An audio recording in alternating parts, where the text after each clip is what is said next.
6 years have passed since that horrendous incident. It was right before I was to take on my duties of protecting the president's daughter that she was abducted. Who would have thought that my first job would have been a rescue mission?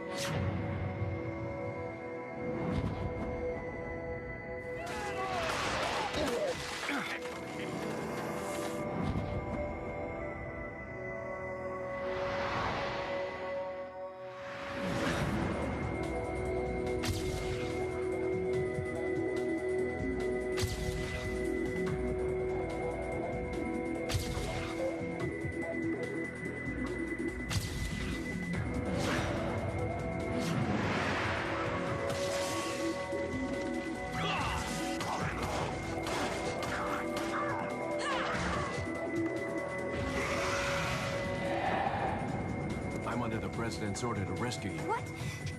My father? On the other side of the bridge. Yeah. Time is almost up. Take out anything that might interfere with our plans.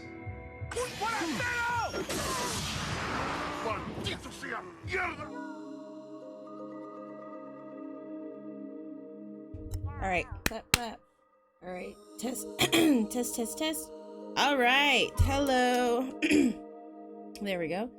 Hello. Hi, John, Skull, Gan, and Voidy. Hi, hi, hi. Oh, wow. Binan's already getting to the whole freezing thing. Yeah, it just fucking can't wait to just throw off my vibe. So, hello, everybody. I figured we would hop right into it this time. Let me get the charger.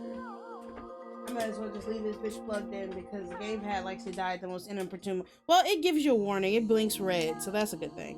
All right, it's plugged in. And we're gonna snooze that first ad because we just got here. We just got here. You hate Twitch? Damn, what happened? I snoozed the ad. Was I too late? Anyways, I'm trying to make sure my expressions are good because it's acting like it doesn't want to pick up my face now. Okay, that's better. Sup, I didn't your text. Didn't. Huh? Text? What are you talking about? See. Oh. Oh, okay. No problem. Alright, we're gonna go ahead and launch into. I'm still gonna be yapping a little bit, doing a little pre-stream yap, but probably don't have enough to, you know, since we did our I'm good. Since we did our regular Tuesday stream, I don't have enough to fill you guys in to have a just chatting segment.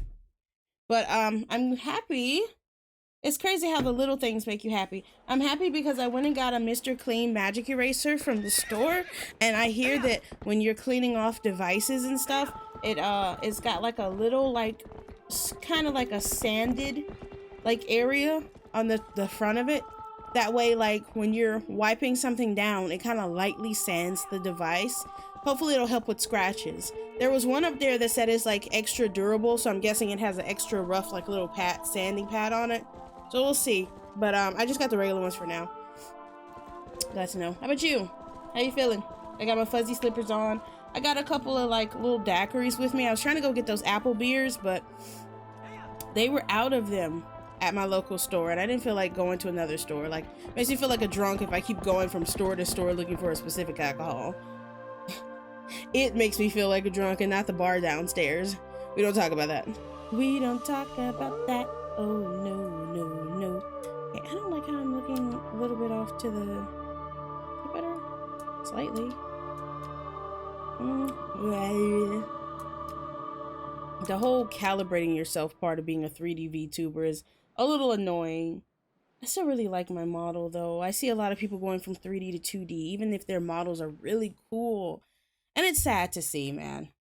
I just think the availability of resources of all the like cool stuff that exists for 2D VTubers just kind of makes it ultimately like a question of how much do you like your model that you're going to stick with like 3D and 3D software, you know? I'm alright, just craving apple pie. Crazy, I got apple beer. Hell yeah. I was craving apples today too. It's funny, I was talking to a friend of mine she's whenever I visit her, her son is very, I told you guys, poster child for like, you know, bug facts, train facts. He's that kid. And I was telling her, I was like, when I was a little kid, I was kind of just like him. I was one of those like people who would be like, hi, my name is Keke, and I live at this address, and my birthday is this, and I was this, and I like this, and I like going here. I was one of those kids. And I was telling her, like, over time, it became less that and more like I will only probably talk that much in real life if we're talking about something that I know about or something that interests me. Basically autistic. Oh, I absolutely told him. I absolutely told her. He is like super mega ultra autistic. And I meant it. You always got to put things to people. Like, if you know someone well enough, you can say things like that straight out. But you know, for my autistic people in the crowd, you can't just say things like that to people and you don't know them well. I'm very good at gauging how far along I am in a relationship with somebody, that I can say certain things without them being offended. I'm actually pretty good at reading people. I'm actually pretty good at reading the room too. I'm very much a stickler about rules though. If we're like at a venue and it's like, hey, you need to park here, and I'm with somebody who just doesn't do that thing, I get so frustrated. I get so scared and embarrassed. I feel so weird because I'm like, we're supposed to be following the rules. You can't do that. They said park here. You can't just park anywhere. Oh, we need to wait in line here. No, it says that we have to go through the enter, not through the exit door. Yes, they're identical, and yes, the entrance is closer to us, but still, you gotta, like, at my local Walmart or whatever, where we park, the enter is on the opposite side. And I think it's kind of stupid. It's kind of one of those weird, like, rules versus social conventions thing. Because if you park on one side, it makes sense to literally go in at the side. It looks so weird to cross across the threshold while people are going in and out just to, like, follow the rules. So in that case, in cases like that, I think it makes sense to just, you know, but I always return my cart. I always try to follow the rules. I feel intense anxiety when people start breaking rules. Especially because it makes me, because I'm with you and you're making me look like a rule breaker. I'm very honest, so I would say it even if it offended people.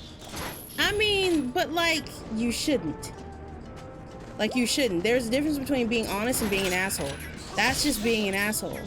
Whether you, like, if you are made aware of it, that you, like, are these things gonna stop spawning? If you are made aware of the fact that something you do is like a net bad thing to do, then, like, stop. Stop doing that thing.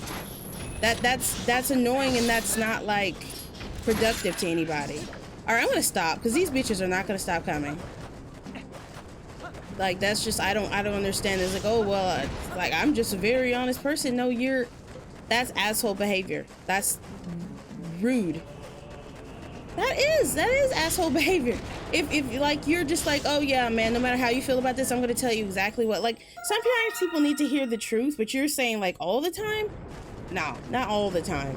Like, they have there's a saying, it's like, a little bit of honey makes the medicine go down.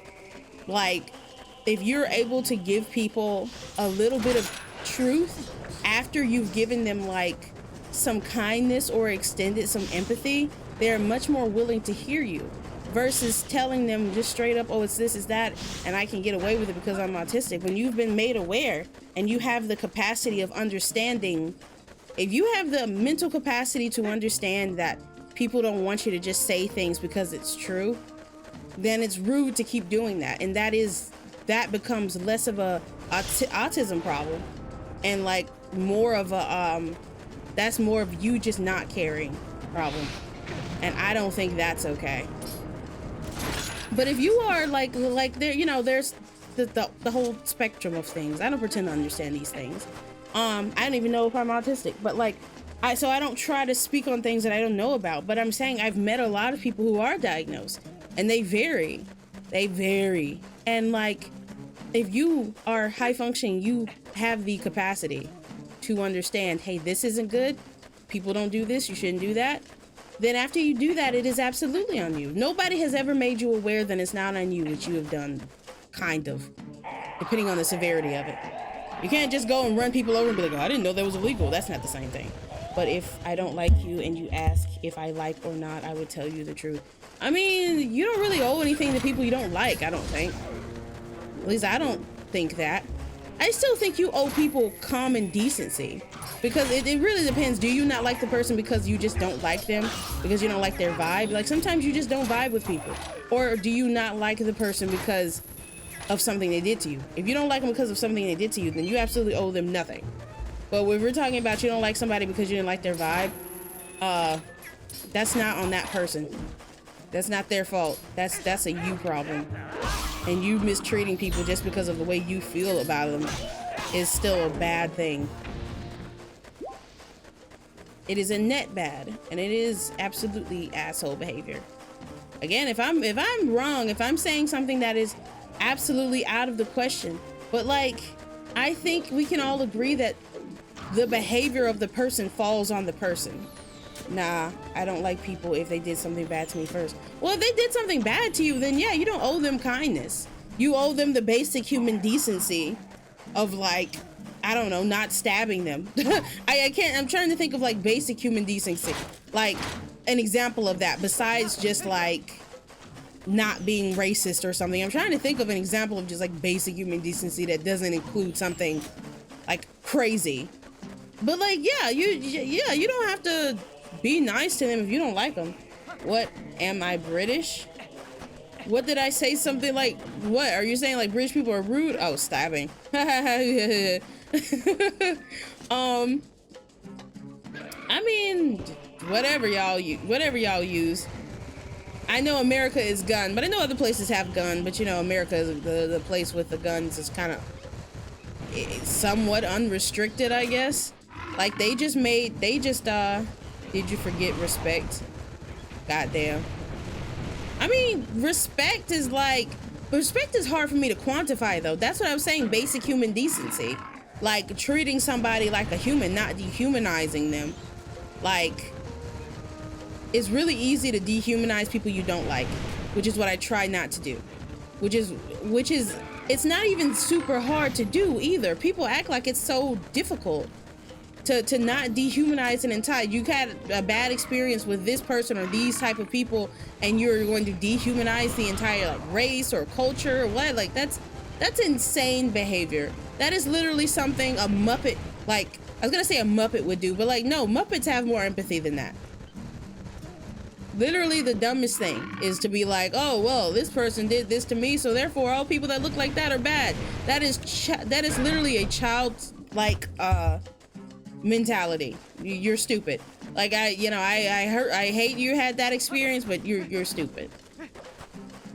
No one people are a monolith. No one people are exactly all the same and think the same. And when you start thinking that way, that is a slippery slope to dehumanizing them and therefore not caring about what happens to them. Yep, straight up racism or xenophobia or homophobia or transphobia, plug and play whatever phobia or ism. And that's that thing. It's like, stop. You gotta stop yourself. And when you see like horrible things happening in the world and you say, oh my God, I can't believe it. I can't believe this happened in this place again. This is always happening. Your stupid little monkey brain is gonna want to say that's because, and then you gotta stop. You gotta say, whoa, wait a minute. Where's that coming from? Because the human brain likes to categorize things. It likes to label things. Life is messy and unlabeled. And you've got to make peace with that somehow. Because you're, yes. I don't, what? That was a whole thought process we just witnessed. What was my voice for this guy? We meet again. At last, the skills I have to teach you have entered the realm of true secrecy. They are forgotten ways that do not leave our bloodline. Among the techniques I shall be teaching you are some that may even endanger you. Do you feel yourself ready to learn these skills? Very well. But before we begin, I must test you to ensure that you have mastered the last skill I taught you. The Helm Splitter. Now then, come at me. That's a good question. I think it was that. Oh, that. There we go. Yeah. I remembered. Trying to make an excuse, but can't. Exactly. It's okay to say, hey man, I think I've been doing things a little shitty. I mean, it's not gonna be an overnight process, but like realizing, okay, well, that's something I probably shouldn't be doing, and correcting it. That's good. That's good person behavior. I saw someone on YouTube say there's no such thing as a good person. There are only good people and bad people, only good and bad decisions. And I semi-agree with that. But I feel like saying that, like, you actively being good and rejecting evil and rejecting bad things and bad decisions, and like that doesn't qualify. I don't know. It feels a little reductive when it's trying to be the opposite. It feels a little reductive to say there's no such thing as good people and bad people. Like, I feel like I'm gonna be real with you. Somebody who freely and happily murders people versus like a humanitarian who spends their life rescuing puppies. I gotta be honest with you. I know that like the point isn't like, oh, literally, but I feel like people were really attached to the idea of a good person and a bad person. And it is a good idea to kind of try to upend that a little bit, because it's like, oh, if I'm a bad person, well, there's nothing I can do. I'm just a bad person. I'm going to keep doing bad things because I have nothing to lose. Versus, I'm a good person. I can't do this. I'm a good person. I can't do that. And you're just not letting yourself live at all. There's a difference. Yeah, like there's a difference, but saying that there's no such thing as good people or bad people, only good and bad decisions. I don't know, man. I don't know if I would go that far. Somewhere in the middle between those two ideologies. Excellent. It appears you are certainly capable of performing my lost art. Very well. My fifth hidden skill is the mortal draw, that it be hewn into your mind. I'm ready for the hewing. Note, I have never heard the word hewn before or after this game.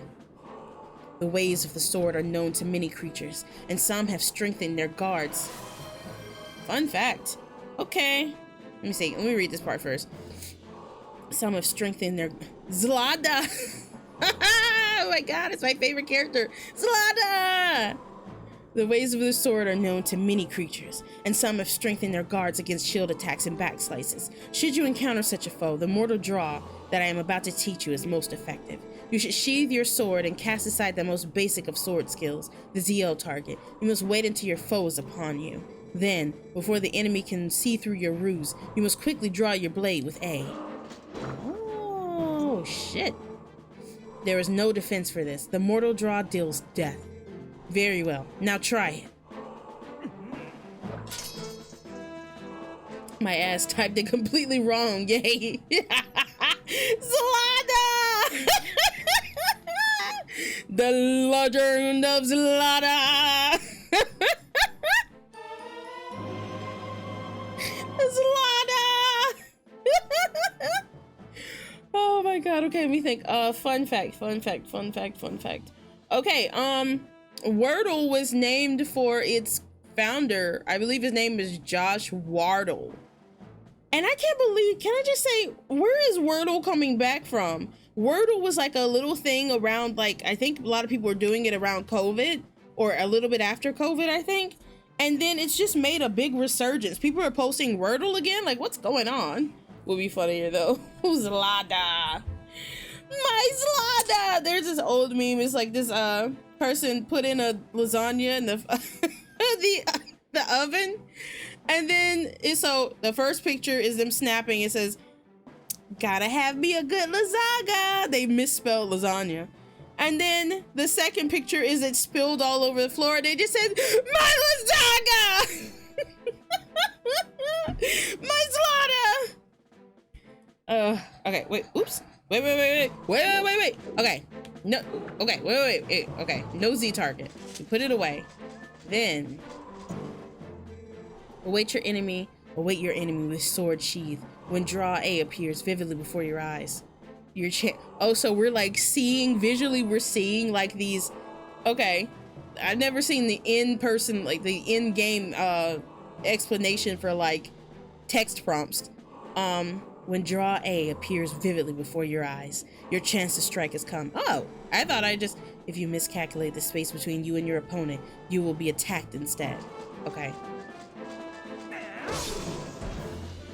My Lazaga! No! That was a pointed strike. But do not forget that this technique leaves your life at risk. The 5th hidden skill, the mortal draw, has been passed on.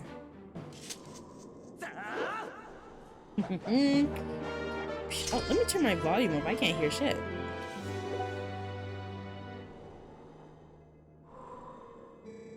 There are still 2 hidden skills for you to learn. Do not neglect your daily sword training between now and the next time you come to learn the next. I keep saying the next time. He didn't say that. The time you come to learn the next. May we meet again. Yes, sir. How come I can't? Oh, it might be, the audio might be going to my headphones is what. Because I was like, why can't I hear anything? Got to have me a good Lazaga. My Lazaga. Where is the sound? No, it says it's going to my speakers. How come I can't hear it?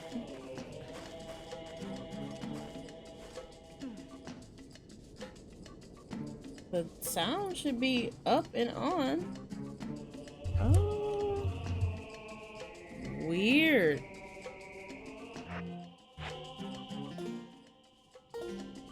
It's very low. And then I also have my question. Would you be down to play some split function someday? Sure. What is that? That sounds like math. I don't like it. Is that math? I don't like math. But if it's not math, I'm down. You dancing bitches. These bitches somehow, I'm gonna be real with you, they look like Pride Month personified. Co-op game? What? More? Okay, so the bitches in the Gerudo Desert, I don't remember them being ever spawning, but it seems like they are. What? Am I hitting them? Oh, it doesn't bring them, it just kind of slaps them a little bit. Yeah, the bitches in the Gerudo Desert are a little different. Come on. Sure, I'd be down for it. I really just do more like, I was gonna say collabs, but I've been using the word collabs for like any co-op thing, online or offline. I don't even mean like online, I just mean like doing more like hanging out, playing more games with my friends. I should do that more. I just be like, let me get on. Like, I've been doing, I always plan to do collabs and I never can like, I don't know, get them going. Like either my friends are busy or oh my god. Wow. I need to give me a good PC first. Hell yeah. And you can build, you know, you can build them for decent, bro. I don't know about the prices where you are, but definitely like people are like, oh man, I don't have thousands of dollars. You don't need thousands of dollars for a PC. Depending. I realize this is probably an American perspective. So depending on where you live and the price of parts where you live, you can build a good one for $500, at least $500 US dollars. I don't know about importing. I don't know about all that, but let me grab a taste of the wild. Where's my, is it in here? I have way too many cases. I have like two. I mean, I have an appropriate amount of cases, but like honestly, I never take my Switch anywhere with me. I take my 3DS with me, but like my Vita is the only thing I actually put in a bag, like actually in its own carrying case. I'll just put my 3DS in like a sleeve in my backpack. Okay, you said One Breath of the Wild. This is Tears of the Kingdom. Okay, I think that's in my Switch, actually. I put it there because it's been bad and it's on punishment. Got it. I don't know why my neck does the thing when I move too much. Oh, that's Fire Emblem. I will not rob the people. I know you just kind of have to take my word for it that I'm doing the thing that I said I'm doing, but I would not lie to you guys. I'm not at that point in my content creation journey that I'm just lying for views. $500 I can get one for an office. Or really just like one of those really basic ones that like can't run more than like 2 things. All right. 1 Breath of the Wild. 1, 2.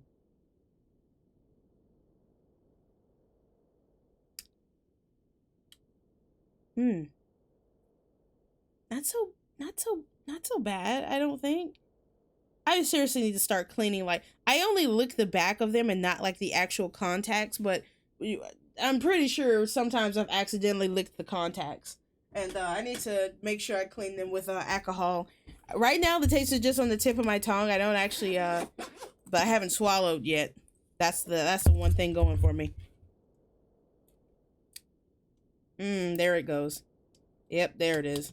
Thankfully, I brought something to drink with me today. Because last time I was just completely raw dog in the taste of Dark Souls.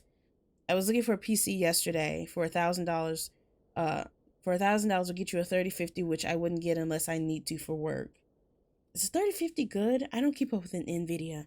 I don't really understand the numbering system. Maybe it's similar to the AMD numbering system. I don't know. No? Oh, damn. Shit. Would it be cheaper to import? Probably not, but damn.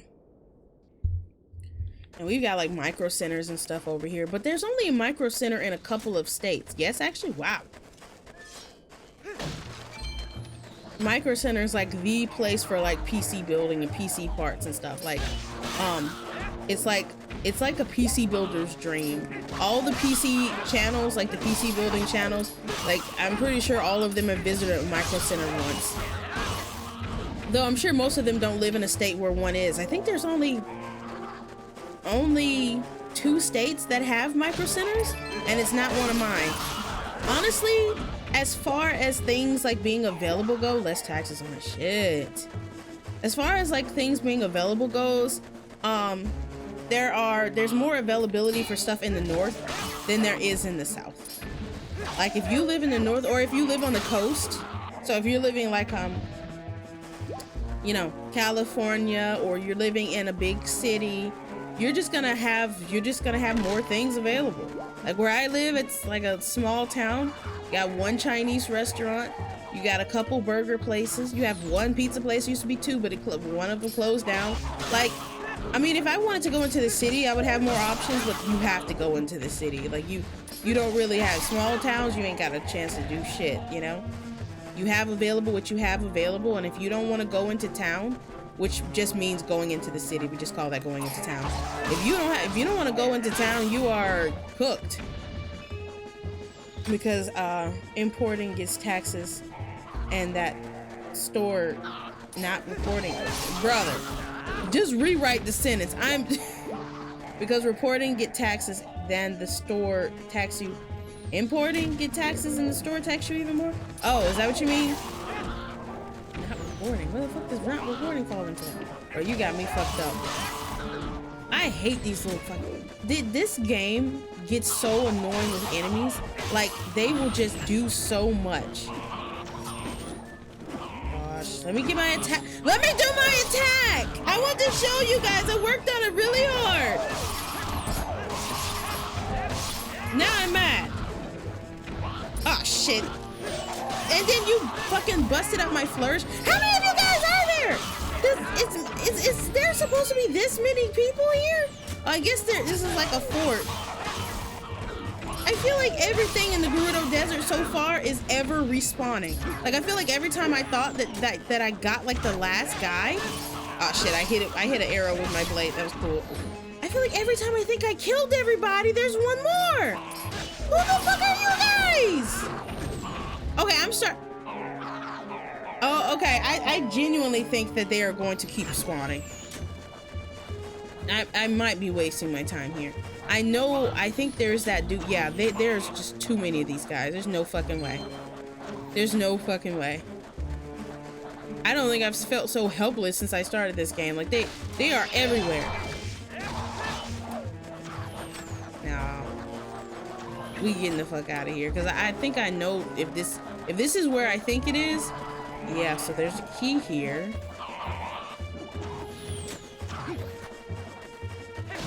So So we have to like fight that guy. Damn, I thought that was your friend. Oh, you got the thing.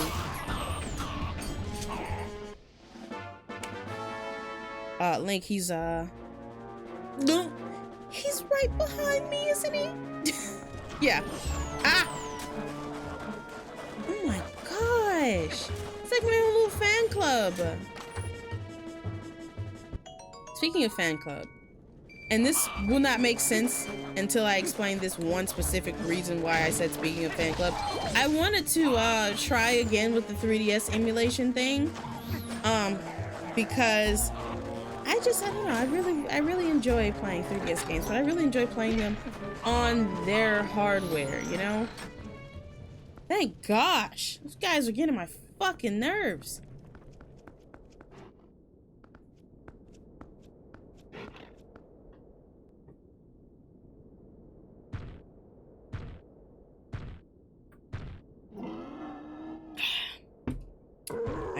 I guess bro said free the nipple.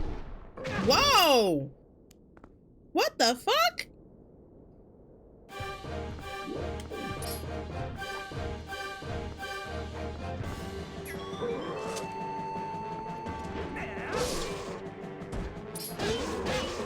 Oh shit, I got the mortal draw on the first try? Damn, okay. You made me regret that.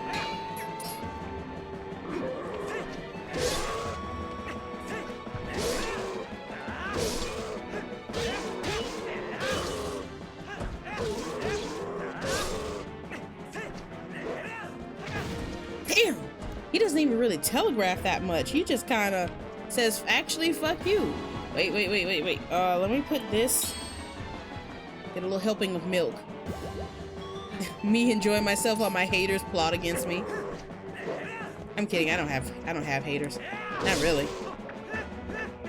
I'm grateful to be able to say that right now. Yeah. Link is a tiny man. That's a big ass axe. God damn. Bro hit me like Thanos. He hit me, knocked me into the middle of next week. I woke up on Tuesday. Shit. Oh, he's wounded. Fuck you, bitch. Does he have knockback? Intense knockback. Oh, you whore. Oh, I lost in a one-on-one battle, so let's just burn him alive. Bitch. You a bitch, your daddy a bitch, and your mama is probably a lovely woman who didn't deserve having a son like you.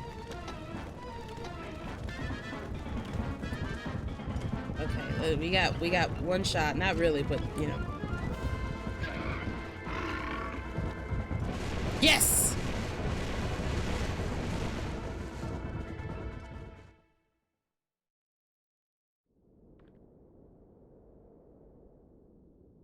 I'm Link. I'm Link. I'm kind of a big deal. Thanks, buddy. I wonder why they had him beat the shit out of that boar in the beginning. Well, I guess they wanted to have him knock it down so you couldn't try to use it in the fight. Because the fight really wasn't about that. They wanted you to, like, do the one-on-one.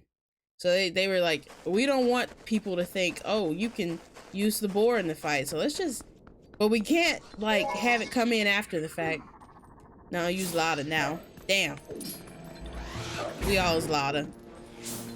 Deep down, we're all Lada. How did I miss? Hate these bitches. I go out of my way to kill them because they're just so fucking annoying.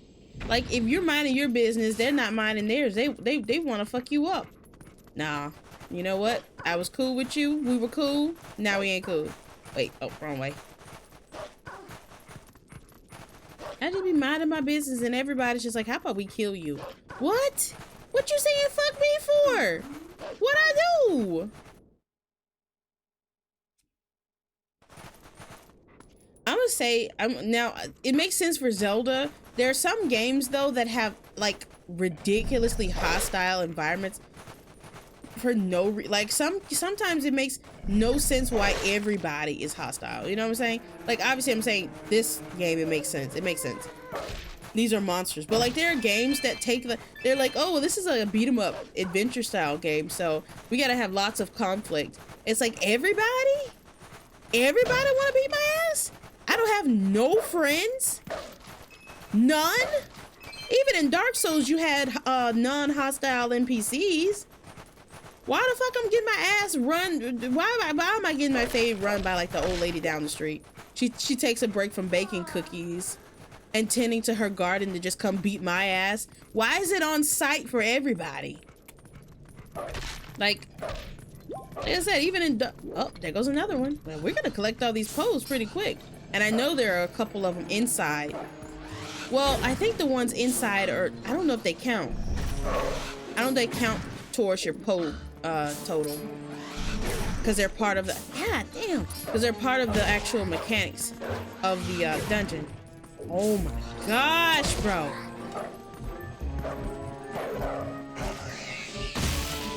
Bro, I yanked out his heart extra hard.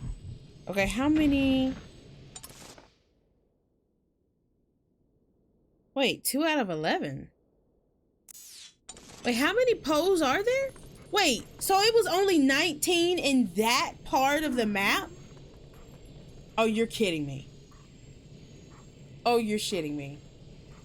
How many poles are there? I don't know if I've ever actually done that. So it says 2 out of 11, so that just means for the Gerudo area entirely, there are 11 poles. For the, for Orden, there's gonna be this many. For Farron, there's gonna be this many. And for like just being like in high, like you know, like Hyrule Field and shit, that's gonna be. Let's see. So yeah, Lanayru, that was what it was. So Lanayru's got its own amount. Elden's got its own amount. Farron's got its own amount, and Ordona has its own amount. And I'm guessing Snow Peak also has its own amount. So there's 19 here. 11 here, however many are here, however many there, however many there, however many there.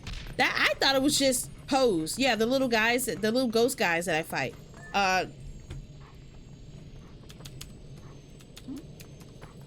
Ho and pose. Pose is the plural.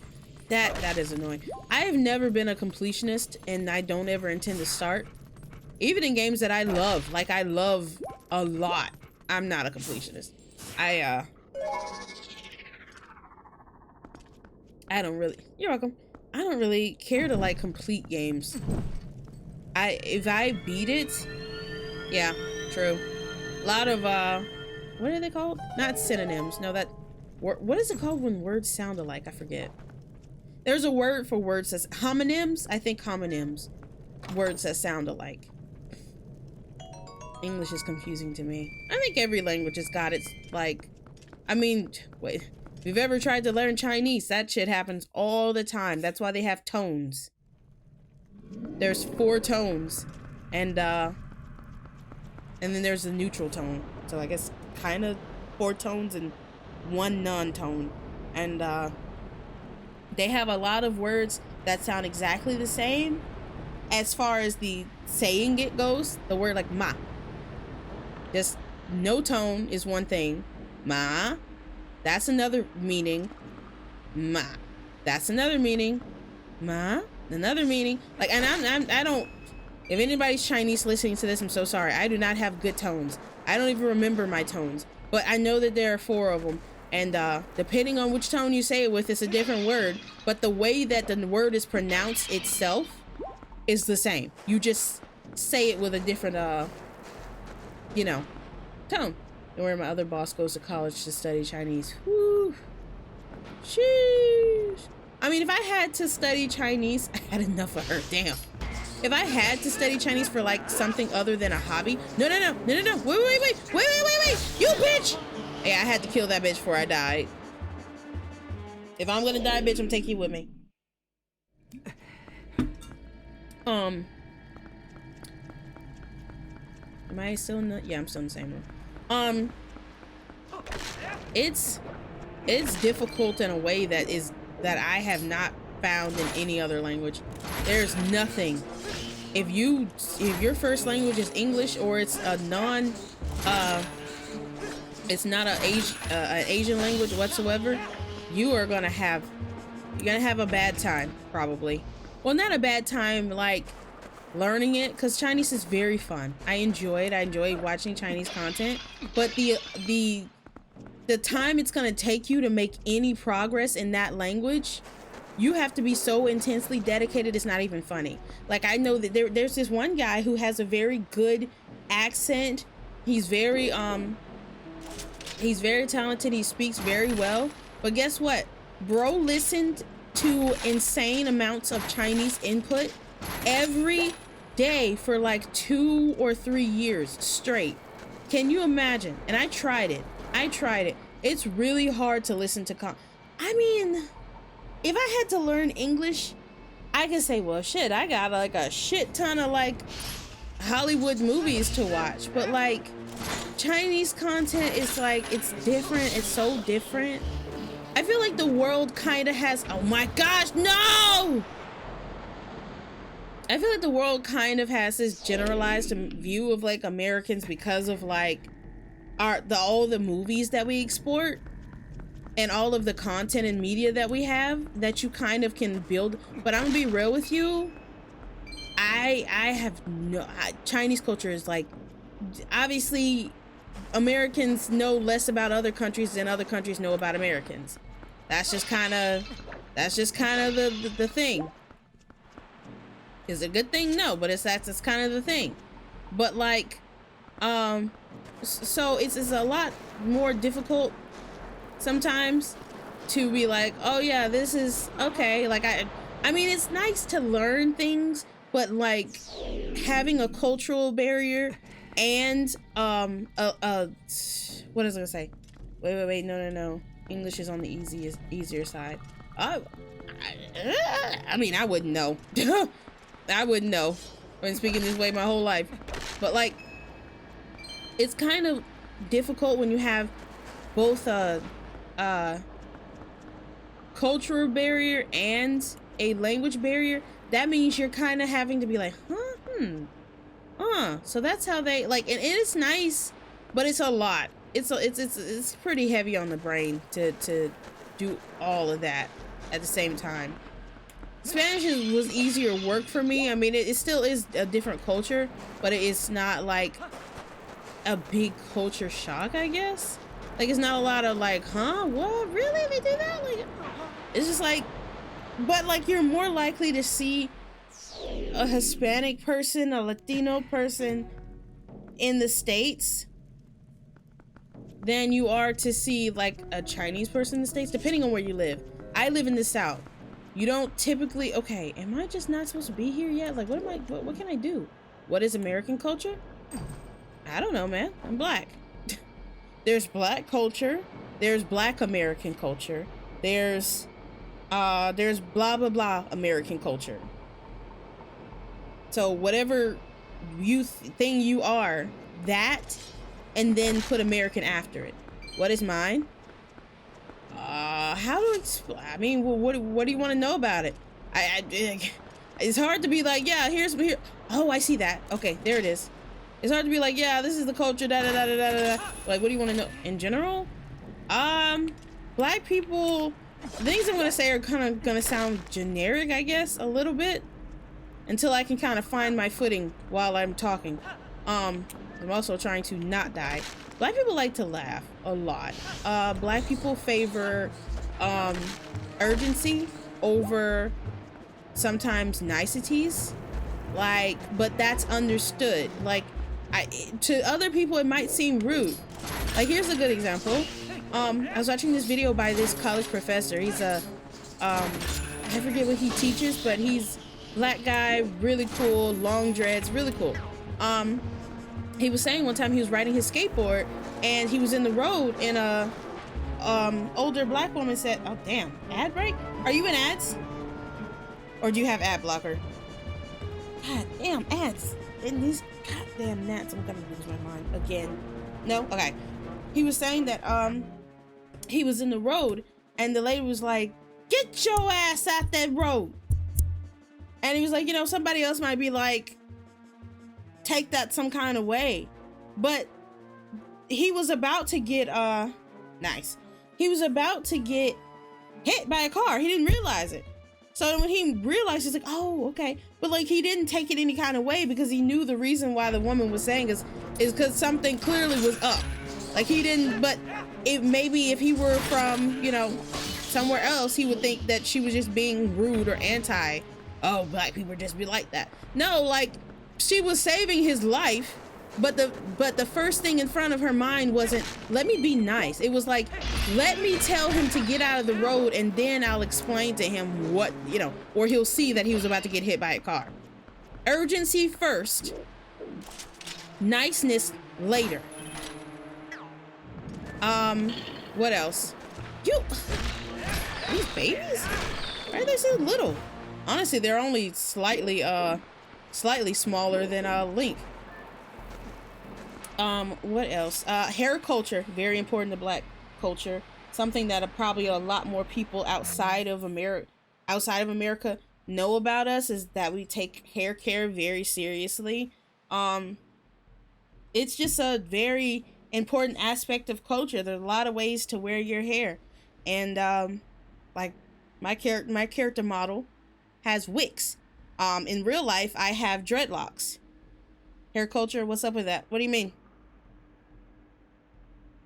What do you mean, what's up with it? Man, that's good. We like take our hair seriously. Our hair isn't like anybody else's hair. It's a type of hair that's really only seen in African and Afrocentric people. So it has to be managed more. And therefore you have to kind of take that seriously. Now, if you're mixed with something else, or if you just kind of happen to be born with a different, like literally, okay, make a circle with your fingers. All right. That's the average hair follicle grows in a circle. Now make one side of that circle flat. That is a standard African American hair follicle. It literally grows in a corkscrew. It's not just curly because it just looks like that. It's curly because it grows out in a corkscrew pattern. It literally twists up out of the follicle. Therefore, hair care for people with that hair type, which is typically African Americans, is very serious. Most people really have to take care of their hair, or their hair might be, well, honestly, it doesn't matter really what your hair looks like. The idea that your hair needs to be laid down, permed in the black culture means where it's slick. It's like white hair, it lays down to your head instead of like being puffed up. So black people get a perm to lay their hair down to the scalp, and it'll be moving a lot. It's all that. Versus when it's in its, perhaps it's in it. And I'm generalizing. There's a lot of different people. There's a spectrum of hair care in the black community. Like, not everybody's hair is the same. They call some things good hair and bad hair. That is bullshit. There's no such thing as bad hair. The hair you were born with is not bad. The beauty standards are unfortunately quite white, quite Eurocentric. The propaganda that, Eurocentric beauty standards are the best beauty standards have done a number on the world. And unfortunately, a lot of black people struggle with loving their own hair, the way it comes out of their head. Me, I now, after struggling with my hair, I forgot about these. Oh, no. Oh, no. I forgot about these. After struggling with my hair and my perception of myself for a long time, I now have dreadlocks. And I go long months between retwists. That means that the hair that comes out of my head is still like poofy before it gets twisted down into a dread. And I don't give a fuck. I am presentable. My natural hair is presentable. This idea that you have to have your hair laid down this way, and if I ever went to another job and they told me that the way that I wear my natural hair, which is not in a mess, it's not looking bad, it's just the way that it comes out and the way that it honestly should look, And if they told me that that hair was unacceptable, I would not work at that place. Now that is a privilege. I'm not saying that's absolutely a privileged perspective. Being able to turn down a job is not something a lot of people can do, especially right now. But I would sooner roll over in my grave than let somebody tell me that the hair that comes out of my head is wrong and the hair that comes out of their head is right. Fuck you. I'm not falling for that propaganda. Your Eurocentric beauty standards mean nothing to me. If you like hair like that, that's great. You don't have to like my hair to let me work here. Because I guarantee you, I can do this job and my hair is not holding me back from typing on keyboard. You idiot. Weirdos, man. And like the same time, people who wear traditionally black styles who aren't black will receive praise for being bold and wearing something different and new. Meanwhile, black people whose hair come out that way or whose culture it is to wear their hair in that style will be called ghetto and lazy and be told they need to change their hair. Again, fuck you about it. That is that's literally workplace discrimination. Before we are done with this interview, I guarantee you I will own this company. I will sue the hell out of all of you people. Because who the fuck are you? You're not telling Tiffany and Becky and Sarah who come in here that their hair is unacceptable. Why? Because it lays down? Cool. Great. So what's that got to do with anything? As long as I keep it maintained. No. Did I say that I don't like people with like non-black follicles? Yo, your follicles are circular? Get the fuck out of here. No. Let me just own the building right quick. Oh, you don't like my hair? Let me just own the building real quick. I mean, it is a form of discrimination. And literally black people have been told to cut their hair, change their hair, have been suggested or turned down from jobs because of their hair. We're getting now to a point where we can call it out, but that's been happening for so long. The way that my hair comes out of my head is unacceptable. You just don't like me, but you don't quite know how to say that without getting sued outright. So you're trying to sidestep it and be like, oh, well, you can't wear your hair like that. Really? Why? Crazy. But yeah, no, what else? Black culture. I would say it's maybe not so much today, but once upon a time, black people very much subscribe to the idea of it takes a village to raise a child. And what that means, when people say it takes a village to raise a child, that means everybody has the right, everybody in like your neighborhood or in your family has the right to parent your child. Like, if it wouldn't be any, oh, you can't say that to me, I'm gonna tell my mom. The old people would be like, and what is that supposed to mean? Your mom would agree with me. Like, people are allowed to feed your child, take care of your child, and yes, also discipline your child. If you get in trouble, you were in trouble with grandma, that means you're also in trouble at home. Or if you're in trouble with your neighbor down the street, you're also in trouble at home. You shouldn't have been doing that. They also have the right to tell you whatever the brand of punishment that is, you know, whatever. They dole out that. There's life lessons don't just come from home. Exactly. And obviously that's not the way that everybody does things, especially not now. That's kind of more of an old school way. A lot of people are going more independent with things. But to raise children, you need a support system. I don't know where all this I'm independent and I'm just gonna do my own thing comes from. Meanwhile, there are people out there who are begging, pleading, screaming for a support system. Like, let people help you. Raising a child by yourself, yes, it's doable. People do it all the time.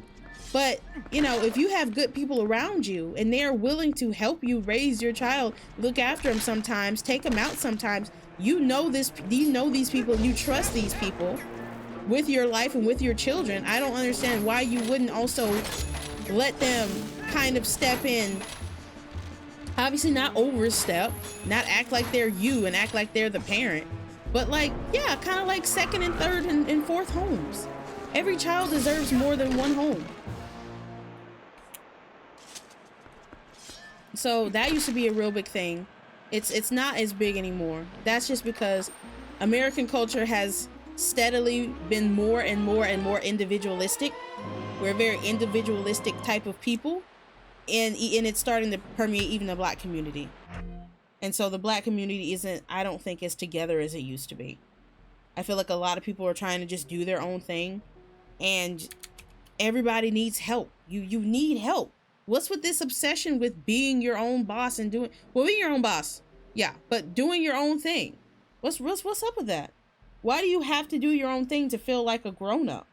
Everybody needs help. Everybody. Sadly, I don't have that system, and I can tell you I have fallen to more mistakes because of it. Exactly. Everybody, when your parents can't always pick up the slack, they get tired. They have their own problems. They might not necessarily, I had to close the program. It was stuttering too much. Parents have their own problems. And when, you know, your mom or dad may not be good at this thing, if your neighbor down the street is good with it, you know, you at least have somebody in your life that can supply you with these lessons and this discipline and this understanding, you know, these different perspectives. I'm trying to think of like one more thing. Black people, yeah, we like to laugh, we like to joke, and we have AAVE, you know, our way of speaking. But we also code switch when we're around people who don't understand the way we're speaking. People act so obtuse sometimes, though. I can understand somebody whose first language isn't English to be like, oh, I don't really understand the way you speak. But like for people who just straight up have English as their first language, acting like you can't ever understand AAVE. Like, obviously there are some sentences that have, the thing is, I watched a really good video about this thing. There's some sentences that have a very double meaning to them. I'm trying to think of some examples. He was saying like, let's say you were saying where, you were saying, okay, I was looking for DeMarcus at his house. If I told you, oh, he won't be there, that doesn't mean he's not there now. That means typically he's not ever at home. That if you go there, he's not gonna be at his house most of the time. Like, and you might just think, oh, he don't be there like at this time. No, he don't be there most times, you know? Those mistakes are so serious. If I was raised in a cultured household, I wouldn't exist. You wouldn't exist? Cultured? Uh-oh. Some backstory there. I'm gonna ask. What do you mean?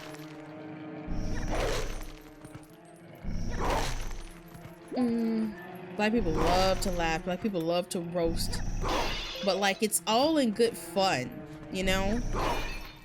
And so when you're talking to non-black people, you gotta remember, oh, not everybody, you know, likes that level of just being straight up roasted, you know? Oh shit, are these the Redeads? But it's a very casual, just fun kind of thing. Some people do take it too far. There's always people who take shit too far. But like, black people will roast your ass friendly like. But if you are fucking up, they will roast your ass vicious like. They will rapid fire off roasts about you before you can even blink. We are very observant and astute people. And we love to laugh and make jokes. And sometimes that does eat you alive. Okay, my ass would be dead. Damn, you were what? I feel like I'm missing something. I mean, if you want to get into it, I'm fine with getting into it. If you don't want to get into it, I get it. I'm turning the air back on. It quickly got hot in here again. Whee! All right, next one. Wait, didn't I go in there? I will tell you in VC later, because I can explain in text. Fair. Understood. Okay, it goes through the roof. Okay, so I already been in there, so I guess I need to go on the one up top. Can do. I feel itchy now. I think when I get really irritated, I get itchy. Because, like, I don't really have a reason to be itchy, but, like, ugh! But now I have a reason to be itchy. Fucking rats. Ugh! What's that gas? It's the smell of the ghosts. How do you smell a ghost? I don't know. But dogs and wolves and shit be smelling ghosts, I guess.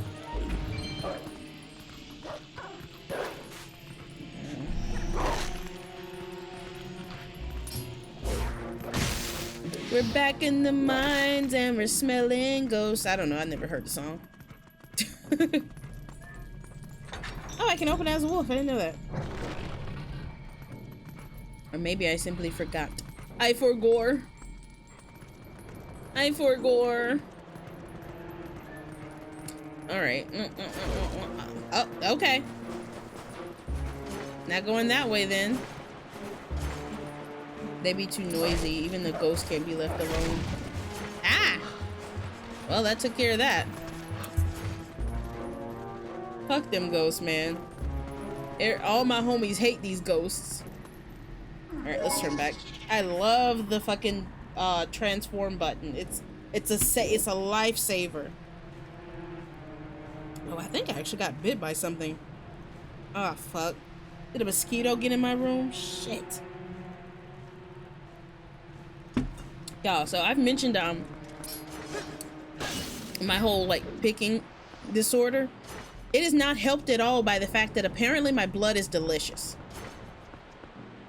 Mosquitoes will literally hover around me. They will attack me faster than they attack anybody else. If we're all outside at the same time in the same area, if one person gets bit once, another person gets bit twice. I've been bitten 5 times in the same amount of time.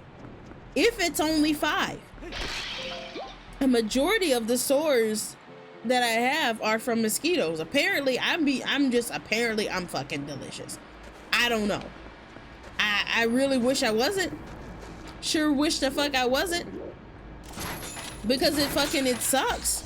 Every mosquito, every fly, everything is just like, yo. Well, not really every fly, but every mosquito, any kind of blood sucking, like what are they called? There's mosquitoes, and there's something else that bites you. I'm trying to think. It sounds like a slur. Oh, I think they're called they're literally called chiggers. I think they're called chiggers. Oh my god, it's so funny. Nah, chiggers. Whoever wished my pillow is warm, I hope you don't get a pillow tonight. Damn, somebody wished for your pillow to be warm? Shit. What did you do, man? How did you harm them that they wanted your pillow to be warm? Yeah, my pillow always be cool as fuck. Maybe that's the true way you know you have no enemies, because nobody's wished for my pillow to be warm. Why's my mouth doing that? I thought that this would be a good spot for my phone, for my tracking, but I think it might not be.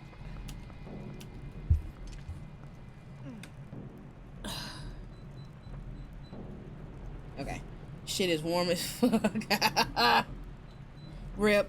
TBH, my room is always hot. Oh, yeah, I definitely got bit by a mosquito. A mosquito got in here somehow. I have a rule about not wishing death on people, but that does not apply at all to insects. May all fucking mosquitoes die, man. And I know it would be disastrous for the environment. Oh, I gotta push this here. I know that would fuck up the ecosystem. However, I don't know if you have considered the fact that I do not care. The earth is ruined. I'm gonna be so fucking real with you. No air gets in. Oh wow, it's stuffy in there. You ain't got like no fan in there? We have good mosquitoes. What does that mean? The only good mosquito is a dead mosquito.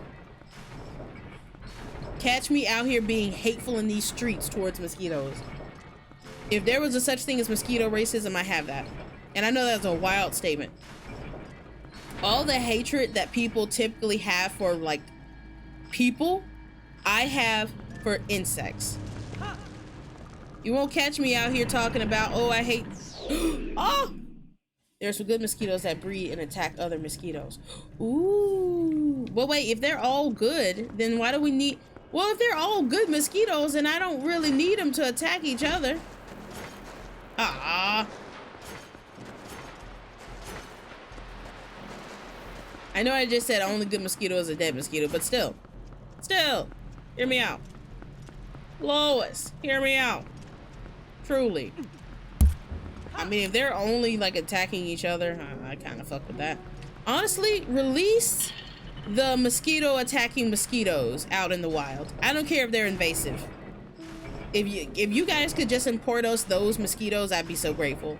It would probably be really bad for the environment, but it'd be really happy. It would be a really happy moment for me just laying in my bed at night, knowing that mosquitoes are experiencing carnage. I need that. I need that happening in my life. I need something to smile about more than just my current fixation, which honestly has me smiling. I literally just went and got a sponge to clean my devices with, and I was smiling so hard. Like, it's crazy how much joy, like, just being able to do the thing that makes you happy brings you, no matter how big or small. Every step makes me feel like better. I think, wait, so what, they made these, they created these mosquitoes, or they released these mosquitoes in 2019? What happened in 2019? The project to, what? Insane. We need that here. I mean, honestly, I don't want anything from there to come here, to be real, but like, in theory, I would love that. They made good mosquitoes. That's actually really fucking interesting. I want to look into that. I think after this stream, I'll look into that. I'm surprised it wasn't like disastrous for the environment. I guess they really did their research. Okay, wolf mode, because I'm trying to figure out what do I need to do here. Okay, it says it's behind this wall, but how do I push this thing or something? Is it like Devil May Cry? Do I hit it with my sword? Oh, that would have been such a good reference. Devil May Cry 3. Goated. Do I push it? Maybe I push it. It looks pushable. Oh. Yup. Do I have a key? Nope, I do not have a key. So, let's keep going. Oh, okay. Gotta turn it the other way. Oh, wait. What's here? Love me some Devil May Cry 3. Literally, I hated the Devil May Cry anime so bad. Oh no, oh no, oh no, oh no, oh no! Yes!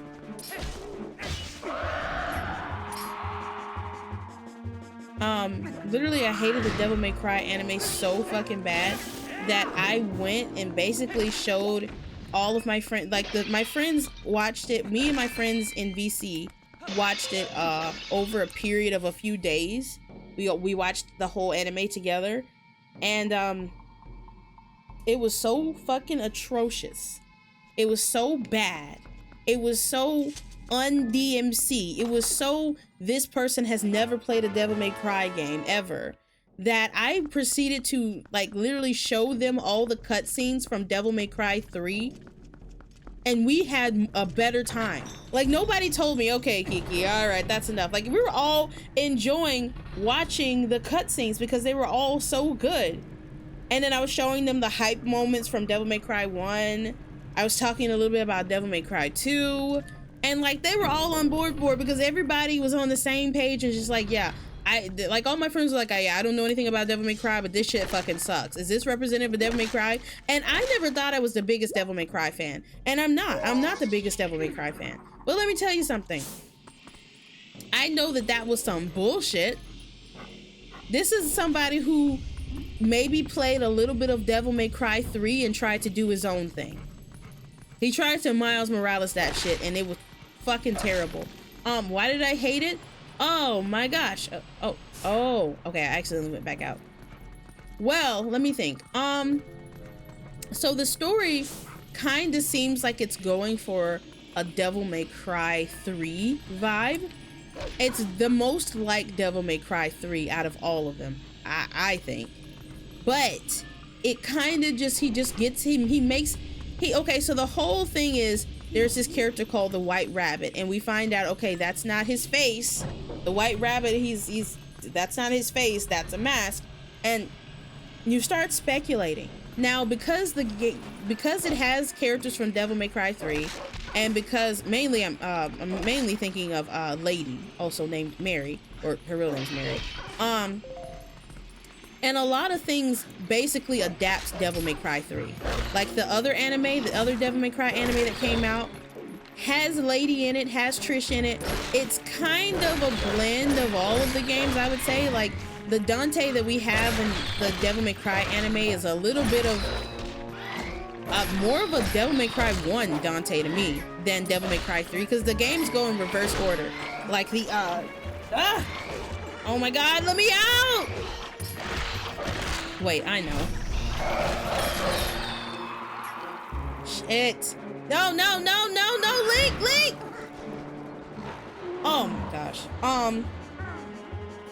A lot of the adaptations, even though there's a Devil May Cry 4 and a 5, a lot of the adaptations adapt a lot of elements from Devil May Cry 3. And Devil May Cry 3 it kind of became the definitive one. It introduced the characters that I don't think we've seen Nero in like an animated property yet, even though he's a main character in the 5th game. But anyway, I digress. So the whole character reveal about the guy, you're thinking, oh, this guy, he basically is fitting into Arkham's Arkham from Devil May Cry is kind of fitting into Arkham's slot. Like he kind of pretty much, it makes the most sense for this guy to just be Arkham. Turns out, spoiler I guess, it's not Arkham. He literally like slots into Arkham's character arc so well, and yet it's not him. So it feels like the showrunner was just like, I want to make Arkham, but not really, because I want to make my own OC, and my OC is so cool, you guys. And the OC fucking sucks ass. The main villain is not from the games. He just fucking sucks. He's fucking annoying. The episode where we learn about his backstory is animated like fucking Steven Universe. And there's nothing wrong with Steven Universe's art style, but when this was hell, people.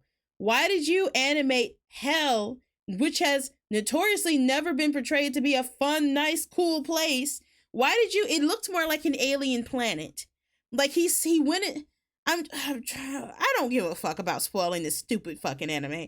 Come back in 30 minutes or so when I'm done ranting, I guess, if you really care about what happens in the shitty ass DMC anime, notoriously that had Asmongold as an animated character. Okay? Lady drops an F-bomb every 5 seconds. There's characters who cuss a lot, and then there's the writers are acting like this is the first time they learned the F word, and they're so excited to use it in everything. There's like characters who cuss a lot. I think I cuss a lot. But it's not like, fuck you mean, fucker, fuck, fucking sucking, fuck, cuck sucking, motherfucking nutting, motherfucking cunt, twat, bitches, and that's she had literally like a curse word per minute quota. It's like somebody had a gun to her head and said, if you don't curse at least 5 times per sentence, I'm gonna shoot you in the head. Like, it was so... She does curse a lot. I know people are like, oh, but she cusses a lot in the other anime too. And the other anime is considered, good. If you want to watch a Devil May Cry anime, watch the one that came out in like the 2000s. Watch that one. It's better. There are only 2 as far as I know, so watch that one. Even though it has the annoying child character, I don't know what it is about shows that have badasses needing to add a little child character. Why? Oh, we need somebody to care about. Dante already cares about humanity. Dante cares about humanity. What the fuck's happening? What? Oh my gosh. Is my game bugged? What the? Why are there so many goddamn enemies? I can only imagine what hero mode would have been like. I genuinely never remembered there being this many enemies. As soon as you get to Gerudo, they barrage you with every enemy. Anyway, let me drink some milk, which is something I would never say in real life. But no, it's just really bad when he finally has his, hey Toast, when Dante finally has his devil trigger, which is just basically where he changes into his devil form, which is a hype moment in the games, especially when it happens for the first time. It's so fun. It's so cool to see, like, oh, what does he look like in this game? Oh, what's his power? You know, what are my abilities in this game? It's so fucking cool. And just his devil trigger was so disappointing in the anime. And yes, it's his first time finding out that he's a devil, blah, blah, blah, blah, blah. I don't give a fuck. It was lame. This is like Babby Dante, untamed, wild, just like overpowered and doesn't know what to do with it, but obviously not as powerful as he'll be later on. You could have played with that so much. You know what he did the first time he hit his devil trigger? He shot gun. Does he do that in the game? Yeah, of course he can still just shoot his guns. He can still use his swords. He can still use his devil arms. Who we trash talking about? The Devil May Cry anime that just came out this year or last year. It fucking sucks. It's awful. I watched it on Discord call with my friends and we couldn't stop talking shit about it. It's terrible, Toast. If you're a Devil May Cry fan, you'll hate it. If you are a anime fan, you'll probably also hate it. If you just like good shows and you don't care if it's anime or if it's cartoons or if it's live action, you'll probably also hate it. I don't think that there's a single person out there that should like that anime, but apparently it has fans. I don't think I will with this review. It's not even, it's the best thing to do is to like get high or get drunk or get both preferably, and then watch it. And turn your brain all the way off. If your brain is even 1% on, you're not having a good time. Turn it all the way off, okay? We need brain dead drooling. And then maybe you'll get something out of it. I think even in that state, I won't like it. And then, oh, I think I need to be a wolf to dig in there, maybe? Looks like a dig site. And even then, it's just, okay, here's something that's interesting. For some reason, all of the background characters in the show look like main characters. It's very weird and distracting. Like, if you didn't know Dante was a main character, he was one of the least cool looking people. I don't know how the fuck you make Dante look like one of the background extras, and the background extras look like main characters, but they managed to do it.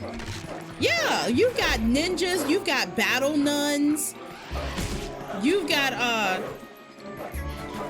can't even remember it all. You had, like, oh, I have to wait for them to turn blue. You're blue now, that's my attack. Literally, like, there's a ninja girl, a big, bulky ninja girl with a face mask on, who looks kind of like, a femme version of, what is his name? Darkwing? What's the name of the guy who was once a Robin but became like his own hero? Dark something. Oh my gosh! Again with the hitting.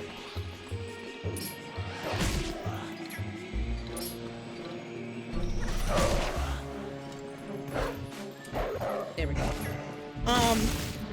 It's so, and then genuinely. So the thing about Mary, her name is her like street name, I guess, is Lady. And the thing about Lady is she has one red eye and one green eye. Or, yeah, I think it's one red and one green. Which, in the game she came from, is interesting.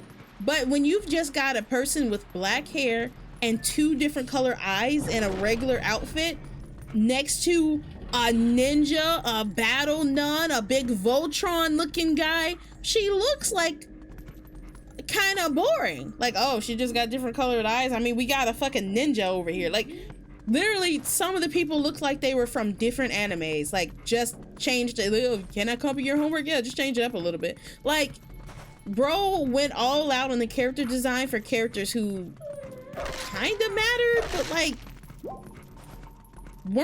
they didn't really have subplots. They were just kind of the people doing the thing. They didn't like us like, oh, we gotta find, you know, we're gonna see what's going on with the ninja lady.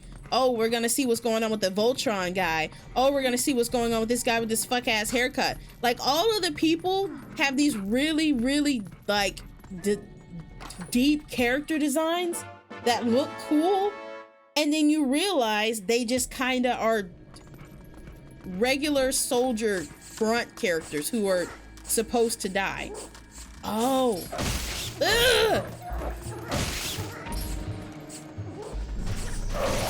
Hate these bitches. And it's the craziest thing.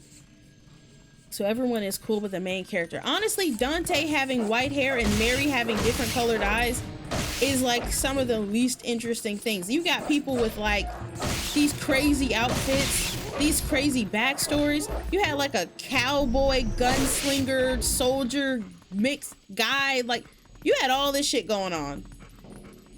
And you mean to tell me that the twunk with the white hair and the red jacket is the guy that I came here for? I mean, genuinely, if you came in on like episode 2 and you didn't know anything about Devil May Cry and you just looked at all the characters and I asked you, which character do you think is the main character?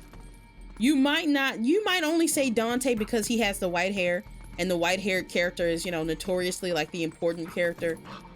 But honestly, if you looked at Lady, you would be like, okay, I don't know. She's probably just like one of the soldiers. Genuinely, that's bad. That's bad. Yeah, no, I ain't watching. I'm not trying to waste my time if it's getting a bad review like this. Bro, we cooked that anime while we watched it. Just trying to remember it, I can only think about a few things that infuriated me. But while I was watching it, yeah, no, it was... What the fuck's happening? What's going on with my...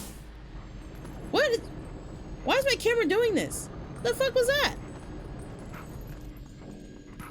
Yeah, no, it's not worth anybody's time.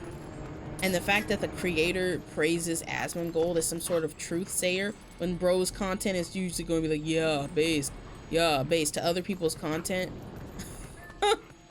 Now, I used to watch some Asmongold before I found out about like his shit opinions about things. I did watch some of his content because he was reacting to things that I had never heard of, or reacting to Twitter drama that honestly, before I became more chronically online, I know, hard to believe, I wasn't really familiar with, or like just a drama or scandal that I never had heard of, like that whole that thing where that guy was supposed to send PCs to the people who won this contest, but because he was sending them to like creators, but because the creator who won the contest didn't have a lot of viewers, he wanted to not send them the PC, which is fucked.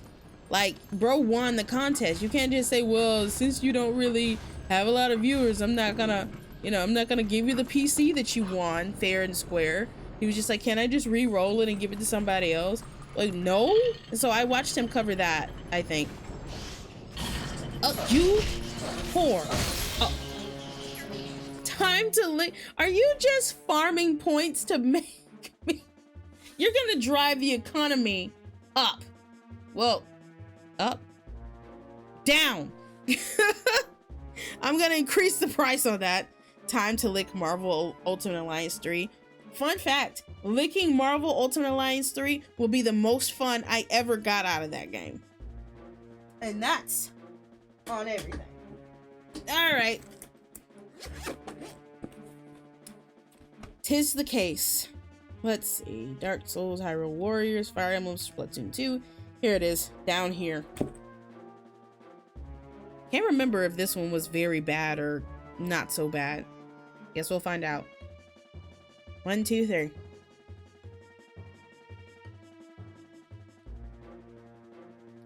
That's very mild. A little worse when you swallow it, but not nearly as oh wait, Toast, is this the first time you've seen the liquor cartridge redeem happen? Yeah, so I'm sure you know that like Nintendo put like a bitterant on their Switch cartridges so people wouldn't eat them. And one night on VC with my friend, for whatever reason, something possessed me to be like something possessed me to just like lick one, and then I was like, wait a minute, I can turn, and then one wasn't enough.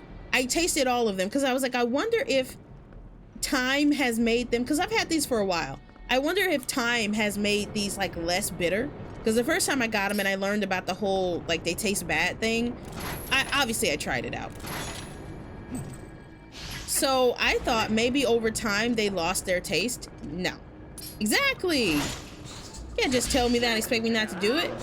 Oh shit. No. Wait. You know what, bitch? If I went down, you're going down too. You can't just tell me that and expect me not to taste it. So it's non-toxic. It's nothing that's gonna hurt me.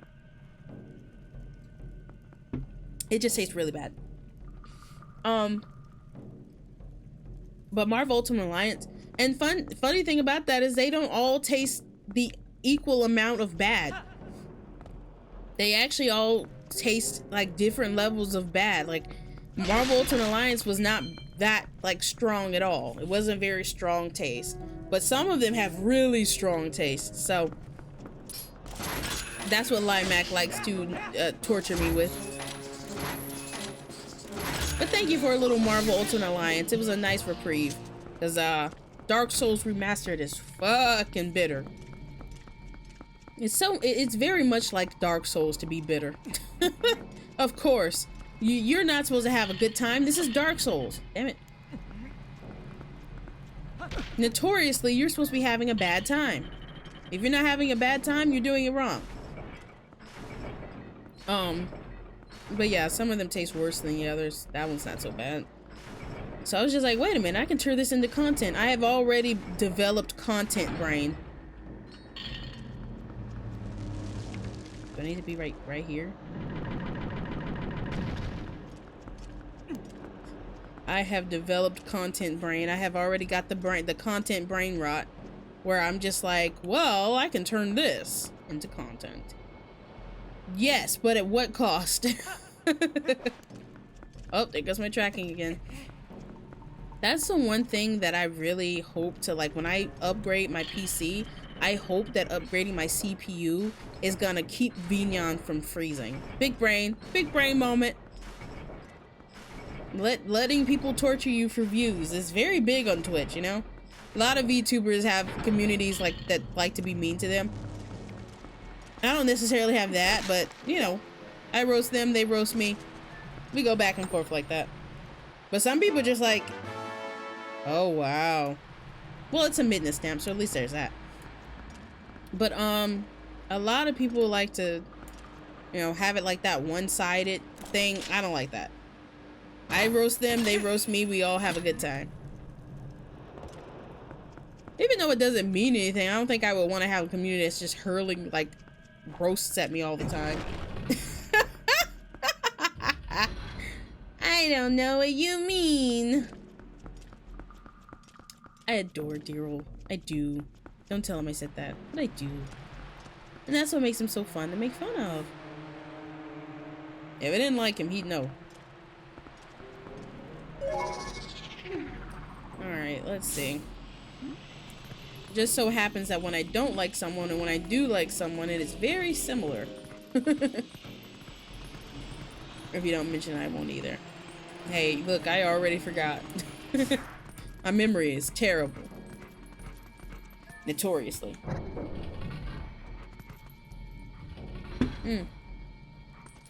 I should have got some chips while I was at the store. Or is this too? Hence why I'm considering having my followers sub grocery things that involve eating some of the hottest foods out there. Oof, I don't know if I'm ready for that one yet. Also, how's your community going, Necro? I think for me in the morning, I think you stream mainly what's the morning for me. I mean, it also might be the morning for you. I don't know where you're located, but I think the times that I've seen you on, you were either in a collab or in the morning, or both. Which is fine. I'm actually just not a big collab watcher, which is probably why I don't do a lot of collabs, because I know what I like. Although I should still show up to support the boy, which I will. I'm just really bad when I see like people are collabing. I'm just like something deactivates my brain. I'm just because usually like the way people tend to do collabs is oh wait, if I stand right here, yeah, the way people tend to do collabs is they will only be talking to their collab partners and not really be talking to chat.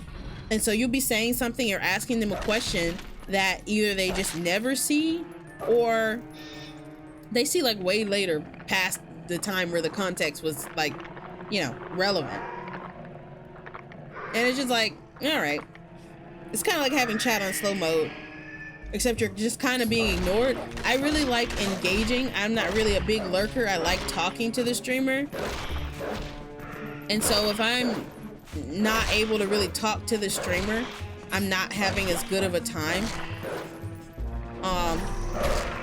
I'm not a big lurker at all. Is he dead or is he gonna come back? I have a feeling his ass is gonna get back up. But like, I knew it. Well, I probably semi-remembered it. Yo, if I was about to fight somebody and the bitch got transformed in front of me, I would be like, okay, let me pack it up. Yeah, I do like, I'm mostly on pause for the most part at the moment. That's fair. Oh, I got some bombs.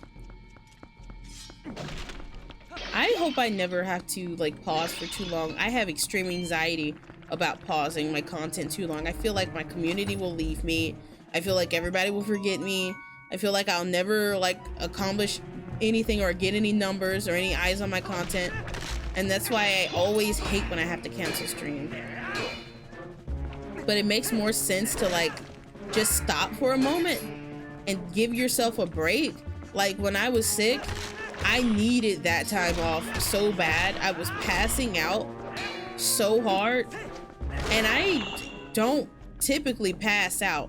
I'm a good sleeper. I be sleeping. I'm the CEO of sleep, okay? Catch me out here in this building, top floor. I'm the CEO. I got the fucking view. I'm looking over the city. No, I'm not, because I'm asleep. But like, what's Minda got to say? What is this thing? No matter how much we tear it apart, it comes back right back together again. Are we gonna have to bash his bones into bits to keep him from reforming? I like the way you think, girl. But otherwise I'm doing good. Stop, breathe, and take care of yourself. I know. It's not even so much number go up. It's just like, you know that there's so much about content that's like, you have to strike while the iron is hot type shit, you know? And so this idea of like, oh, you take off too long, the iron is not going to be hot forever, you know? And at some point, people keep seeing you cancel streams, you're never on. Whenever they go on Twitch, you're never on. They're going to be like, well, at this point, I'm just going to watch somebody else. I'm just going to give somebody else my time who actually like streams, you know? And I can't blame them for that, because I would say the same thing. If it was somebody I was really dedicated to, then, you know, I would wait. But I'm not known for my glorious attention span. Nobody has ever been like, yeah, Keke, that person has a really good attention span. Damn. Nobody, you know? Like, so if I see that this person is just, okay, what do I need to do? Bombs? They gave me bombs. Oh, they gave me bombs for a reason.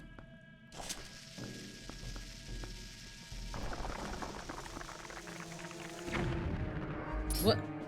Okay, what if maybe when he's down, I gotta like blow him up? I don't know. Let's try throwing one at him. Damn it. Okay. All right, let's try when he's down to blow him up.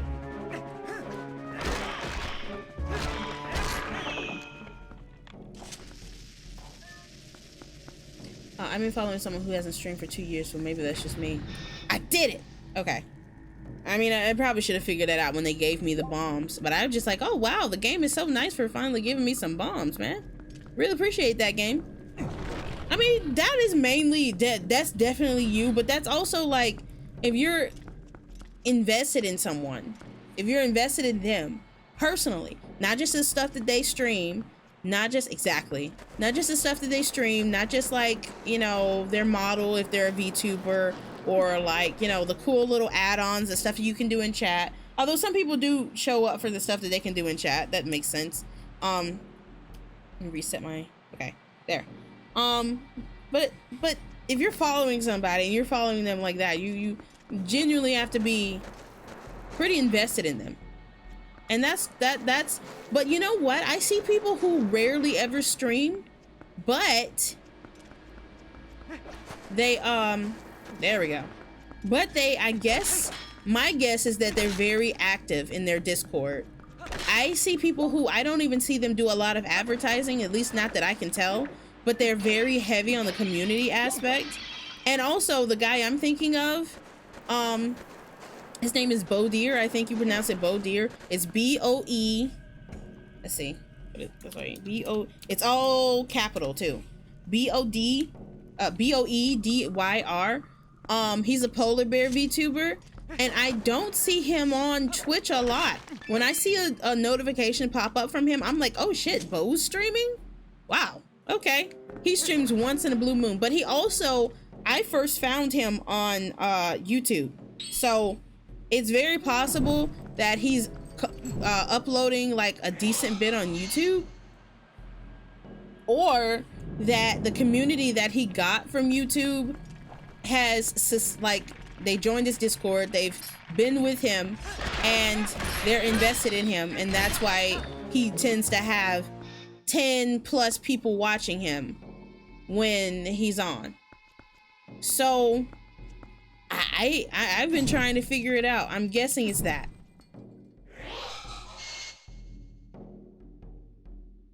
Okay, so it's not that combination. What about, okay, it won't let me light him right now. Yeah, so that's why I've been like, well, that's not the only reason I've been more active in my Discord. I've honestly just really been enjoying interacting with people.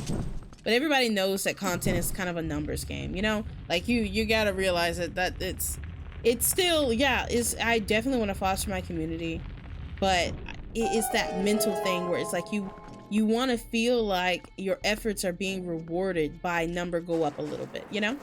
And I am very grateful, because a lot of people don't tend to have this, even, you know, people popping in and out, even 3 consecutive viewers, even an average of 5 viewers, you know? Every now and again I'll have like 8 viewers at a time. Every now and again the stars will align and I'll have a lot of people in at once. And like, not last stream, kind of last stream too, but stream before last, I think there were just a lot of people in here, and they stuck in for the entire time, and that was fun. That's really fun when that happens, when people hang with you the whole time. Most of the time I have maybe about, for 8, okay, so I start streaming at 6:30 CST. For me, my peak amount of viewers usually happens around 8 o'clock. That's when all of my viewers' time zones kind of line up, and everybody kind of comes around at once, and they'll be there and they'll hang out for maybe an hour or 2.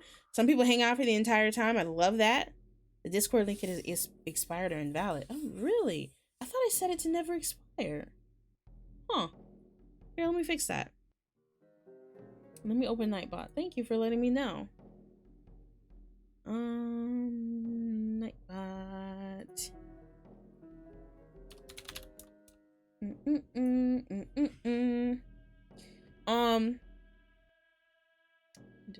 Commands, timeouts. Okay. Regulars? No. Chat moderation, timers. Yeah, follow me, Twitter, Scuff. Okay, where's the commands? Okay. Let's swap that out with a brand spanking fresh new one. Which is weird, could swear I set that invite to never expire. Okay. After never. Maximum uses, no limits. Generate new link. Copy. Okay. Pasty. Update.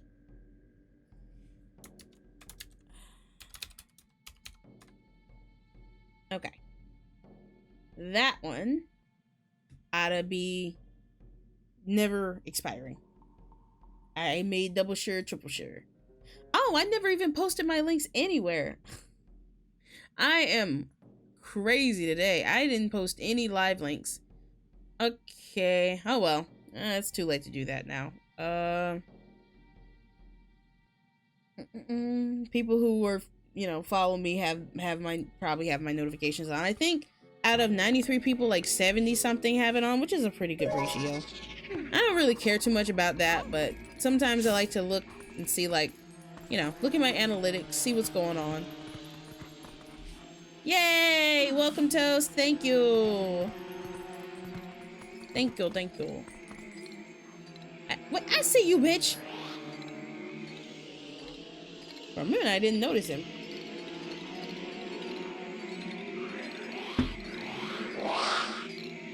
Oh, yeah. This. I think I have to see which one turns blue. Ah. Wow. Bro, you're terrible at this.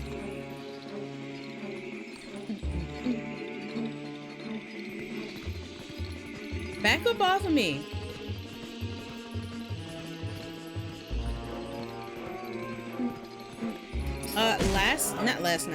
Tuesday, last stream, I have notifs on for a reason. Hell yeah. Thank you for your support, Nick Bro. Oh, there he is. Last Tuesday, we watched Shrek 1. And I'm gonna be so real with you, I didn't watch a lick of that movie because we were talking so much, but it's so fun because we were discussing, like, like the games we like. We were talking. Daryl came and he was telling us the story of how he somehow closed his shin up in his dad's truck, which to me, the only way that makes sense is that he left his leg in the car. And he's like, I did not leave my leg you left your leg in the car. How did you close your shin up in the car? Shrek! Exactly. Maybe next time we'll watch Shrek 2. The masterpiece that it is. Shay Frilla's Productions really has me fiending for Shrek 2, because the way he describes it, you're just like, wow, I didn't realize how much of I mean, I remembered that it was a good movie, but it'd been a while. I didn't remember it hit that hard. It fucking hits hard. I don't know, man. That's so Daryl. How do you close your shin up in the cab of a truck? Only Daryl. Come on. All right, guys. These fuckers are just dancing. These fuckers are just having a fucking ball. Mr. leaves his shins behind. Exactly. I mean, I'm not surprised because it's so him-coded. It is. It's an extremely him-coded thing to happen. Bro just left his whole leg in the car. He's like, well, to be fair, I was in a rush. That doesn't... You have to... When you step out of a car, typically you step out with, like, both legs. Like, how did you... How did you step out with one leg and close the other leg up behind you? You weren't like, oh, my leg's still here. Like, that's such Daryl logic. I'm in a rush. Might as well leave one of these legs behind. The legs that I need to, continue to rush. Like, he's a very special child, he is. How does one decimate their entire leg? I don't know. He even got a bruise from it. He's something. He's definitely something. Okay, so I came from there, and I went, I think, across to here from there. And I came from there, I went through there. So let's go back to the main place. Yeah, definitely. This is This is the one that, oh shit, might as well just go ahead and get in there. The one that when people bring him up at family dinner, I'm just like, oh, let's change the subject. And how's Daryl doing? You know, yeah. Closed his shins up in the truck. Oh, what can we say? That's our Daryl. The shin lever. Oh shit, do we also have the oh, I thought we also had the rats on us. Oh god, like rats, insects, oh, that makes me so itchy.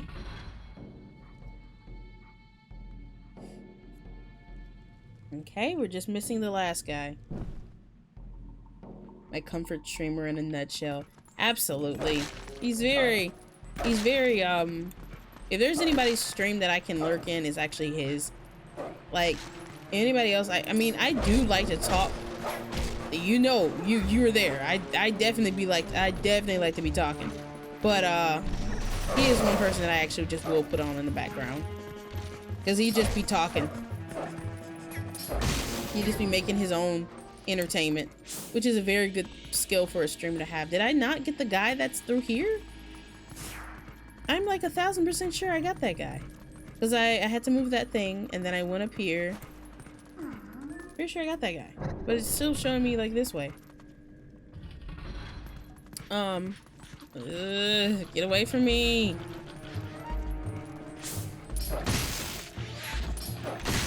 Okay. So, through there. So I need to go back down there and turn the turnstile. I'm like 1000% sure I already got that guy, but who knows? I like to be like, I want to be like a home for people, you know, like people to be like, I feel a sense of like home and belonging here, you know, like I feel he's the only person I would actually go back and rewatch a VOD. Same. I really enjoyed his Twilight Princess 100% playthrough. And I would go back and watch that on YouTube. I haven't had a chance yet because I really want to actually sit down and watch it instead of like kind of mindlessly brain off watch it. Because I came in, when I first discovered him, I came in kind of in the middle-ish. And I did want to go back and watch the earlier VODs. And I feel like I went too far. Wait. This isn't where I was supposed to be. I was supposed to go up top and turn that thing. I've gotten distracted again. But yeah, I just want to be like comforting, like somewhere people can be and be sort of like, yeah, that's my streamer. That's my place. I belong there. Like, the only people who don't belong in my space are hateful, spiteful, terrible people, you know? Like people who are just like, oh yeah, I believe women shouldn't have rights. What? Fuck off. Because to have a space where people can be safe and people can be happy, people have to be included. It's not a space otherwise. Like, who the fuck is you to say that? Exactly. Like, who the fuck is you? Oh yeah, I think women shouldn't be rights. I think gay people should be this. I don't know. All right, buddy. All right, well, pack it up. Go ahead and head back to that fucking basement, brother. All right? Take a bath if you please take a bath before you head down there. Guaranteed. You smell you smell like provolone, bro. Wrap it up, go touch grass. Nah, bro, they're allergic. They couldn't touch grass if they wanted to. Okay, yeah, I think the Poe was in here and I already killed it. Because there's no way to get out otherwise. Am I supposed to like smell each Poe? And like get the scent of the next guy? I don't know. There's just one guy left. One guy somewhere. But yeah, in order to have a space for people, you have to be inclusive to people. You can't just be like, well, you know, yeah, we don't like these people here. Or if you have a space that invites certain types of people into it, don't be surprised. Something I was talking about with I think I was talking to Dan about it. I can't remember. Dan, or maybe it was someone else. How certain VTubers have, and this applies to like all YouTubers, everybody, but you know, specifically I was talking about VTubers. Like, they have been so surprised when they've met their fans and they find out you know, at TwitchCon or some type of off-kai, some type of event, and they meet their fans and they realize, oh, these are like hateful, spiteful people. Well, yes, you made them comfortable to be in your space. If you make hateful, spiteful people comfortable, even if you say, oh, this is this is a joke, I'm being ironic, there are a lot of people out there that are going to take that at face value and say, oh man, it's a safe place for me. Yeah, I welcome all types of people here. I mean, we say, this is base, that's base. Well, that's so funny. Okay, well, you are creating an environment where these people feel safe. And then don't be so surprised when in your name they are saying and doing terrible things. They are, you know, spitting vitriol online. Oh. Huh, I didn't realize I'd never been in here. They're hateful. They are stupid. Let's just be so fucking for real. Like, and then you're like, oh, well, I don't agree with that. I don't. When you get, oh, I have been in here. When you get to the point where you're trying to disavow what a bunch of people are doing, you have already lost. If you have created the environment where all of these people feel comfortable and feel safe to say these things and do these things, trying to suddenly switch up and be like, guys, I thought we were being ironic. You guys are actually racist? Well, yes. What did you think was happening here? Did you think that they were just doing it for ha ha hee hee giggles? Did you think that everybody picked up on your sarcasm? No, some people take these things at face value, because turns out a lot of people who are terrible don't get well then Zombie Man is streaming. Bye, see you next time or later. All right, bye. A lot of people like are, you know, obviously unwelcome in these spaces, in a lot of spaces, because guess what? People don't always want terrible, mean, racist people in their face, in their spaces. So they're gonna be like, you know, not welcome. So, fucking duh. You finally make these people who have been kind of excluded from other spaces for good fucking reason real comfortable, and you tell them, well, you can be here. I welcome all kinds of people. I think this is base. I think that's funny. Welcome, welcome. Shut up, Twitch. I don't know, man. How can you be so obtuse to think, yeah, making a joke about these people being welcome in my space is like funny when those people are already homeless looking for a place to be? You really, what you wanted was an edgy fan base where you could say anything you wanted and have no consequences, and those people would still be okay with you. And then you realized, oh, that usually comes with the whole racism thing. Ah, dang it. Yeah, dang it. Darn it, shoot. Oh, fuck. Dang it, darn it, shoot. Oh, fuck. I want to get my spinny top. I want my spinner. Okay. I am confusion. Where else? Let me check my map, my big map. Allow me to consult the archives. Okay, so 4th floor, that's where death happens, I guess. Alright. Okay, so let's go back to the 1st floor, which I'm guessing is down here. Okay.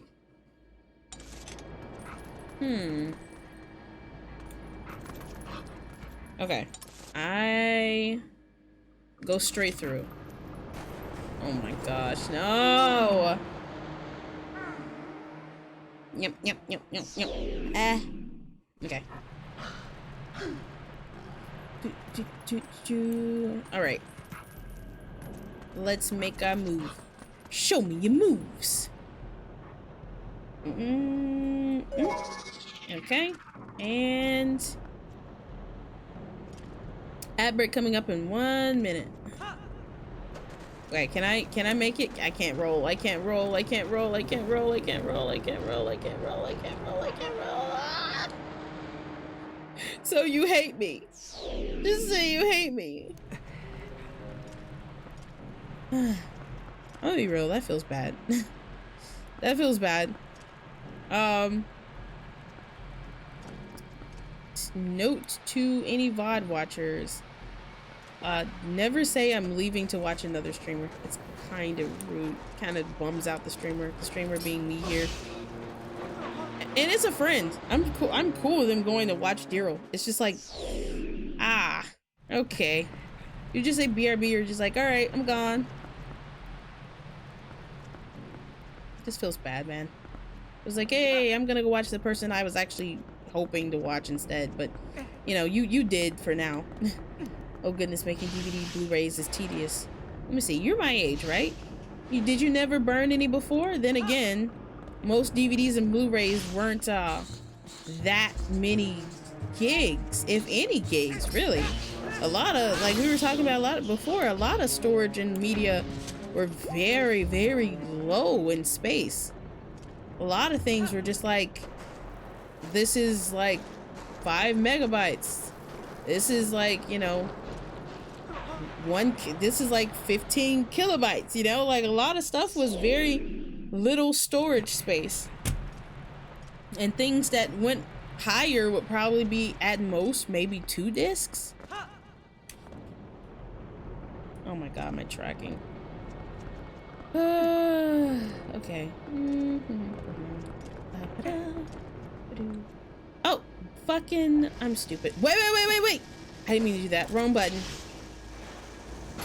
There's an obvious solve for this. I was doing it the hard way for no reason. I just saw earlier, I think Doki Bird, she posted that I believe she goes by she. I certainly hope so. I don't know much about her, but you know, we're just gonna use they. When you don't know, just use they. They were posting earlier, apparently they were using mouse acceleration the entire time, and people were just like, wow, you've been handicapping yourself. Matter of fact, I don't think mouse acceleration would be on for me, but it made me want to check. It was called enhanced pointer precision. What? No way, mine has been on too.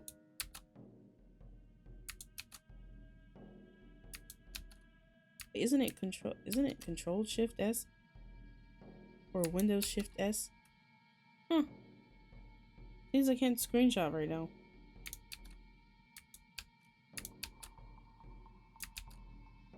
Anyway, yeah, apparently I've also been playing with mouse acceleration on. Huh. Well, I'll be. Oh, I think is my keyboard dead? What's happening? No.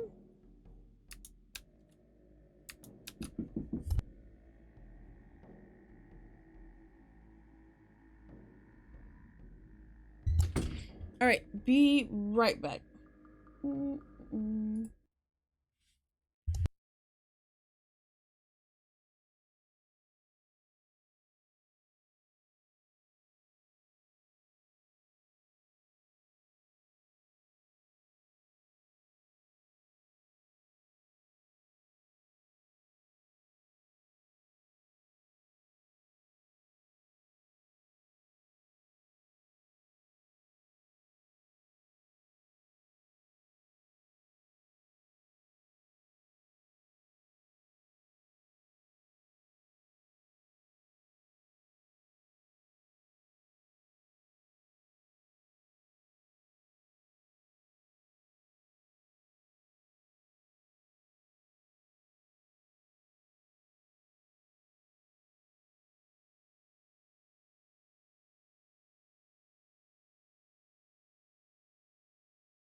Weird. What the hell is that? Why am I in the void? Oh. Okay, I see now. Is that like a combo for OBS? That's weird. I wouldn't mess anything else up on OBS. Okay, I'm back. Sorry about that. Where the fuck is this last guy? Oh, I think I have found generally, okay. I need to go through here. Here? Nope. Here. Fucking. Alright. Animal crackers in my soup. Monkeys and rabbits, loop da loop. Gosh, I'm getting really sick of these critters. I gotta give it to the Gerudos. These are very unpleasant. This is a very unpleasant place to live. I really gotta give it to them. Apparently there's a door behind here.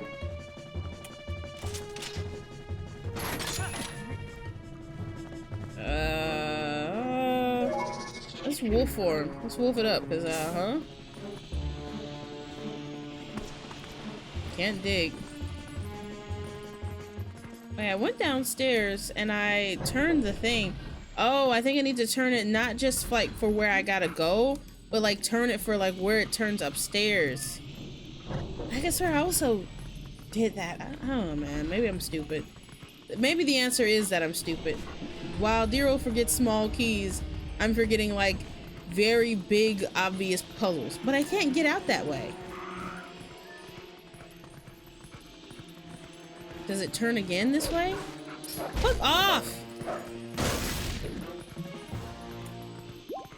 Every flying thing in this game needs to be eradicated. Alright, let's turn it back. Let's see if we can turn it again. No. So, okay, let me try to human. Let me look up. Maybe it's up, like, maybe it's up there or something. Nope. Also not that. Oh, fuck! Stop throwing all your bombs! So it only goes one way once. But this little room here, it's not like I can get out of there. Like, get out this way. So... what do?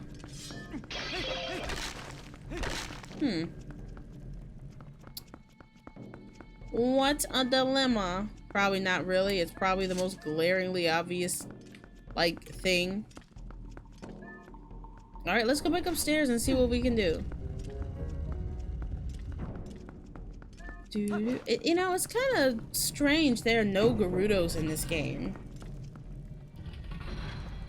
Alright, I turned my air back off. It's kind of strange there are no Gerudos in this game. Like, you don't see a single Gerudo woman. What's up with that?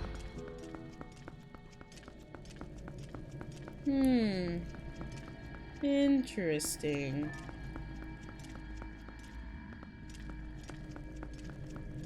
Okay, maybe... yeah, I can't get back out that way once I turn that thing. So, I don't really know. Am I stupid? The answer is probably yes. But I'm honestly stumped. I can't wait till I get my second claw shot, but that requires me going to like the sky dungeon, and I'm not amped for that place. I'm really not. It's like a good dungeon. It's just, it's got vibes that I'm not fond of. Like the whole, I don't know, man. The music there, it just all feels like an uncanny place to be. Plus, it's populated by other Ukus, which is never a good time. I hate looking at those things. Uku's chill, you know, she helps me warp out of dungeons. I like her. Her and her son, Uku Jr., who comes out of the back of her head for some reason. I guess because The back of her head looks like an egg, but like, I don't know, man. It's a little strange. I just realized I rarely ever take breaks on stream. That's not something I do very often, so like, that's kind of like, I just be sitting here for like 5 hours, 4 or 5 hours, just not pissing, not shitting, not going to get anything to eat, just kind of just raw dogging, just bare assing a stream for 5 hours. Kinda insane. I'm not patting myself on the back, I'm just saying, like, why do I do that? Okay, so I've been in here.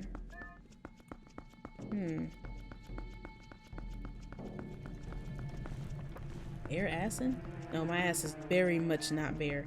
I'm probably one of the most clothed people you'll ever meet. I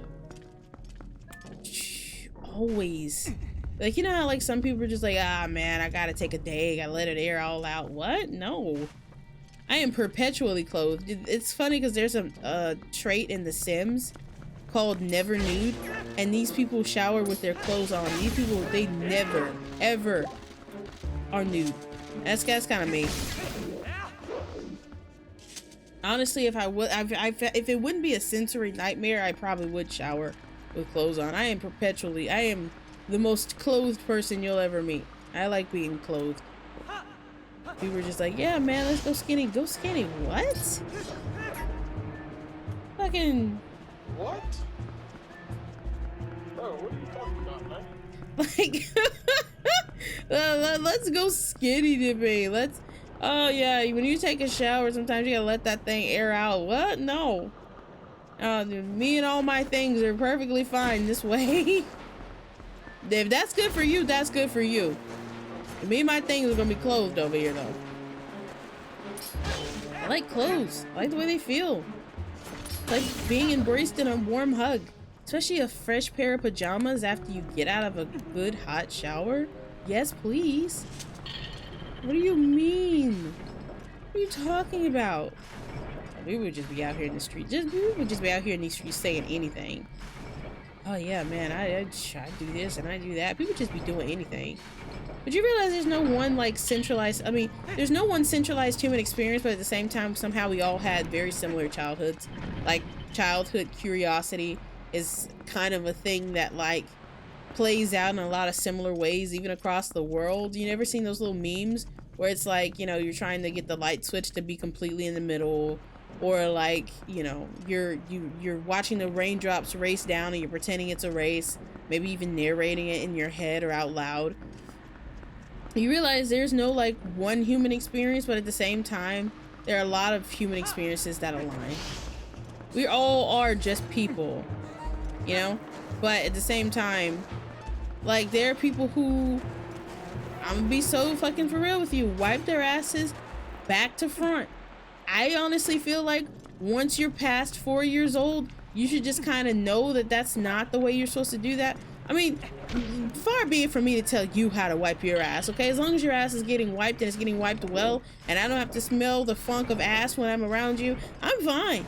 I'm fine. You can wipe it back to front, side to side. You can go kind of crazy and like fucking, you can go whatever. Do whatever the fuck you want to do. Go across time and space, okay? Get absolutely metaphysical with it. Do whatever you want to do. As long as your ass is wiped, okay? I'll wipe my ass, you wipe your ass, and we'll all be happy. We'll be ass wiping friends. But like this whole thing is just like, oh well, I never understood people. I never realized people. I feel like there's some things that you should just say. I think the way I decided to wipe my ass when I was potty trained might not be the most optimal way to continue to do that. Therefore, I will change my ways. But like, not everybody does that. I mean, if that's you, that's you. But like, they're just, I don't know, man. It's crazy how the things that we decide we're gonna do in childhood. Let me just move my phone because the track is really starting to get on my fucking nerves being this way. It's crazy how we just decide some very important things about ourselves that we will do for the rest of our lives in childhood and just kind of never switch up on that shit. Like, but the thing about like bathroom habits is that we don't often discuss bathroom habits. So However, and a lot of parents, for whatever reason, or maybe not a lot of parents, a lot of Americans are very squeamish about like basic shit. Teaching their child about the parts they have and what they do and how to clean them is somehow weird. They're just like parts, man. Teach your child how to clean themselves or we're gonna be smelling them. And then you know what that smelly child will become? A bully child. And that smelly child may become a nose blind adult. They'll never realize that the reason people don't always hang out with them is because they got a little funk on it. You know, they put a little stank on it all the time. They put a little stank on everything. You know, that's why you wipe down the seats when they, you wipe down the couch when they leave. Okay, stinky children who are never taught like how to properly clean themselves become stinky nose blind adults. And you can prevent that. If a person grows up and they just wind up having bad habits, but you taught them right, then that's just that. But like this idea of oh my gosh, genitals, you have got to, if you're gonna have a child, you've got to grow the fuck up. You gotta, for that kid's sake, you gotta get over your weird hang-ups about like parts, man. Or else that child is gonna be a back to front wiper and not in the right way. Apparently there's a way, and then there's a way you ain't supposed to do it, which I'm guessing is the way where you just go all the way, you know? Don't raise a back to front wiper, okay? If they're potty training, tell them what to do, because we as Americans, at least, I can't speak for every other culture, but I can speak for Americans. We don't talk about bathroom habits a lot. I mean, guys might be like, yo, dude, I took a fat shit, but we're not talking about wiping methods, right? So, that being said, there's not really going to be another chance in this person's life for them to be corrected about the way they do something so basic and primitive. Please give them a fighting chance. Please give them an opportunity to do shit the right way. Literally. I can't think of anything that I do that anybody's ever been like, you do this?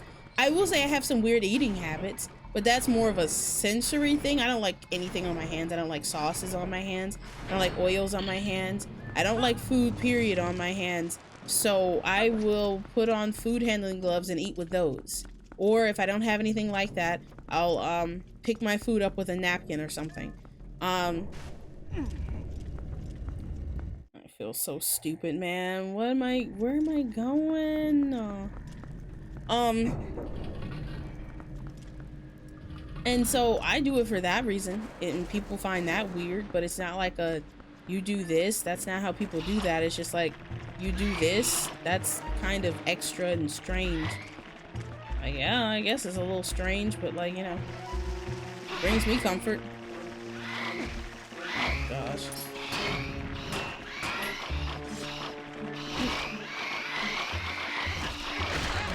I thought I was holding the button to do the spin attack. Fuck it, we'll do it live. Oh my gosh, I'm so bad at this game. Okay, anyway. Let me see if there's a... Like, do I need to, like, re-smell this pole or something? No? I am confusion.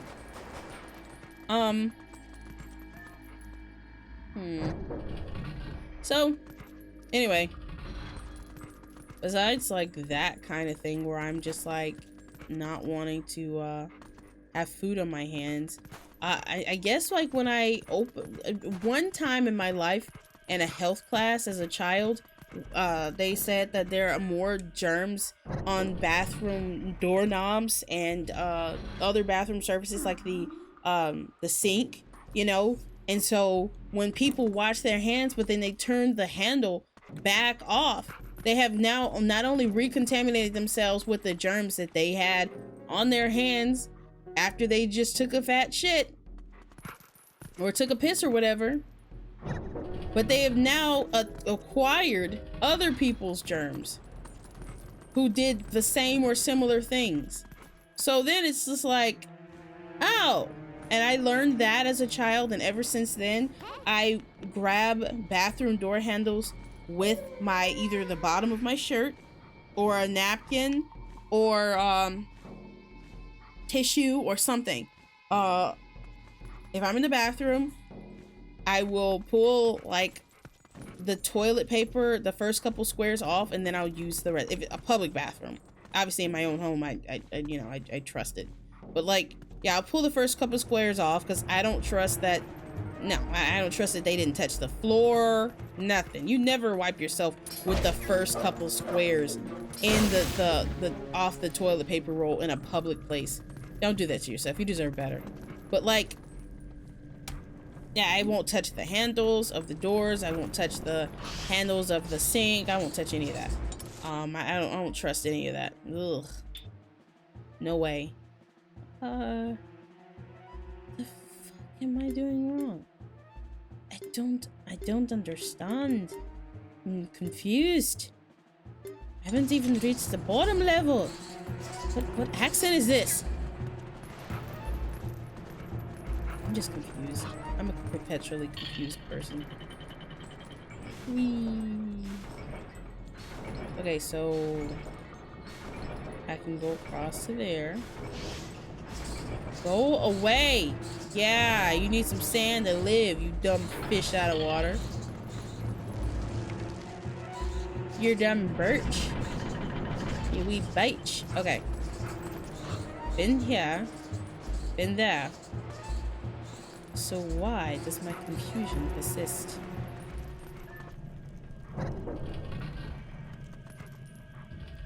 The horrors persist. My confusion persists. But hey, so do I. Isn't the like final boss of this game a goat? Because I keep seeing like it's very, very much goat symbolism. Yeah.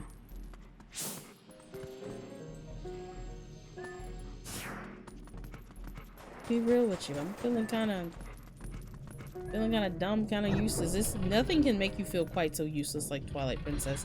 Because once you try, you realize you don't quite understand like one thing, or you're missing one key or something. You feel like, all right, wow, who let me grow up and play games? I wish I had bought 2 Reese cups from the store. I think I still have a holdover habit from being a child where I will only get one of something, even if I'm buying it with my own money. Rarely will I ever be like, oh, well, I'm buying, so I'll get 2 of these. No, I will get 1. Okay, I'm gonna go back this way, but let me go the other way. I will get 1, because growing up, it's like, you get 1 Reese cup. You want something from the store, you get 1. You get 1 thing. You get 1 thing. So, you make that one thing the thing that you actually want to have. Okay, I just gone in a big circle. I thought there was another route from here. It's not. Can I relight these things?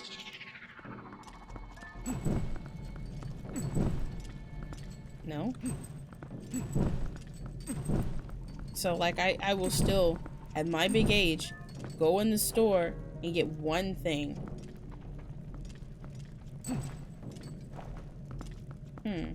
I don't trust any public restroom. You can get stabbed with a syringe just trying to reach for toilet paper. That actually happened, by the way. Someone reached into the toilet paper container trying to get some TP, got stabbed by a syringe. The stuff that was stuffed into there. I mean, I feel like that could just be solved by like not going to shady bathrooms, especially if you have a penis, you know? If you're a person with a penis, you can kind of just pee just about anywhere. I don't think there's any real reason to use like shady gas station restrooms or anything like that. I'm not saying that if somebody gets stabbed with a syringe that it's their fault because they went to a shady place. I'm saying like generally speaking, those things are probably more statistically likely to happen in places that are known for crime or known for being shady, in which case it's probably better to piss yourself. Might be better to just piss yourself about this one, bro. My confusion persists. That's the way up. Wolf time.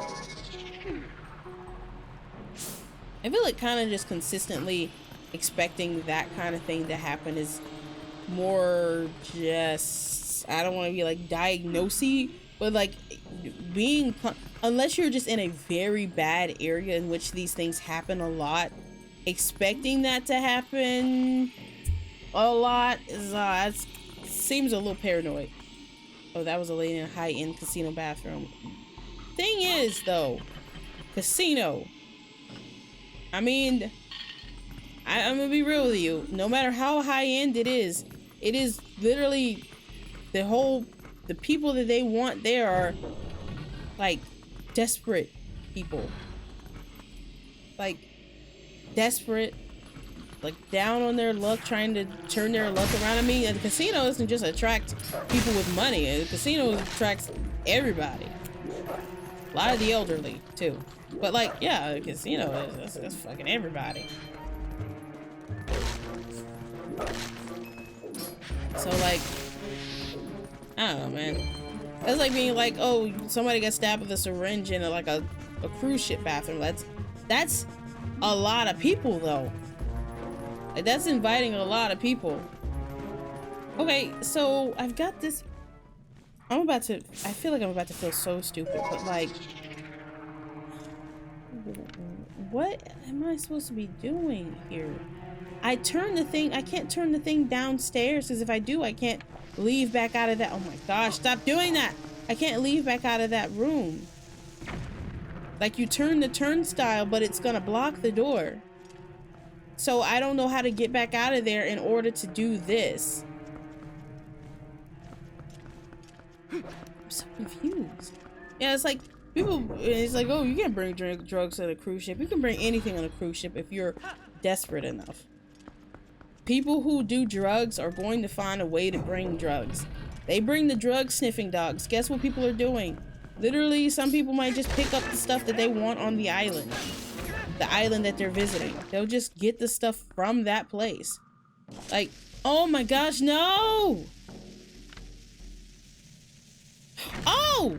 Oh yes, so I am stupid. I'm very, oh my gosh.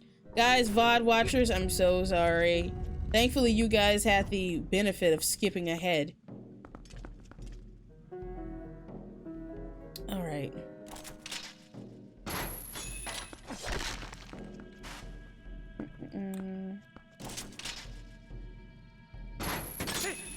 I knew it had to be a way, I just couldn't feasibly understand it with my dumb, stupid zombie brain.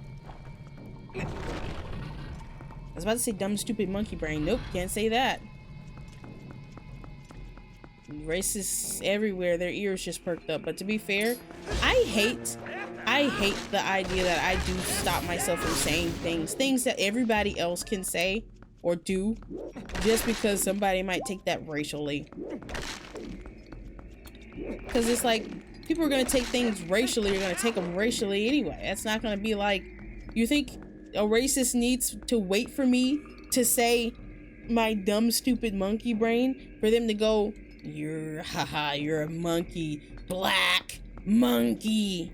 Like, no, they don't need to wait for me to slip up and say, even though monkey brain is a common saying, like, literally, I considered, I was really surprised that Kenji went for the monkey thing, considering he's half black.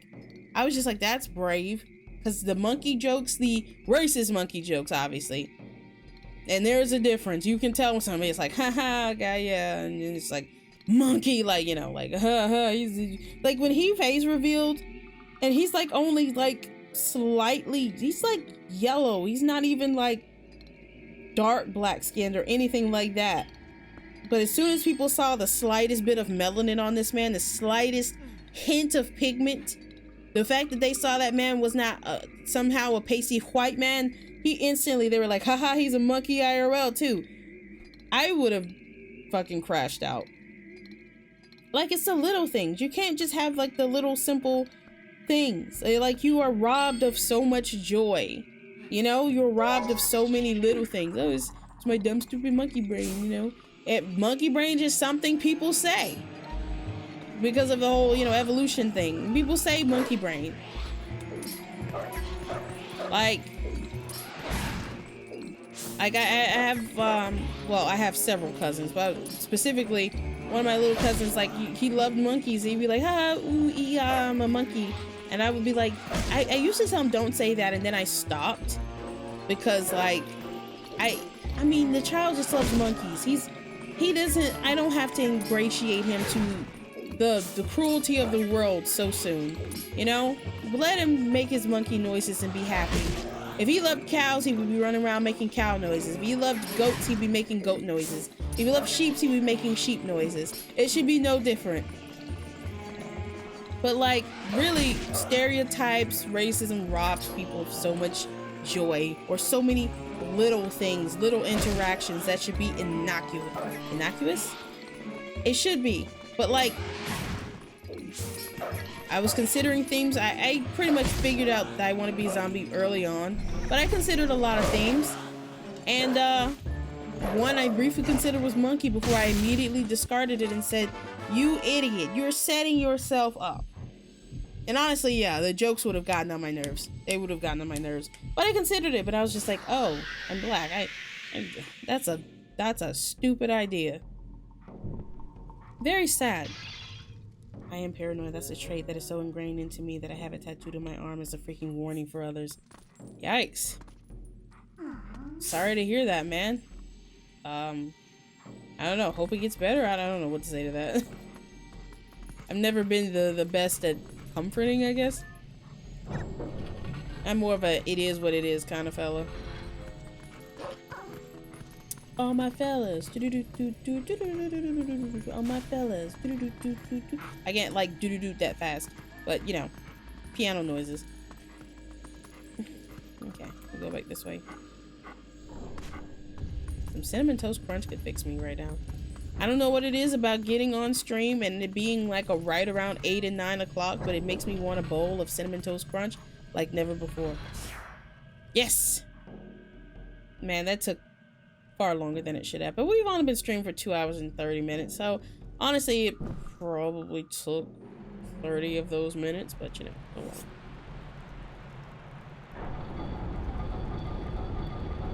well. I don't like feel paranoia necessarily, but I tell you what I do feel. Every second of my life ticking by, I feel like I don't like saying things out loud like that, but like when my friend was like, "Hey, you want to watch One Piece?" I was like, I literally don't know. I have such a finite. I feel like somehow my life is more finite than any other person's.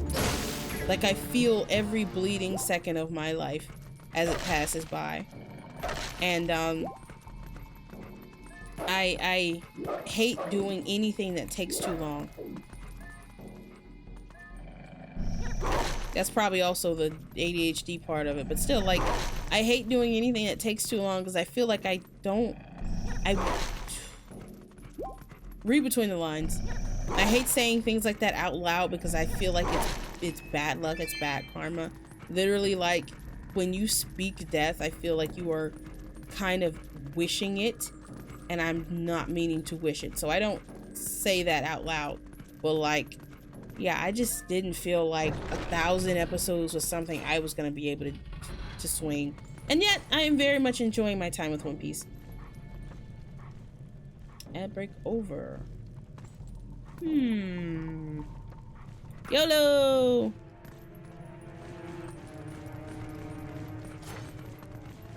Let's go down first.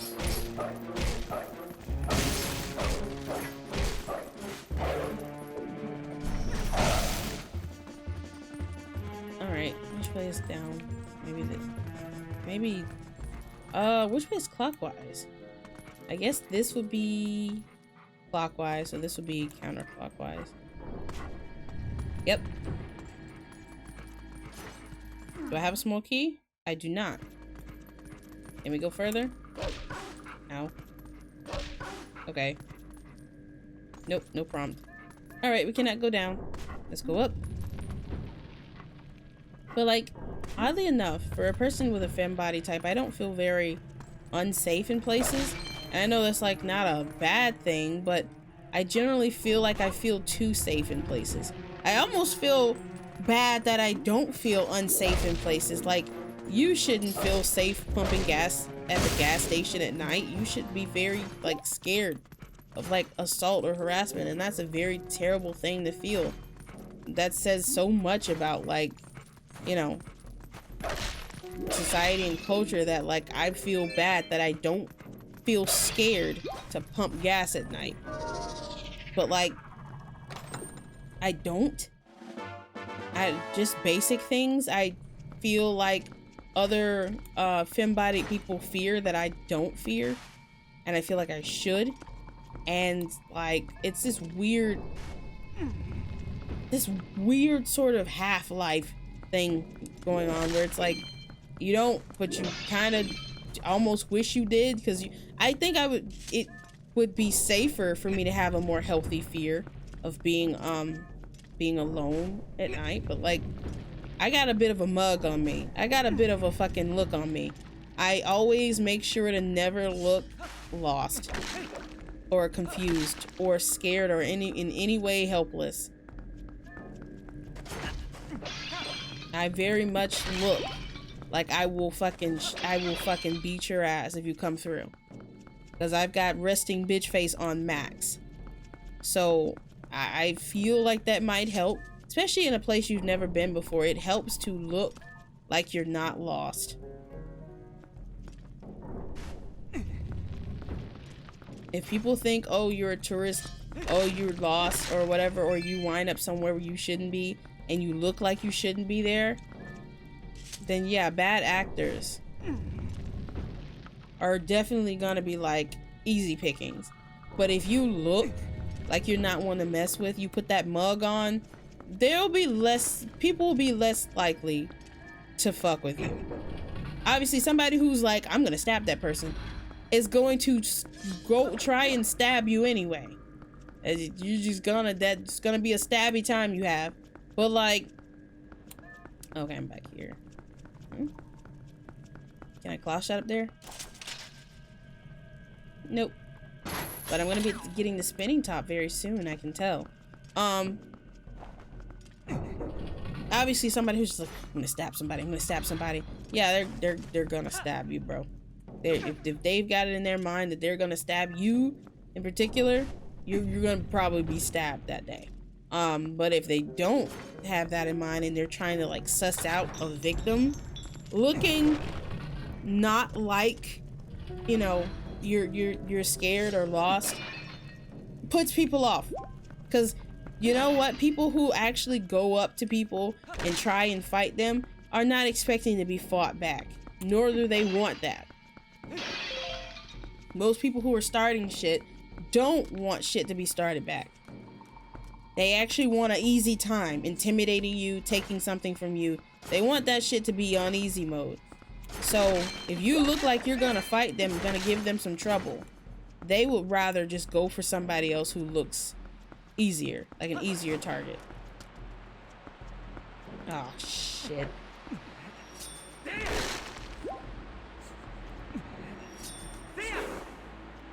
Do I really have to be a wolf to get rid of these things?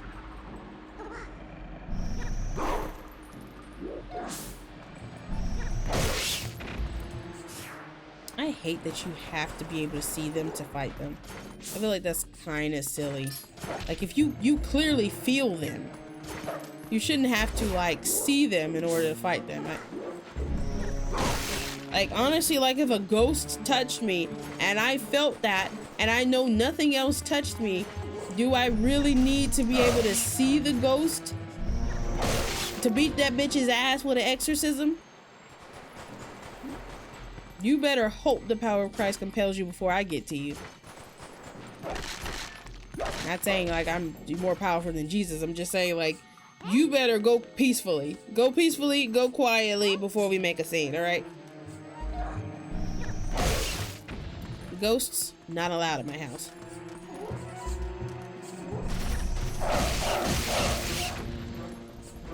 Sorry, man. Keke said you can't come.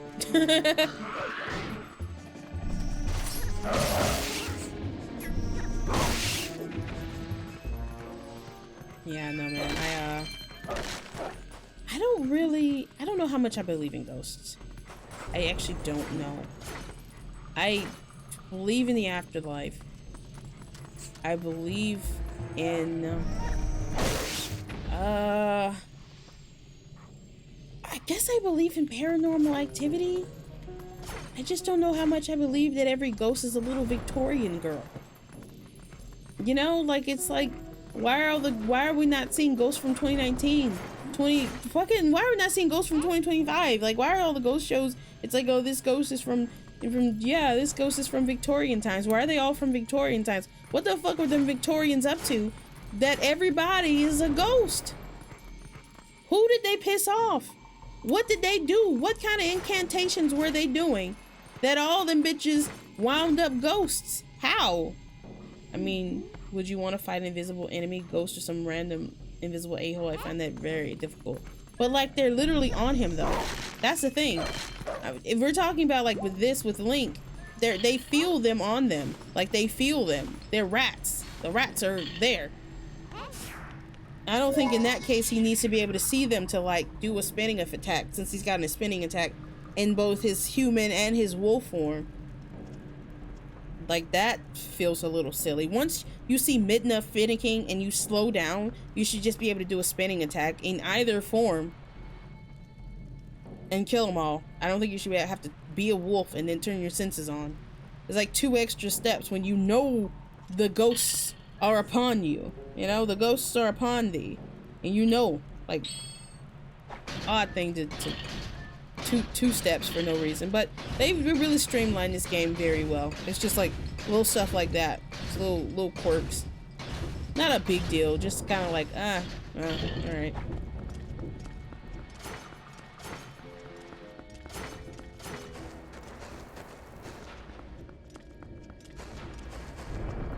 Here. Oh, fuck. Oh, just made it. I thought my hitbox would betray me. Oh, they're going back. The only way to go? The only way through is out.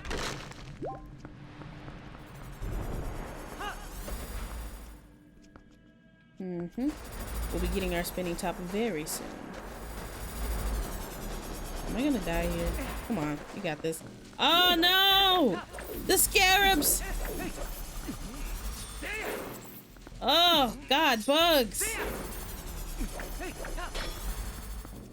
I don't like fear bugs. Like, not really. I fear the sensation of bugs. When I see them, they make me so uncomfortable and itchy. I'm so... don't touch me. The only bug I'm okay with picking up is worms. And even though they're wriggly and slimy, worms are friends. I love worms. Worms are always my friend. And I will always love them from afar or up close. And beetles are pretty cool too. They have really cool shells. Some of them are like iridescent and shiny. I really like beetles. I wouldn't pick one up like I would pick a worm up, but I used to pick up roly-polies. I don't know what roly-polies are called, you know, where everybody watching is, but like, roly-polies are those tiny, some people call them pill bugs. We call them roly-polies here. They're little blackish bluish bugs with segmented, like a segmented spine. And that's because they can roll up into itself. And as kids, we would always pick them out of the dirt and roll them between our hands so that they would roll up. And then we watch them pop out and then crawl around our hand. But I haven't seen any pill bugs in a while. Oh, phew. Free at last. Gracious, you're that nice fellow who helped me out the other day. How nice to see you again.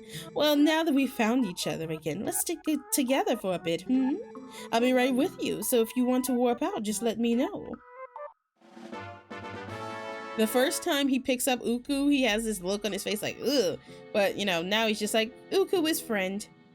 I never really used Uku much, but I imagine in hero mode, she would be a lot more useful.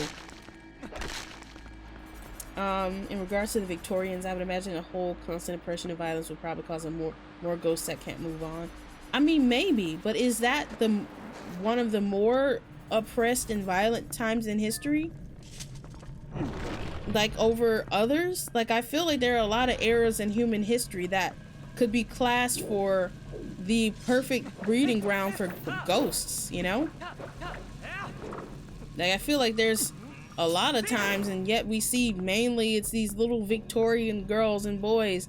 Every now and again we'll see some modern ghosts, but like you ever notice the trend? Keke Worm Lover, that's me. You ever notice the trend where like modern ghosts, if they're modern ghosts at all, they're usually a family where the father has killed all, and I'm not just talking about Amityville.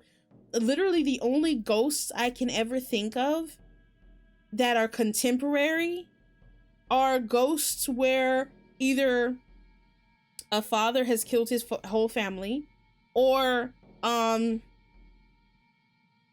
man has like killed a woman. Like I can't think of any. I'm genuinely, and I used to watch, me and my mom used to marathon ghost shows until I kind of stopped believing in ghosts. But like really the contemporary ghost people would talk about would either be like big mass experiments and like insane asylums and stuff, or they would be like from a man who killed like a woman or his family.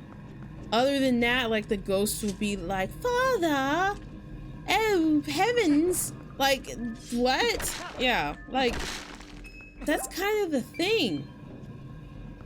I don't really think there should be too many themes when it comes to ghosts. I feel like ghosts generally are people who die with unfinished business. That feels like it could be a very broad thing. It feels like it could be a lot of things.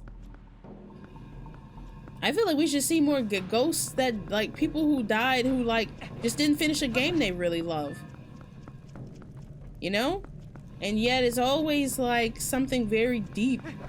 I mean, there are people who are literally living because they want to see the sequel to their favorite game come out. There are literally people who tell themselves, yeah, my cat would need to be fed and I'll never get to see like, you know, the sequel to this one game happen if I die, you know? And that's good. You need to find any reason to like keep living. But like, what about those people? What about if one of those people like gets hit by a bus? And they were literally being kept alive by paper, string, and the idea of playing their favorite game.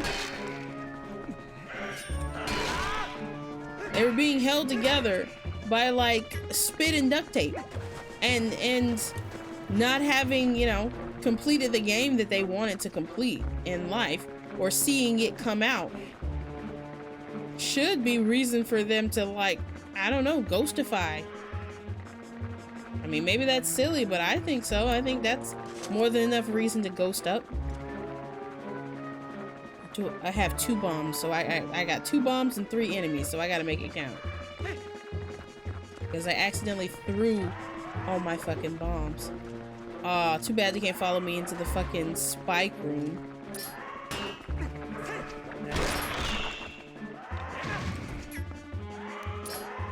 Ad break, starting in a minute.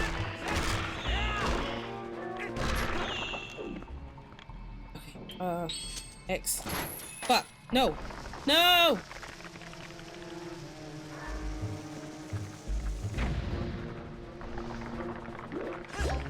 Okay, that oddly enough, that killed the living guy. Well, you know, living.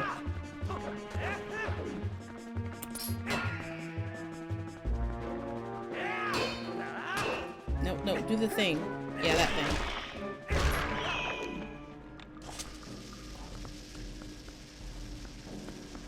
Okay, hopefully this does it, because I don't... Alright. Oh, yeah. So what was I gonna do if I just didn't have any more bombs? If I just didn't have any bombs, I didn't see any bomb drops anywhere. If I just ran out of bombs, would I have been soft locked here? I guess I would have... Oh, you know what? If I didn't have any bombs, that's why they gave me Uku. I would have literally needed to warp out and get some. Crazy. Makes sense, but, you know, crazy.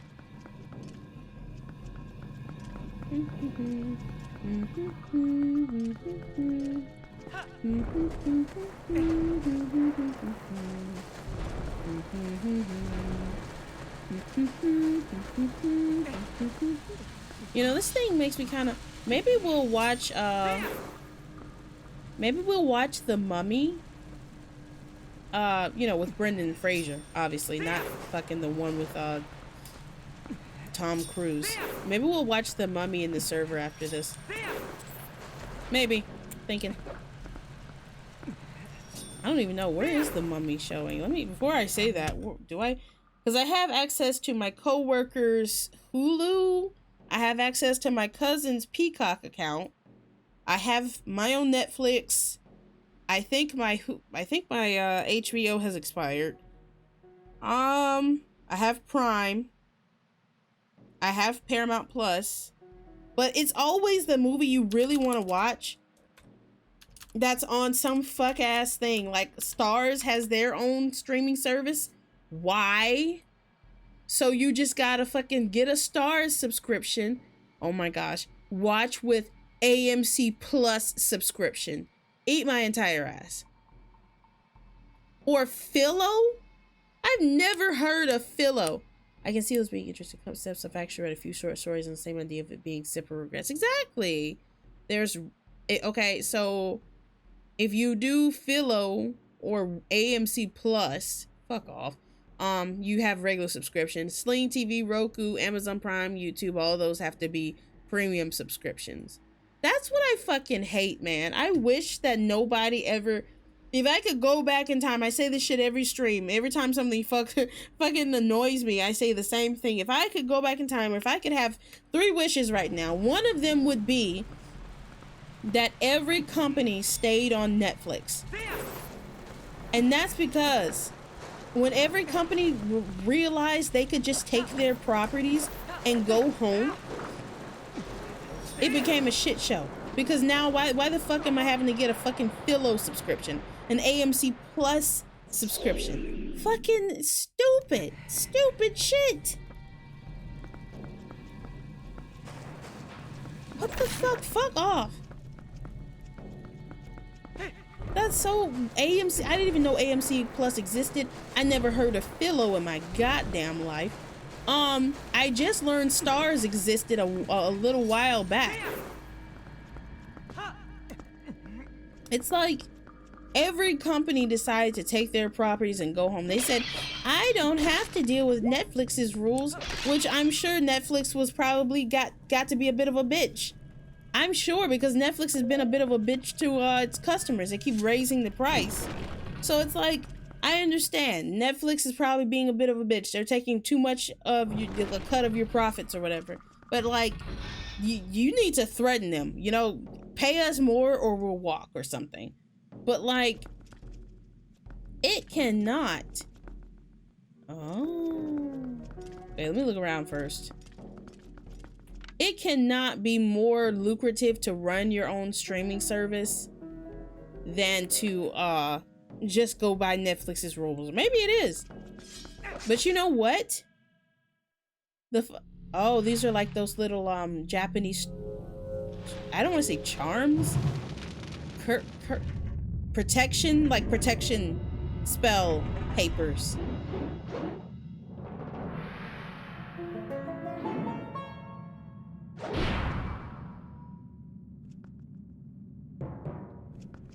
All right. Yeah, but Netflix would have been a monopoly and been shut down. It's unfortunate. It's the consequences of avoiding not monopolies. Yeah, but you know what? It became like, it became one of those things where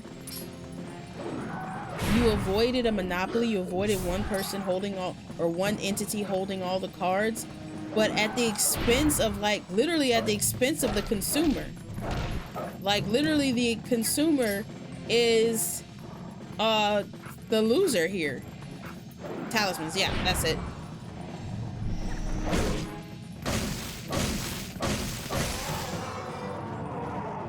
Yeah, bitch, get visible. Hate y'all invisible ass enemies, bro. Hate an invisible motherfucker. I'm gonna be real, I do not remember this boss. I mean, now that I'm here, this feels familiar, but I wouldn't say familiar is the same thing as remembering. I remember the big boss. I remember the pose, but I don't even know this guy. Well, I guess he's a mini boss, so he doesn't really have a name. But like, he looks really cool, but it's not particularly memorable, is he? Apparently, because I didn't remember him. Then again, I don't remember much. Do I need to be a human for this part?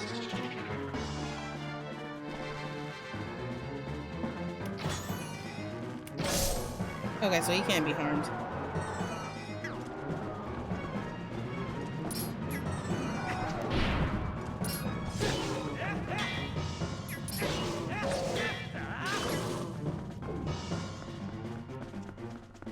Whee.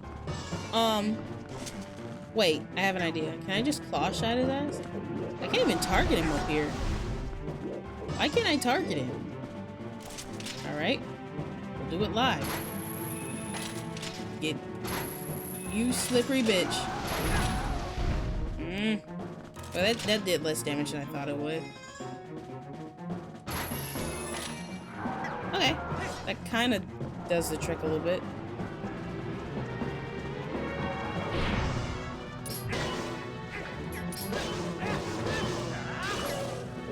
I think I just need to do that one more time and he'll be done for. I really want to know what this guy's name is, though. He's got a cool look. I just wish I could, you know... Well, one, I wish I could see him. Two, I wish I could, you know... I feel like mini-bosses should also have their names pop up. But I guess in... Fuck! Okay, I keep thinking I'm out of the range and I'm not.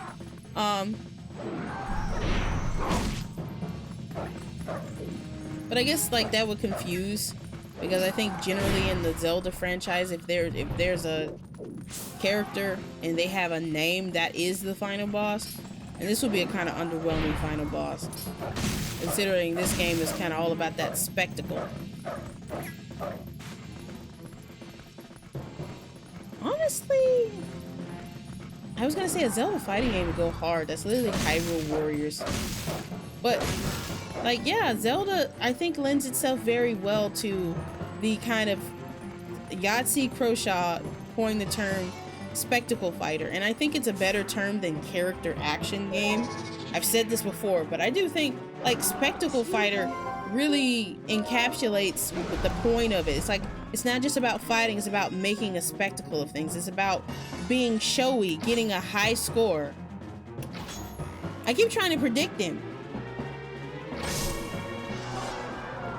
He's being a bitch about it. But yeah, the whole point is like, oh, you make a big show of like what you're doing. All right, yeah, 3 times is usually the golden rule in Zelda games.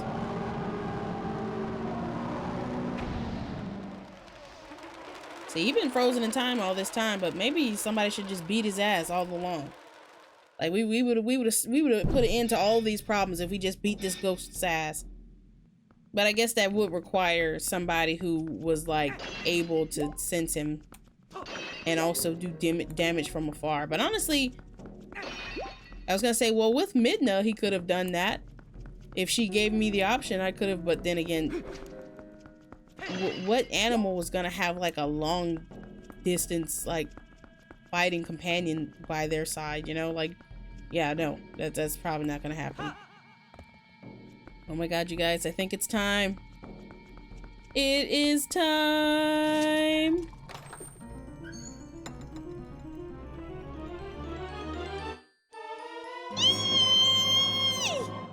You got the spinner. One more time for the people in the back. You got the spinner. You got the spinner. This is an ancient machine that allows you to float in the air.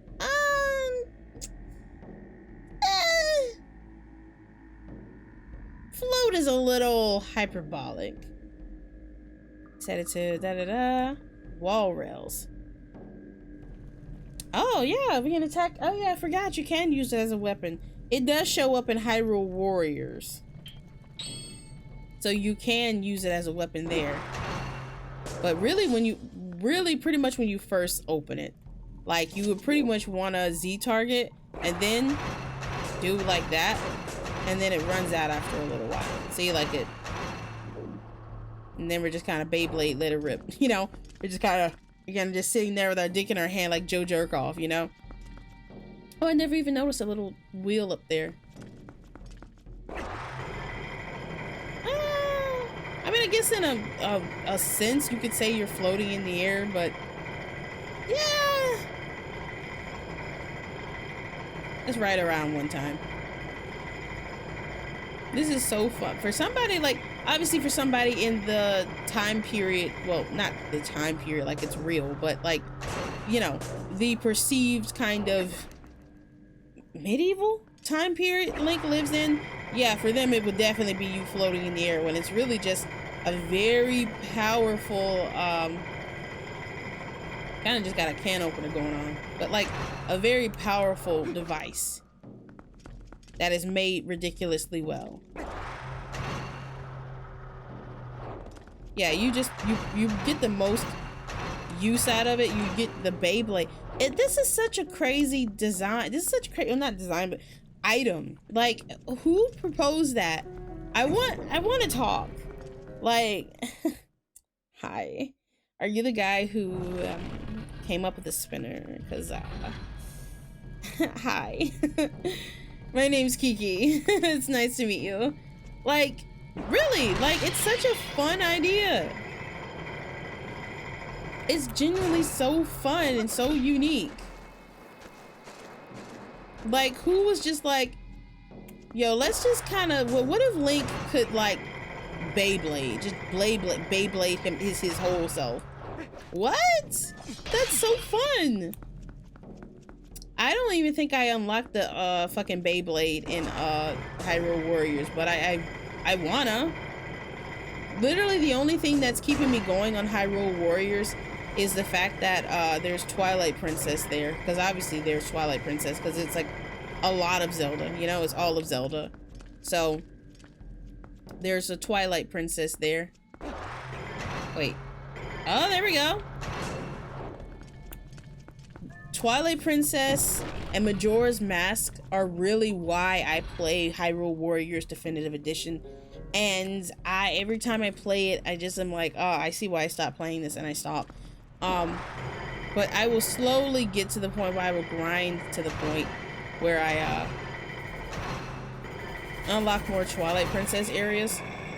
Oh shit, we're on the fucking we're on the monorail. Woo!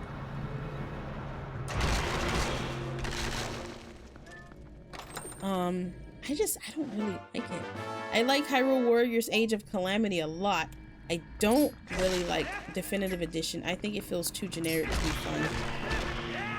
Obviously, it's got to be generic because it's got to be a middle point between, like, well, I don't think it's got to be generic. I don't think that's true. But, like, I think there's a certain level of genericness that's kind of expected when you're trying to represent all Zelda, well, yeah, pretty much all Zelda games. You kind of wind up having to find this middle ground. Oh, sorry, I didn't even see this. Woo, woo, woo, woo! Damn. Well, it was a bit of an exaggeration. Kind of like how we technically have hoverboards that don't actually, you know, hover. Exactly. So I guess that's very in line. And it's very in line with how people of the time, you know, of the perceived time period that this could be, would see it. They would definitely be like, oh my gosh, wow, you're floating. When really it's just some really clever mechanical engineering. And literally a dungeon that was made with this engineering in mind. But that's still very fun. Okay, I think I have to shoot off over there. Oh. Oh, I literally didn't even notice these. You got 20 rupees. I mean, like, I'm still stuck on the AMC Plus thing. Like, I fucking hell. Yay!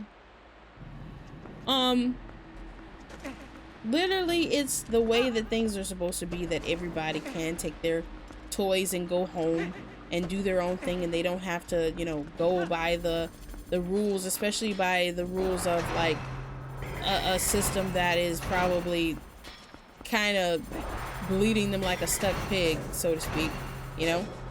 At the same time, though,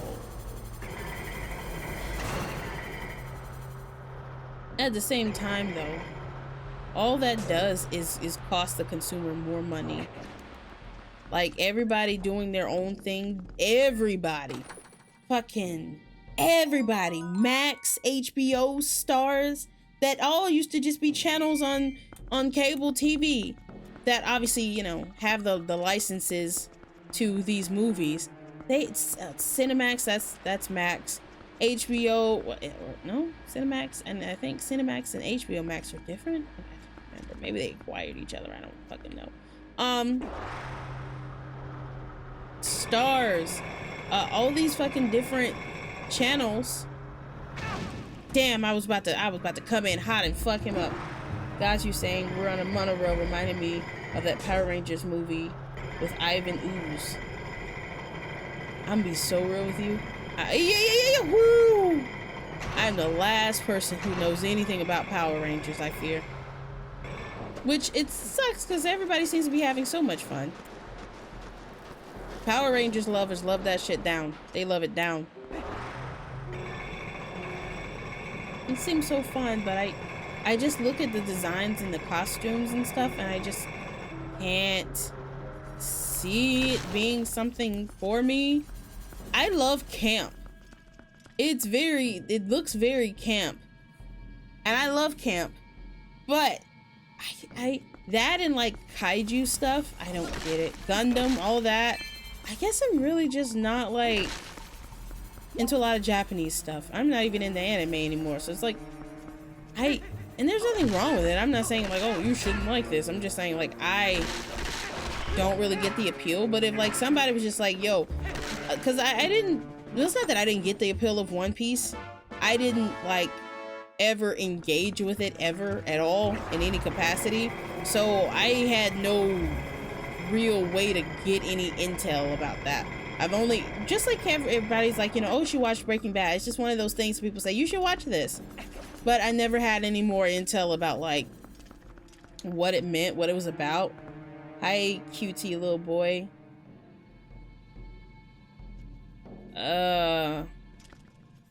Okay. I don't really like being talked to like that. But hello, how are you? Alright, I don't really get the appeal, but I would like to. If somebody showed it to me and be like, hey, yo, this is good for you, this is like for beginners, this is definitely something to like ease you into it, but like it's also very good, then I would be like, hell yeah, you know? I can get with that. Like, I will try anything once. It's an old movie that was not well received well for understandable reasons.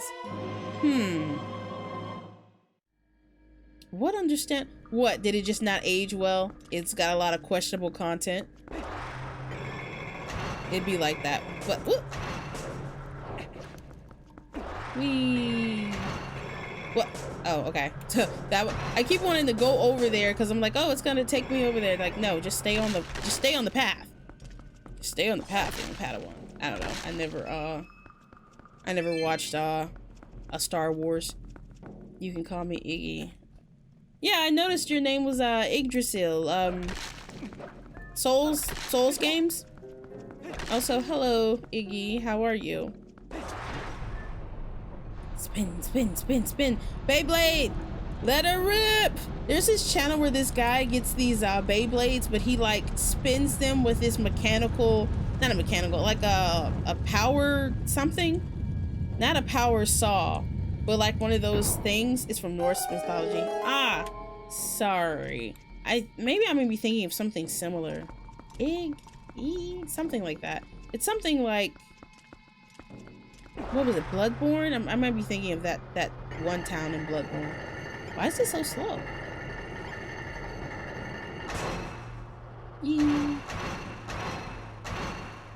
I feel like the one spinner top fan.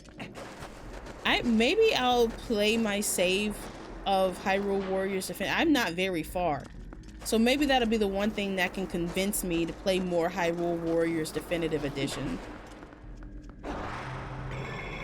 Whee! Let's fucking go! Oh my god, I love this thing. You just feel so cool on it. I don't know how Link's managing to stay relatively still, but you don't question him, okay? Oh, shit, do I have an empty bottle? I do. R. Yes! Okay, they gave me bombs, so I clearly need bombs. Yggdrasil's from Norse mythology and is used in pop culture. Got it. Yeah, I've definitely seen the name around before. Oh, wait. I was about to use my bombs, because every time I put my bombs on anything, I always accidentally pull them out. It's just in me. I got that. Oh, yeah, I'm not gonna say. I was gonna say something else, but like, no. Government, no. I don't have. I've got that link in me. We'll say that. Oh, we made it. I don't even think that was the way I was supposed to do that, but I'm stupid, you know? Yeah. Get down. Okay. We didn't know he had these moves. I'm trying to think, are there links that dance? Probably Breath of the Wild Link. I think he's most likely to dance. He probably has danced in Breath of the Wild. I don't remember Breath of the Wild very well. It's been a while. It's been a Breath of the Wild. Whoa.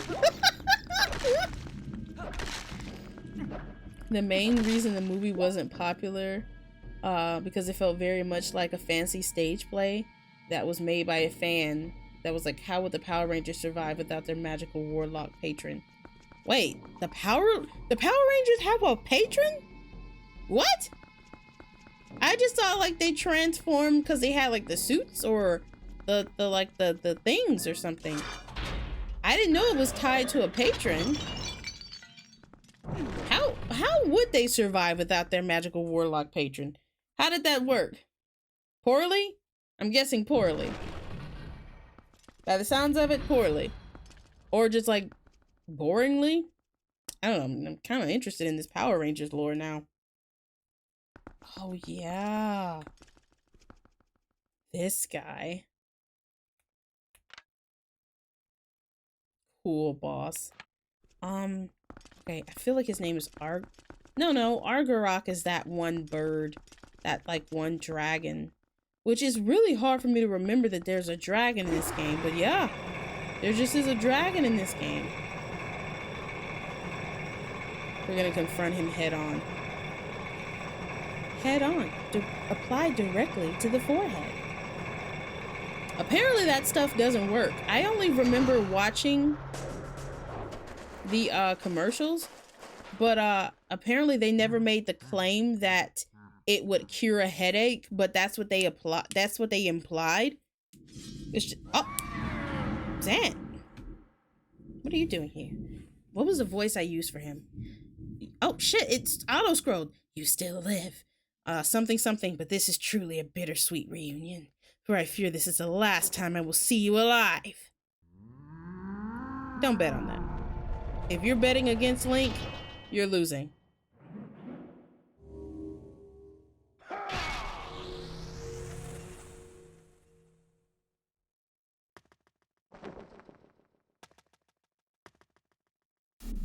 Bro thinks he's him. You think you the shit? Bitch, you ain't even the fart. I should add that to my soundboard.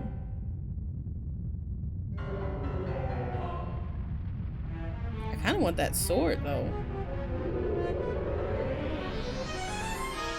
Gimme. Gimme.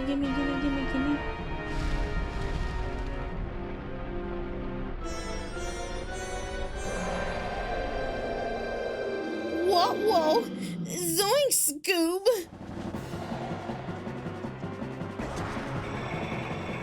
Oh, I remember this song.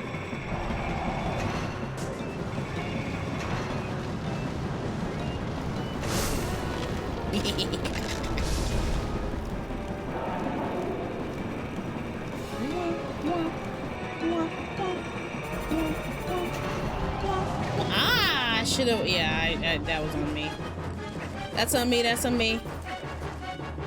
Oh, he's got his little cronies on this thing now. I don't see how it should hurt me when it hit the top. Oh. Smart. Wait. Literally, they're like bowling pins. Still gotcha. You're sinking. Oh, what's that sinking feeling? Literal quicksand, bro.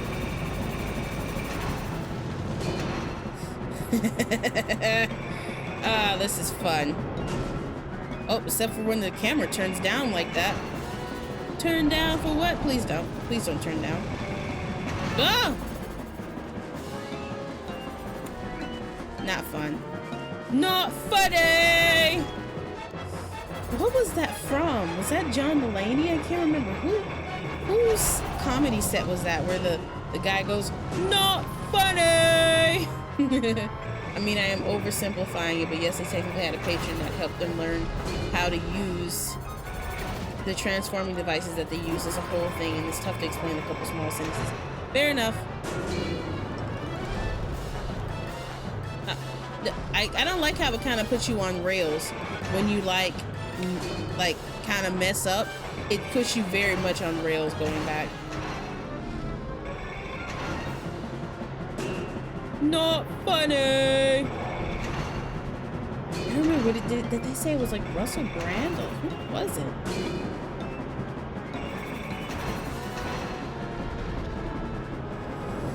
Camera, please. Oh my gosh. Please, please, please, please, please, please, please, please, please, please, please, please, please, please. Wait, can I just? Oh, I can't open it up because I'm in the sand. Boo! Boo this man! I want to talk to the developer that said if you're right next to him, even though you're technically safe, yeah, you can't spawn the spinner in sand. I just want to talk, bro. Because that's not funny! I'm gonna put that on my soundboard. I just think it's so funny. It's just like, not. Oh, I can fucking kill them? Yeah, fuck you bitches. But it still puts me on rails, kinda.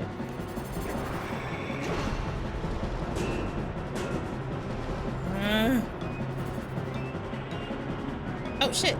Come on. Yes! 3 times the charm. Next phase. Light work, no reaction. I say as I struggle. Light work, no reaction.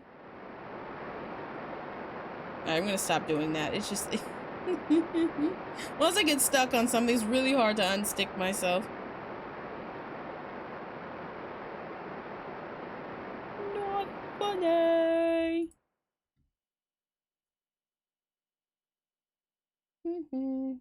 Okay, let me switch back to the screen. I want that sword. I want it. Come on. Yum, yum, yum, yum, yum. Wait. Actually, let me give myself a little. Let me get myself a little harder too. Cause I'm going into phase 2. Yes, I rhymed 2 with 2. I'm a hack. But I never claimed to be a songwriter. Have yourself a little harder too for you. Yeah, that's the best I can do.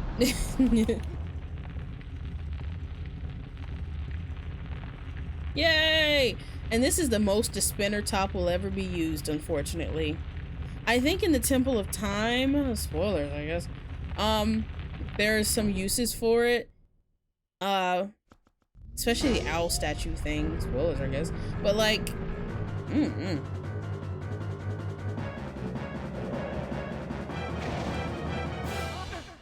Well, I'm glad they didn't make me suffer like losing any hearts for that. Oh, that's going up. Okay. Oh, thanks. Thanks. You guys seen that meme? Where it's like, oh my god, you're so cute and funny. And the guy goes, thanks. Thanks. Can I crush your balls? Yeah.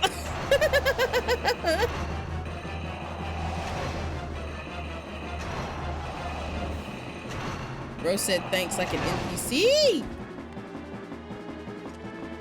Thanks. Well, I appreciate that it puts me on the right track right away. This has got to be so fun. I mean, like, yeah, Link's like locked in, but like, this has got to be so fun. He's got to kind of be yippying a little bit, you know? He's got to kind of be a little, you know, wee, kind of, you know, like, this looks fun as shit. No!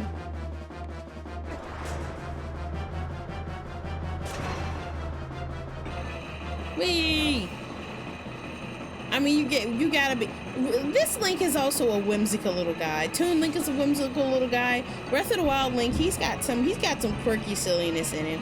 I don't know how whimsical I would say he is, but this Link, he loves kids. He just wants to be on his like goat farm.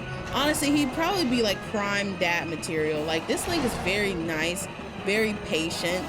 He takes time out of his day to like play with like the village children. Like, he's very sweet. Oh my gosh, bro.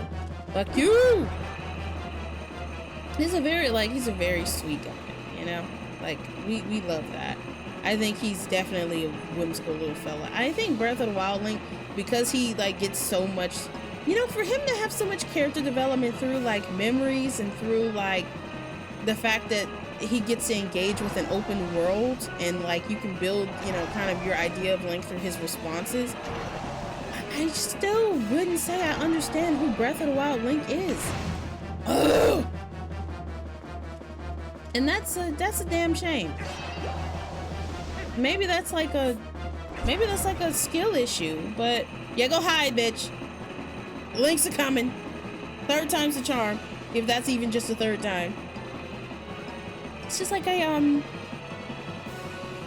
don't know, man. I mean, for all the time we spend with Breath of the Wild Link, it just still feels like not enough to really get an idea of who he is.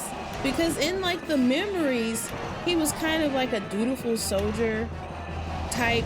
I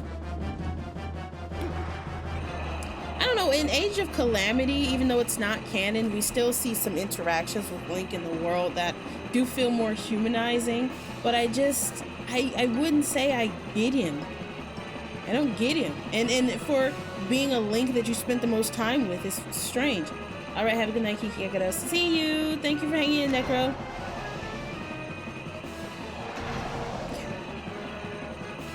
I'm probably gonna pretty much wrap up shortly after this fight. Gotcha.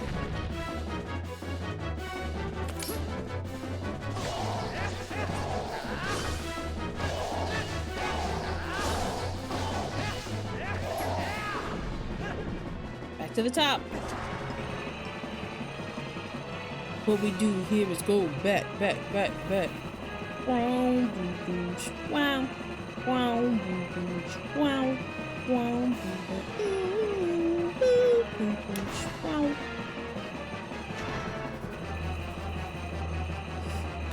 I kind of miss content pop, but like I appreciate that iDubbbz is like working to be like a better person. I think that's more important than your content, you know? Like it's so weird to me that people are like, I can't believe iDubbbz is so lame now. He realized he was fostering a community of like racists and weirdos, and he wanted to like not do that anymore. And so he actually took the time to change himself and his perspective. No matter what you think about his girlfriend, what you think about like their relationship, like the way it works, I don't see why that should have any bearing on anything. It's kind of strange to be like, oh yeah, because he does this. It's like, what he does in his personal life with his girlfriend, as far as I know, they're still just dating, but I don't know, maybe they're married, I don't know. It's strange to say that that has a bearing on, like, I guess in a way how people are in a relationship and allow themselves to be treated in a relationship can affect the way that they act outwardly. But I don't know, man. I feel like people kind of just stretch that. I feel like it's just kind of a shortcut to misogyny. Now, the arguments that maybe she like isn't like, you know, a very productive, I don't know. Like, were people saying like, oh, ever since he got with her, it's this, or ever since he got with her, this happened, and like he's become more passive to blah blah blah blah blah. That very much happens. People get with people who are sometimes better for them, sometimes worse for them, and sometimes better and worse for them. But I think a lot of it is people saying, damn, our edgy boy is gone. It's because he got with this chick that softened his heart. How dare he? You know? We want our edgy boy back who makes vicious content cop takedowns on people and makes fun of their like facial traits and stuff. Like, I mean, that was fun at the time. All right, Link 9, let's go. We're close to the Mirror of Twilight. Like, it's strange, I think. Nice. It's just like, I don't know, man. It's just a weird thing to be upset about. Oh, whoa, okay. It doesn't work anymore. I just want to see if there's an Easter egg or something. It's kind of weird to be upset about that. It's like, ever since he got with her, he became this bleeding heart person who never, you know, talked shit about a person's chin at length. And like honestly, now Leafy was mean. Nobody's arguing that. Leafy was really fucking needlessly vicious to a lot of people who really didn't deserve it. The bullying style content that's all it was shitty. And so I understand that he was like, oh well, you know, Leafy likes to bully people, so let me bully him relentlessly in a video. I get that. That's the angle. And honestly, if you dish it out, you should be able to take it. But like, if he says, hey, I have moved on past being the kind of person to get a lick back at someone who never actually personally wronged me, and to openly bully somebody for, honestly, I can't remember him. Maybe if I rewatch the video, if it's even still up, I'm sure somebody's re-uploaded it if he took it down. But like, I'm trying to see if there's anything around here. I can never just go straight up to a thing. I have to check everything in an area to make sure that I'm not missing any secrets, any secret chests, anything like that. Oh. Yeah, I always have to be sure, you know. But anyway, I get the whole purpose is like, oh yeah, I'm gonna bully the bully. And I didn't really have that much experience with Leafy at the time. I had seen him around, but I wouldn't say I knew Leafy. I wouldn't really say I knew Leafy. To say I really knew and watched his content is lies. So honestly, it was just me enjoying a takedown because it was a really funny takedown. It wasn't really me like being like, oh, finally somebody, you know, is just talking about this guy. This guy's been out of control. Honestly, at the time period, that was a very common type of content to watch. People just kind of playing CSGO or something and talking mad shit about people. Now, I mean, people will still do that, but now people kind of try to do like the drama videos where they kind of sensationalize it a little bit more than just straight up saying this person's ugly and stupid and blah blah blah blah blah blah blah. Like the bar was low. The bar was low. And I say this as somebody who still kind of watches videos where people are more or less taking down people bit by bit, but that's more, I feel like that's doing more. That's more constructive. More is happening with that kind of thing. You're watching someone dismantle someone's ego, perhaps, rather than watching someone just sit there and bully somebody. I don't really think that's necessary. I don't think it's really necessary to sit there and like the whole chin thing, like that was it was really funny, don't get me fucking wrong. And if I watch it again, I'm pretty sure it's still like pretty scathing. But at the same time, it's just like, you know, I don't know. That's also what he did. So like I said, he was dishing it back out, but he's moved on from things like that. It's broken.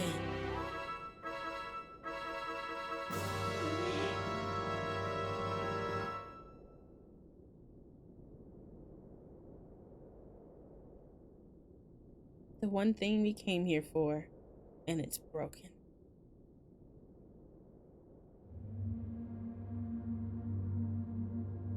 I'm not even gonna voice these guys. These guys are like they're inside teacups. A dark entity lurks in Twilight.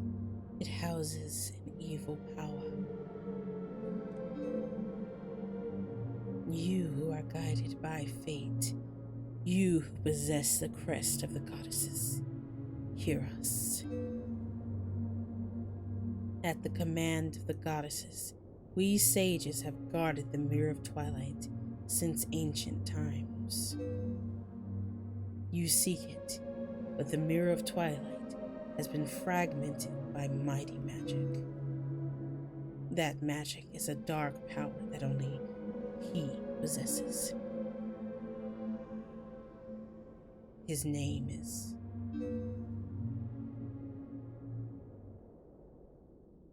Ganondorf. Name drop! We hear the name of the man himself! He was the leader of a band of thieves who invaded Hyrule in hopes of establishing dominion. Alright, that went fast. He was known as the Demon Thief, an evil magic wielder known for his ruthlessness. Ganondorf looks so fucking cool in this game. No wonder they stuck with that design for the next couple of appearances. But he was blind.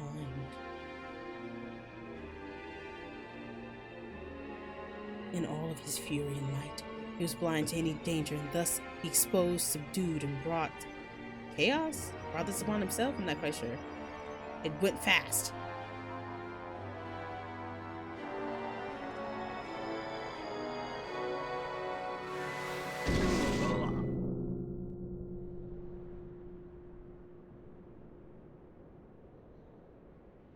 Damn. Yet.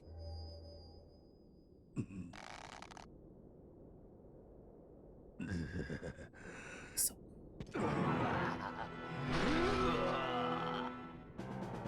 They're like, oh shit, oh shit, oh shit. Even the cuffs are imbued with incantations, it seems. By some divine prank, he too had been blessed with the chosen power of the gods.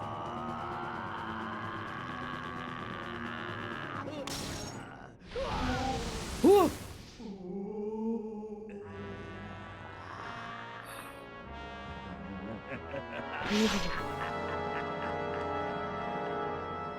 He's perfect.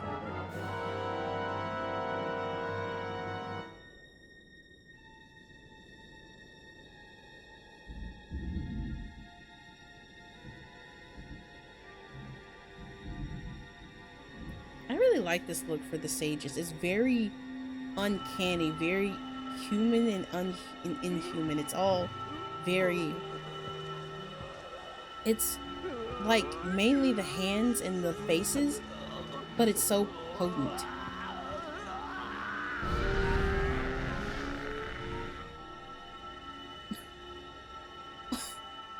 They just withers his ass. Be gone.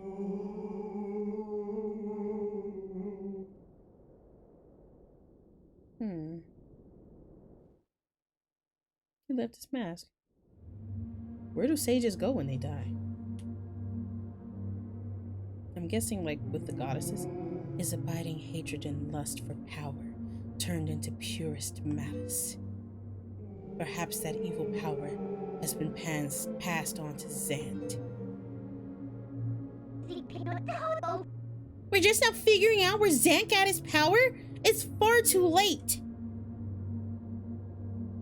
Only the true leader of the Twilight can utterly destroy the Mirror of Twilight, so Zant could merely break it into pieces. Once broken by magic, the Mirror of Twilight became fragments, which even now lie hidden across the land of Hyrule. One is in the snowy mountain heights. One is in an ancient grove. And one is in the heavens. You who have been sent by the goddesses, you should be able to gather the three pieces. But you must be prepared, for a dangerous power resides in those fragments.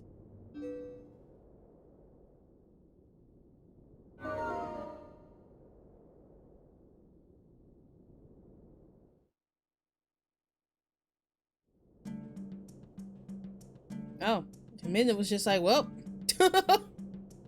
let's do it. What are we waiting for?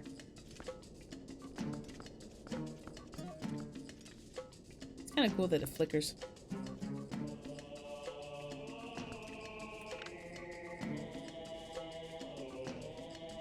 Y'all just kind of dipped, huh? So the one that died, his like one is like broken. What? Just because he died, y'all didn't keep his statue in good repair? They're just like, well, bro's dead. No need to keep up his statue. Damn, fix it. Y'all are sages. Wave those little magic hands around. Make some magic. I'm guessing they don't just sit on those statues all day and night. They say they guard it from ancient times, but I'm assuming they only manifest there when they have to. I don't think they spend all their time wait, surely I don't have to go down there through there. I mean, I can warp anyway, which is usually what you do. Okay.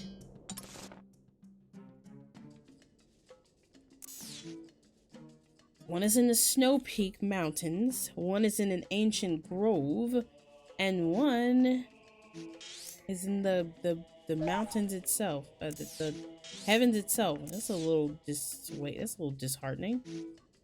Let's go to Zora's domain.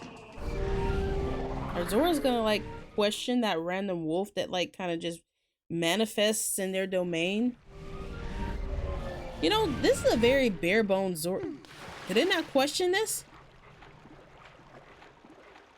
This is a very bare bones Zora's domain, I must say. These Zoras are all really pretty though. But yeah, this is a very bare bones Zora's domain. In even the N64 games, they were very like it was actually a pretty like robust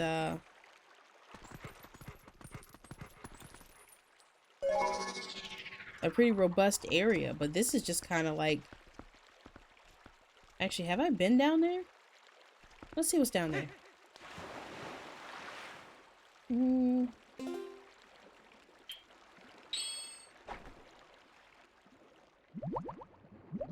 Oh.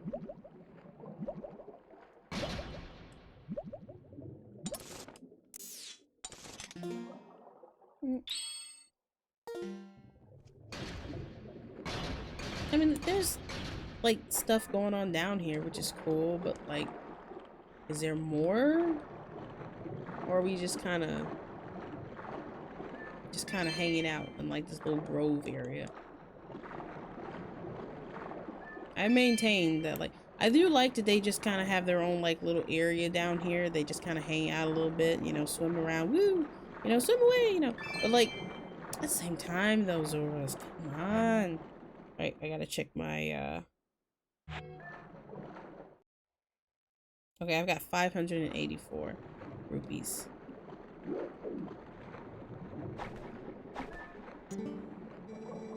When you look at that rock, don't you sense something strange? Like, I don't know. It's like it's looking at you or something. Oh!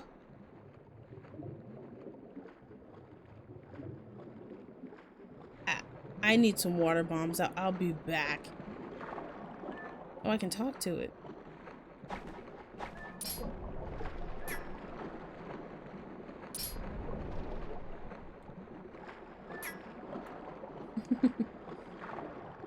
Bro, I dead ass might not have even noticed that if she didn't say something. Or he. I honestly, these Zora are very, very similar looking. I think the dudes have pecs. Have you heard? Yeah, you've got good ears. I just learned of it myself. What? I should have said no, because I don't. Well, where's the other guy? There's somebody. I thought there was somebody closer to up top. Is it just these two down here? Have you heard? Yeah. Oh, my gosh, you've got good ears. Leaves. Okay. No, I want to hear. Please tell me. Please ask me again. I haven't heard. No. Apparently the beast of the snowy mountains came here. At least, that's what some people who saw him are claiming. Beast of the snowy mountains. The Yeti? I mean, spoilers, I guess.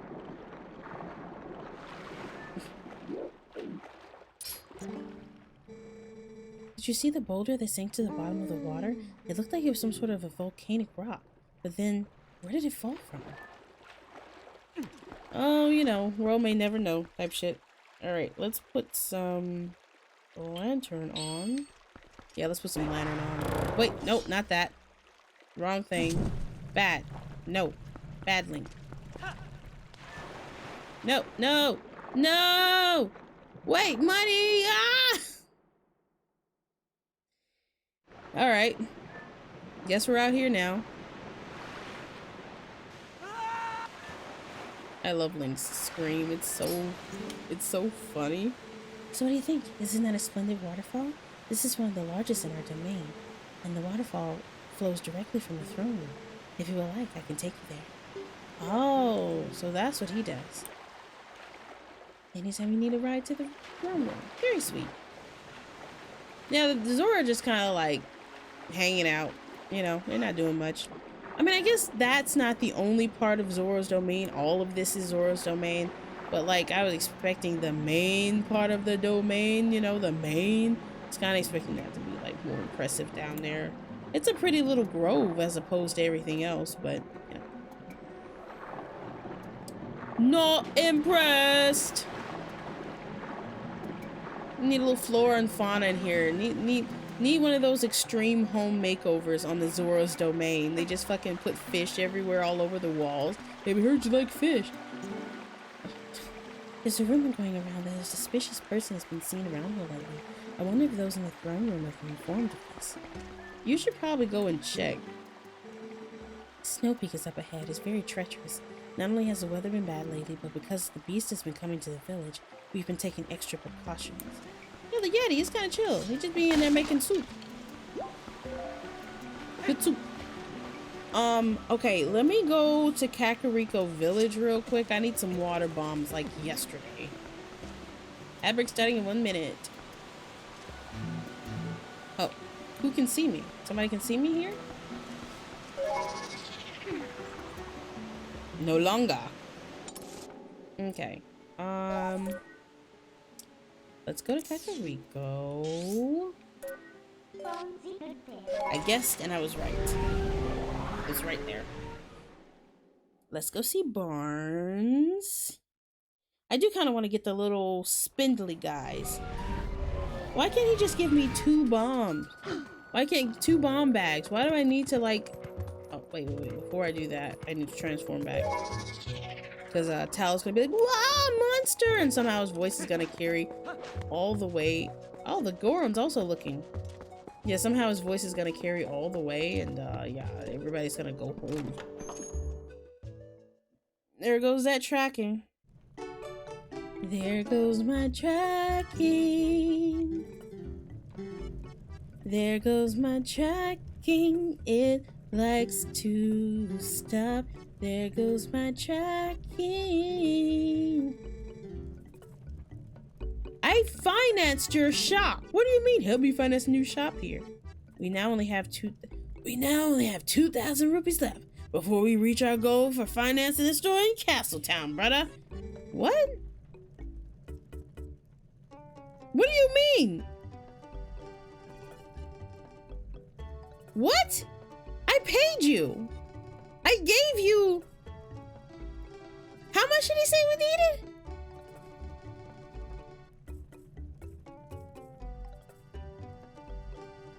Oh, maybe I remembered it was being 1,000. Apparently it was 3,000.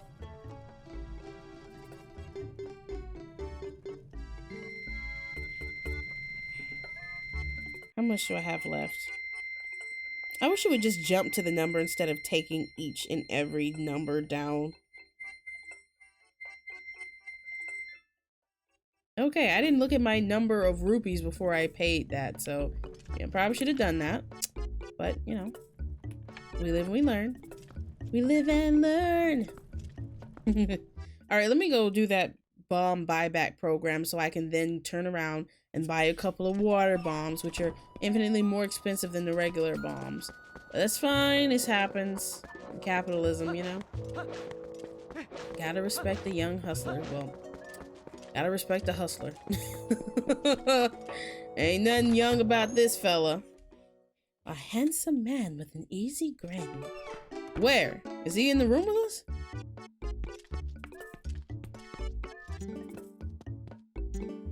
Hi. A very good day to you. Wait, very good day to you, sir. Welcome to the incredibly fancy bomb buyback counter. Yeah, way better than that counter over there. That counter over there is shoddy and poor craftsmanship. But this counter here, pristine, beautiful, fancy. Mercy me, what do we have here? It appears you have some bombs. Allow me a moment to peek into that bag. Now, bombs, huh? If you're a mind to sell those, I'll buy 10 bombs for 15 rupees. How's that sound? Splendid, I'll give you 15 rupees for your 10 bombs. Very well then, farewell. All right, now, take a good gander at Master Barnes' handmade bombs. All right, let's get, let's just get 10 for good measure. All right, now, I'll just stuff these fellas into your bomb bag. Well, hey, we're open 24 hours a day, 7 days a week, so you just drop on by anytime. Again, when do you sleep, bro? You have a bed upstairs. When do you sleep? I would like, if I came in at night, I would really love to, like, see him, like, like, what if he had, like, a little bell on his, door, and it rings, and then, like, there's a little cutscene where he, like, runs down from bed. I know that that probably would get very annoying after a while. But at the same time, maybe just like one of those little fun quality of life things. Can I get my yellow boomerang to get that?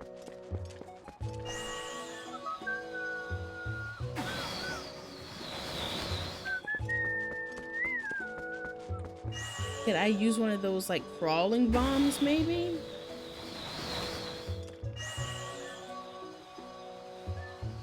Wait, I can lock? Well, I mean, I know it can lock, but like, yeah! Fuck yeah, we almost have another heart. Okay, now let's go back to Zora's domain.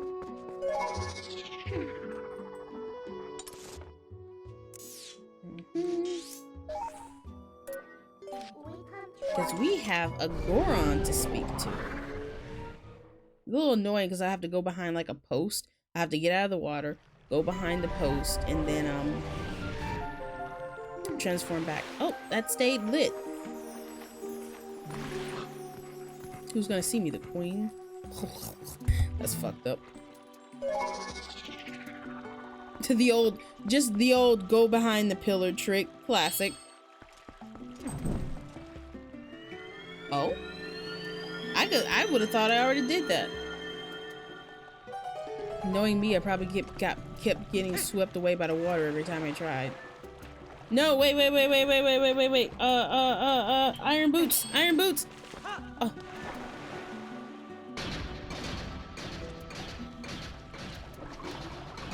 Doing an underwater roll. Link is him, bro.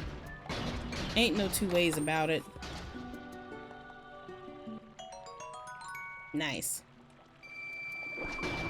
Whee. Wish I could have done a backflip instead.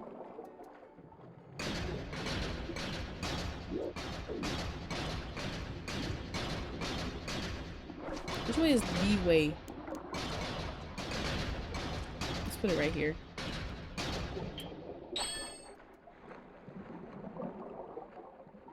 Oh, wait.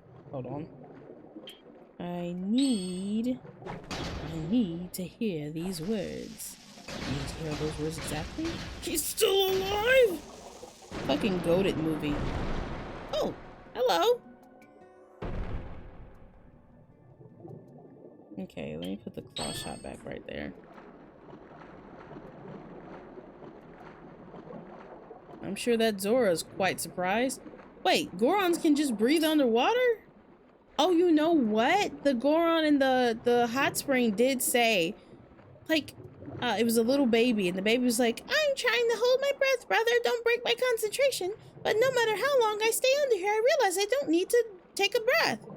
So, like, Gorons can just breathe underwater, apparently. I'm finally out. Thanks, brother.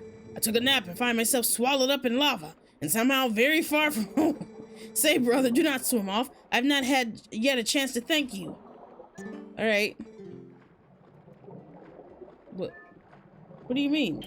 What, you gonna, like... What, you want, like, a hug or something? Here, take this with my thanks, brother. This is all I have on me right now, but I hope it'll do. Where'd you have that? Another bag with bombs! Yes! Yeah! I figured I should have had 2 bomb bags. And he gave me 30? Yo, Gorons are always walking around with at least 30 bombs up their ass. And don't be like, what? No, where would he have hidden that? The Gorons are mysterious, but they ain't that mysterious, okay? Storage space is one of those universal things. Okay, I've never seen a Goron have hammer space, bro. He had that in his thong. Meaning he had those up his ass. But you know what? I'll take ass bombs. Say, where am I anyway, brother? This place is a little cold for a hot spring. But hey, it is nice and cool. I like it. It is a cold spring. Yeah, because Gorons are hot all the time. Like, they like it, but I'm sure, like, being cold probably is a nice change of pace when they literally live on Death Mountain, the lava place. There's a Goron hiding inside? Whoa. What a strong life force these Gorons have. You've got to respect it. It's hard to stay angry at them for long. What you angry about? What bro do? I think it's hard to stay angry at Gorons in general. Like, them doing the thing they did, like, with Kakariko Village, cutting them out, that is very out of character for them. Like, of course there had to be evil afoot. Have you heard? No? Apparently. Oh, okay. Yeah. You're just swimming down here with information. Meanwhile, people down there are like, yo, I wonder if people have information. Y'all talk to each other. It's like when I tried to watch that show From. And no, that's the name of the show. F-R-O-M. It's From. And, in that show, people just don't talk to each other. They, like, everybody's got information. And everybody could easily, like, meet up. And all talk to each other and all exchange information. And what do? Not that. And so everybody's just, like, running around with a bunch of information about things that are very important to know, to solve, like, to at least start knowing a little bit more to solve the mystery of what's going on in this town. And yet they don't talk to each other. Everybody's on their own moody shit. I would constantly be like, hey, town meeting time. We need to all exchange information. Has anybody had any weird and or fucked up experiences lately? He's like, oh yeah, you've been seeing delusions? Tell us all about that. Or write it down. Everything you experience, write it down and share information with everybody. There are no crazy or unbelievable experiences. If you're experiencing something weird in this haunted ass, weird ass out of time, like, town, because, like, the town is, like, in a, not a time loop, but if you try to leave, you end up in a loop. You can't leave the town. There are monsters that come out at night that look like people, but they are really, they love torturing. They love the chase. They only walk, and they persuade. But once they get their hands on you, they will not be kind. They will flay you alive type shit. Like, one character got, oh my god, she was a sweet person.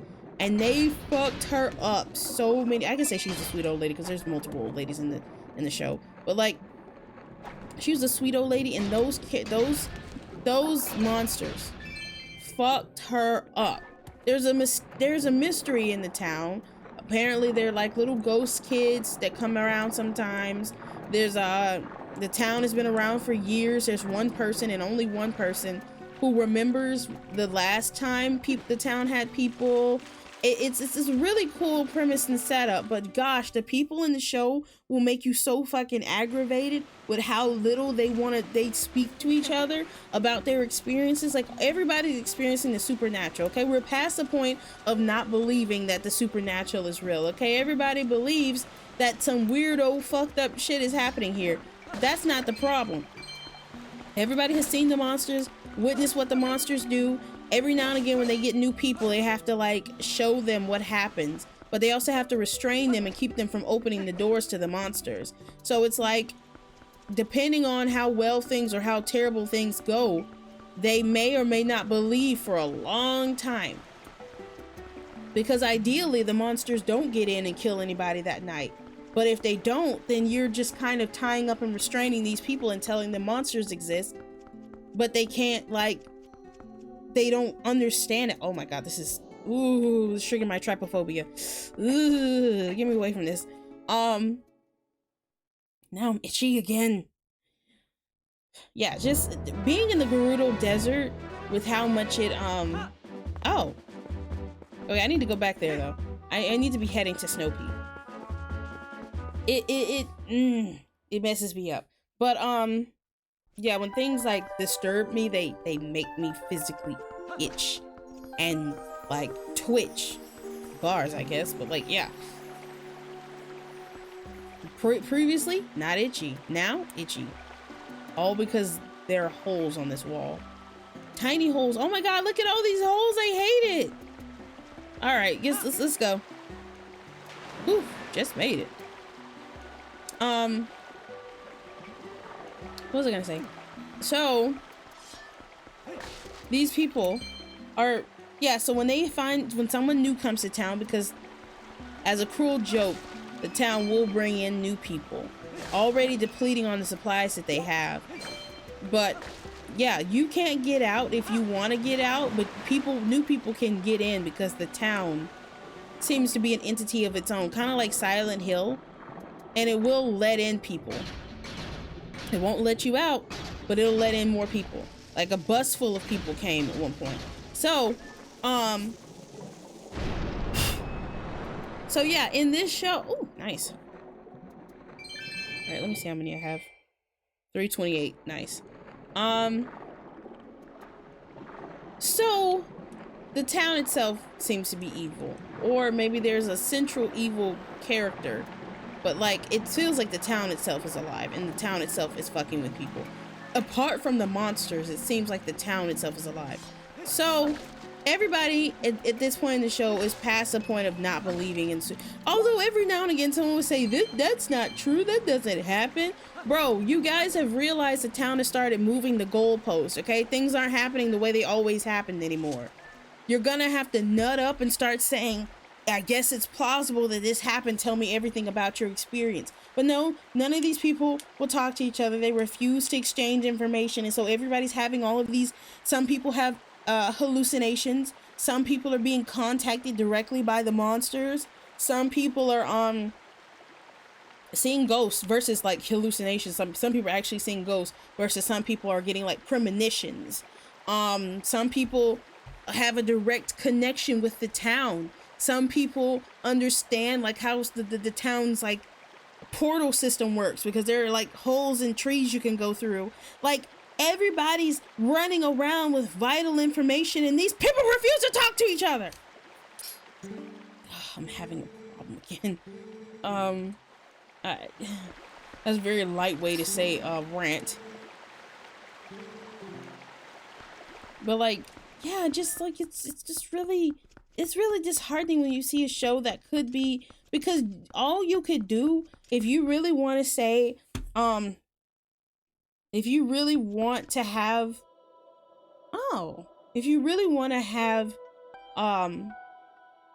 conflict happen but not have your audience frustrated, just have the characters talk to each other and exchange information, but have it not really help them much. You can have your characters be smart without having the plot be stupid. Like this idea that you need to completely and totally like handicap everything by making everybody just withhold information No, have them explain, experiment, and get like inches closer. It's a whole big mystery. There are so many things. The monsters that come out at night, the town itself, something that apparently happened in the past. This town has existed for a while. The whole like looping thing. There are a lot of moving parts to this. So obviously people just exchanging information. I had some hallucinations. I had some premonitions without the complete picture. Knowing that somebody hallucinated a lady in a kimono isn't going to do you much good until you know a little bit more. Ad starts in a minute. So with that said, not even sharing that this happened, not even sharing that that happened is very stupid. Because, okay, let's say you were in an escape room and you found one clue. Could you solve the entire escape room? No. If you all shared information, would you be closer to solving the escape room? Yes. Are all of you finding a clue apiece and exchanging information and theorizing necessarily going to open the door? Not right away. And perhaps you're finding clues, but you don't really understand the bigger picture. Like you find a cog, another person finds a watch. Okay, so you're already getting mechanical, maybe time, chronos, but then you find a shovel, a little hand shovel, and you're just like, and then you find a locket.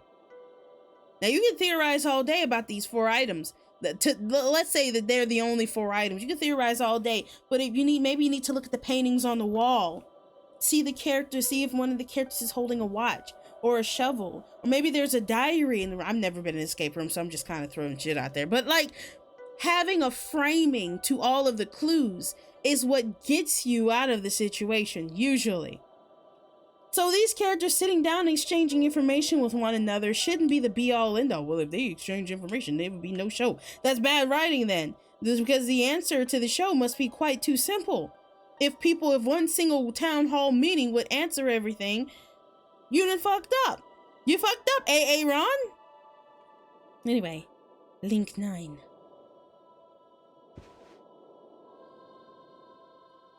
She shakes her hair, just nothing really happens. What brings you to a dangerous place like this? Ever since Zora's domain got covered in ice, this mountain's been much colder than usual, yeah? Not only that, but I heard a really weird story from the Zoras. Oh, those pants are nice, girl. Let me get some of those. Apparently, the beast that lives somewhere in this mountain has been seen frequently in Zora's domain. I was curious, so I came and waited, and as it said, a giant appeared. Yeah, it looks like this. I don't know what voice that is. I don't know. You got Ashe's sketch. His hastily drawn picture shows a creature Ashe saw holding a red fish. Show it to people using Y, X, or R, and you might get some information. Apparently, this thing's been stealing red fish from the village. I want to investigate further, but I can't even see a path through this blizzard, yeah? I'm sure you're here because you're curious about the mountain, but you'd best not go without a plan. If you go into this blizzard without a plan, and you'll get lost, and that'll only lead to disaster, trust me. The only clues we have right now are the stories of the Zoras and my sketch. It's not much, I know. Okay, so we need to go run around and show people this, like, drawing.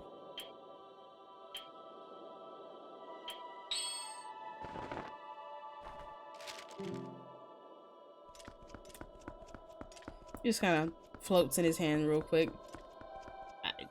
Honestly, if somebody showed me like just floating paper in their hand, it wouldn't have no effect on me. I would be like, yo, shoot, that's kind of cool.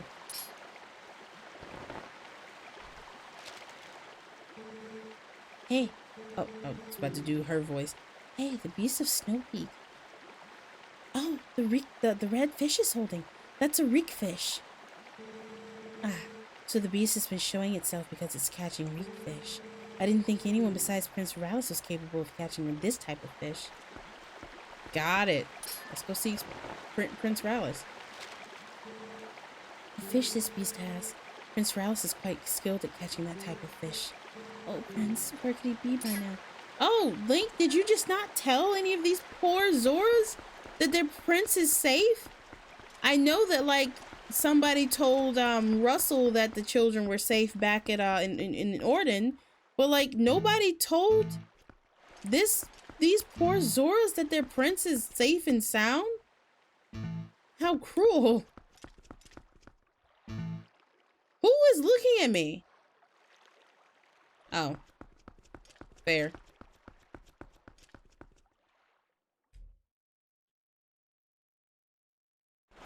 These poor people.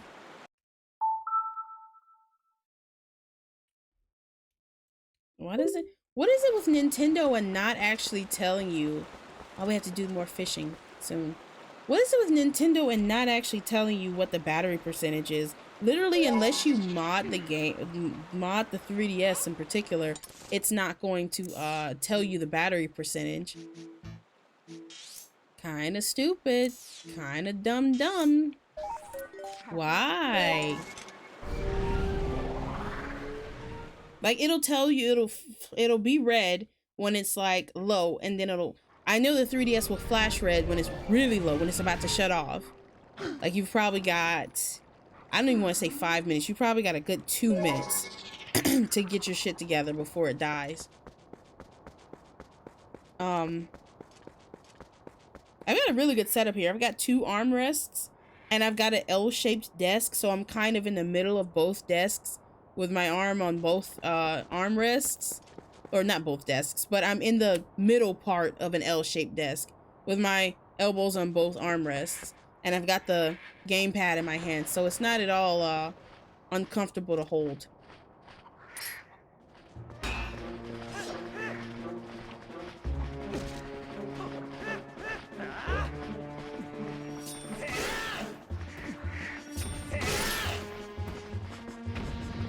I wonder what the voice actor is actually saying. Is it saying like Taya, like that?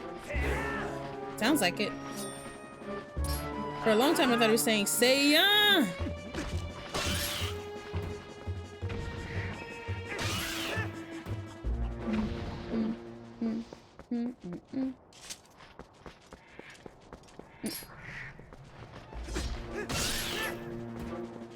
Yeah, bitch. Wait, what's in here?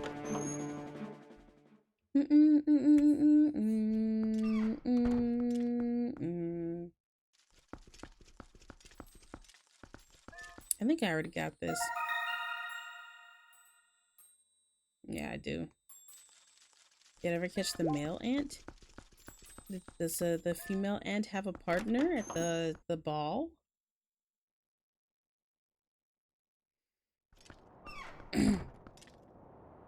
All right. I came here because Prince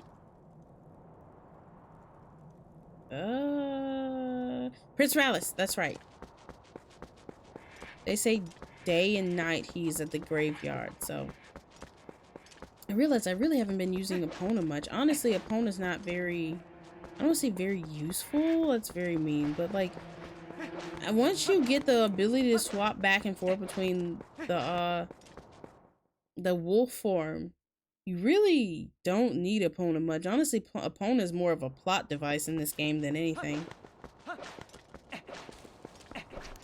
Like, she's the kind of beginning catalyst, and, you know, she gets you from point A to point B briefly before you turn. So after that, like, once you're able to turn into a wolf at will, I don't really need Epona anymore, which just sucks, because and also because she really doesn't control very well in this game at all. Which, finding out that they accidentally changed the control scheme from analog to digital, or whichever it was, kind of makes you realize,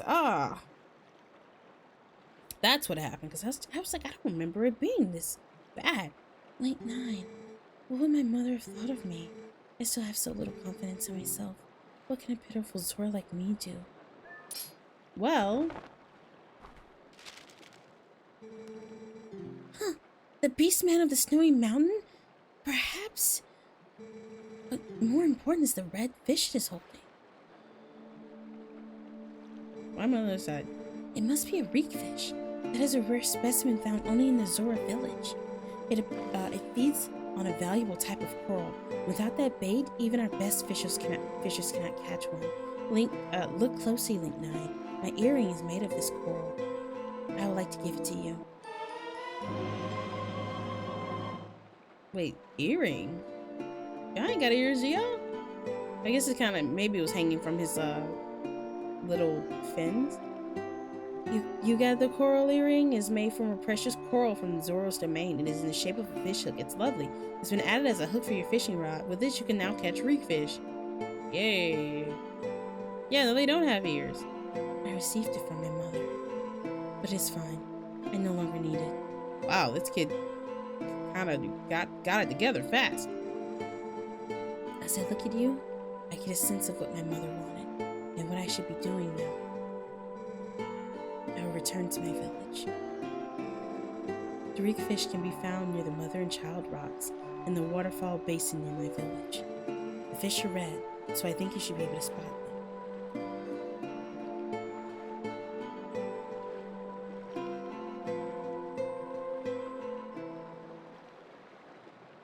Oh, I was hoping like his mom would appear and she would get the chance to say goodbye. The reef fish can be found near the mother and child rocks in the waterfall basin near my village. The fish are red, so you should definitely be able to spot them. This looks like it moves. It definitely does. But at one point, do I move it?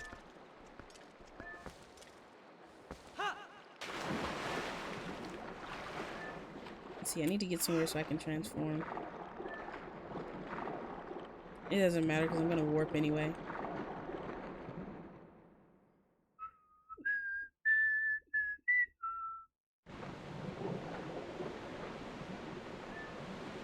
I forgot, I didn't realize I didn't change the title.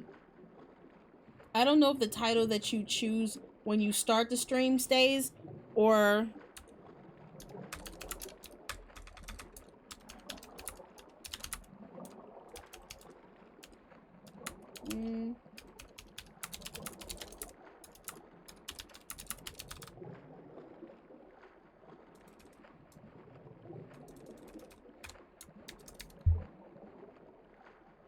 I don't know if the title of the stream when you start stream is what sticks, or the one that you have when you end stream. So I guess we'll find out. All right. Let's get to land so we can transform back. We're gonna go back to Zora's domain. Oh, that's not land. Can I do it in water? Aw. Yeah, I guess that makes sense.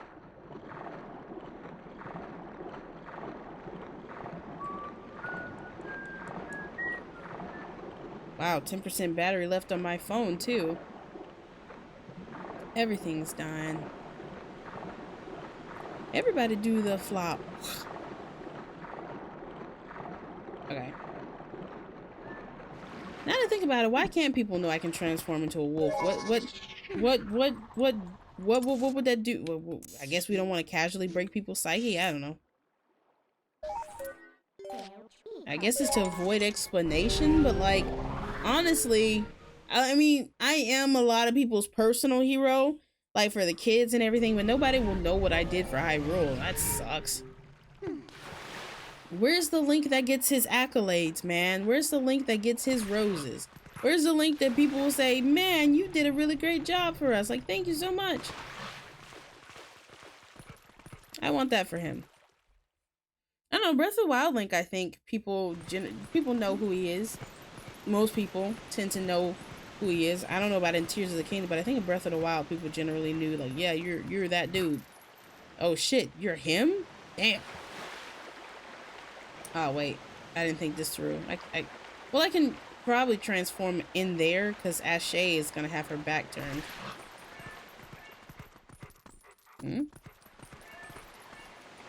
Oh, I don't need Minda for that. I thought it was like she was gonna talk to me about something. Okay, so I need to fish near the mother and child rocks. Wait, is that a bug over there?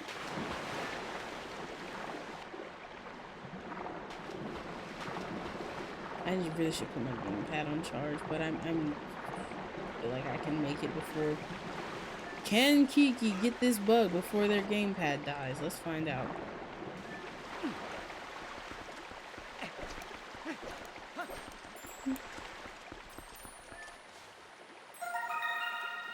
Yes! First time for a dragonfly and a Poe, and there's a chest up there. Well, 2 Poes?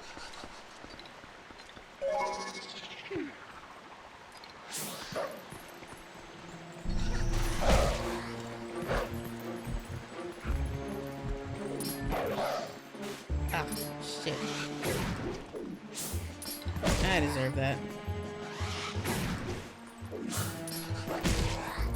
I kind of want to watch Doug have ChatGPT. Honestly, I don't really support that whole thing very much. Like, but I can at least respect people who use it and do something with it, and just instead of saying like, I asked ChatGPT like these questions. Look at its answers. Like, he's actually using the AI. He's actually doing something with it. He's not just like sitting there and being like, hey, ChatGPT. Like, he's actually, Doug knows what he's doing. Like, he actually programs. Bro actually knows what he's doing. He's cooking. Versus people who are just like, I asked ChatGPT to do this and I asked ChatGPT to do that. Look at his wacky responses. They totally didn't, like, kind of edit out of the, like, chat in order to make it look more, like, either sentient or wacky or quirky than it is. Like, okay. Oh, that's a rupee. Wow, look at how quirky this AI is. You know, like, Doug actually is doing it. And I can, like, kind of, so I can at least support it being transformative content. It was a really funny playthrough, all things considered. It's really fucking funny. Okay, there's some mother and child rocks, definitely. So let me be over here. You guys just don't mind a wolf swimming along there.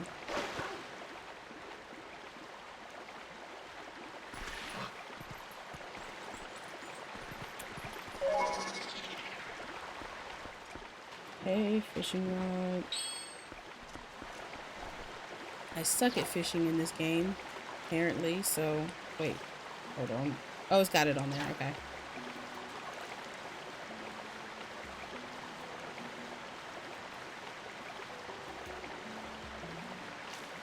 Yeah, no. I mean, the piranhas, you have to snatch them up, like, right away. But, like, every other fish, you kind of want it to be like, doop, doop. This is my fish impression.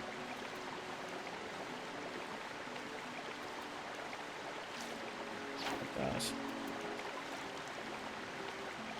It's a good fish impression, though, right? It's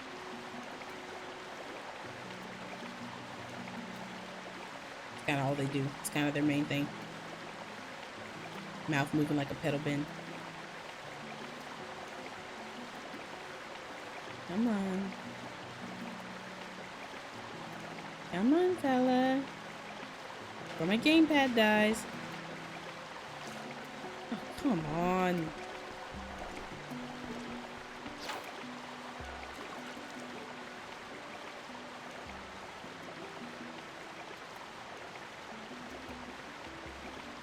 What if I accidentally hook a Zora? Like, I snatch up the hook at the exact moment a Zora was passing by, and I just kind of bury the hook, like, right into their fin, like, bro.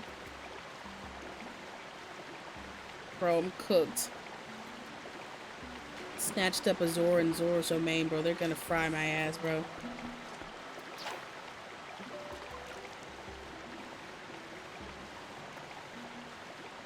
Oh, my phone. Gamepad dies.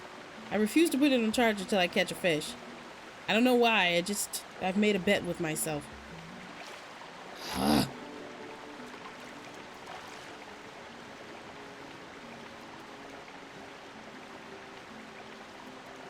That's 1, 2, Gotta be fucking kidding me. I felt like on Wii I caught fish all the time. I can't get a break here.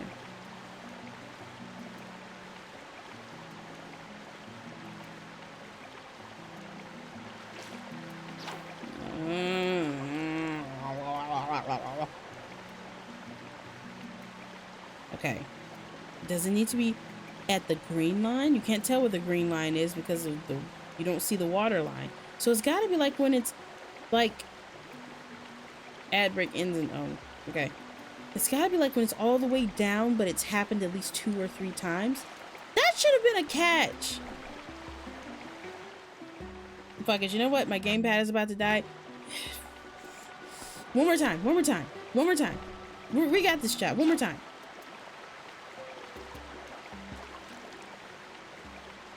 I believe in the power of brute force and anger. That should have been far enough to fish it up the first time. And I guarantee if I pulled it up, it would have come up empty. One more time. One more.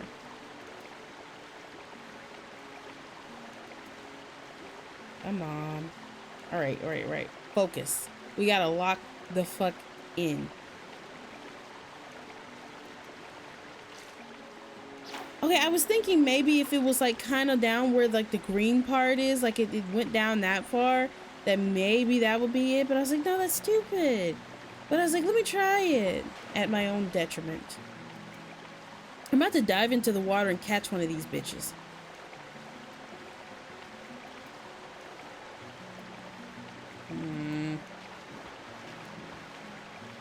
I feel like that should have been a good time.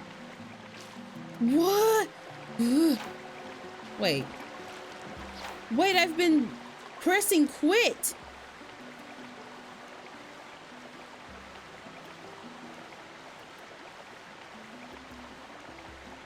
I've been pressing A instead of the fishing button. Oh my gosh. Okay.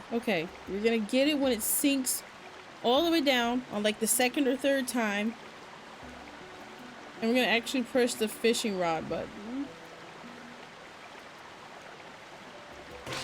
Got it. No wonder I was never having any luck. Well, fishing normally. I still sucked in the canoe. Kinda pretty. That's a reek fish, 27 inches. That's a sacred fish only found in the Zora village. It reeks. You can see the fish you've caught by pressing down, revealing in the collection screen.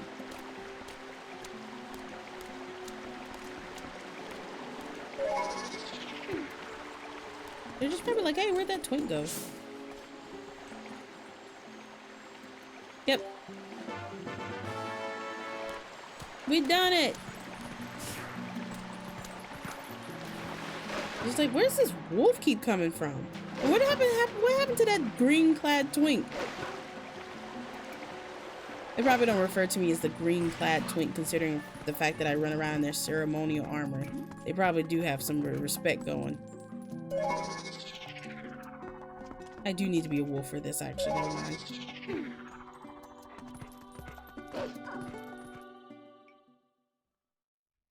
Alright, so when the red light comes onto the gamepad, you actually have a decent bit of time.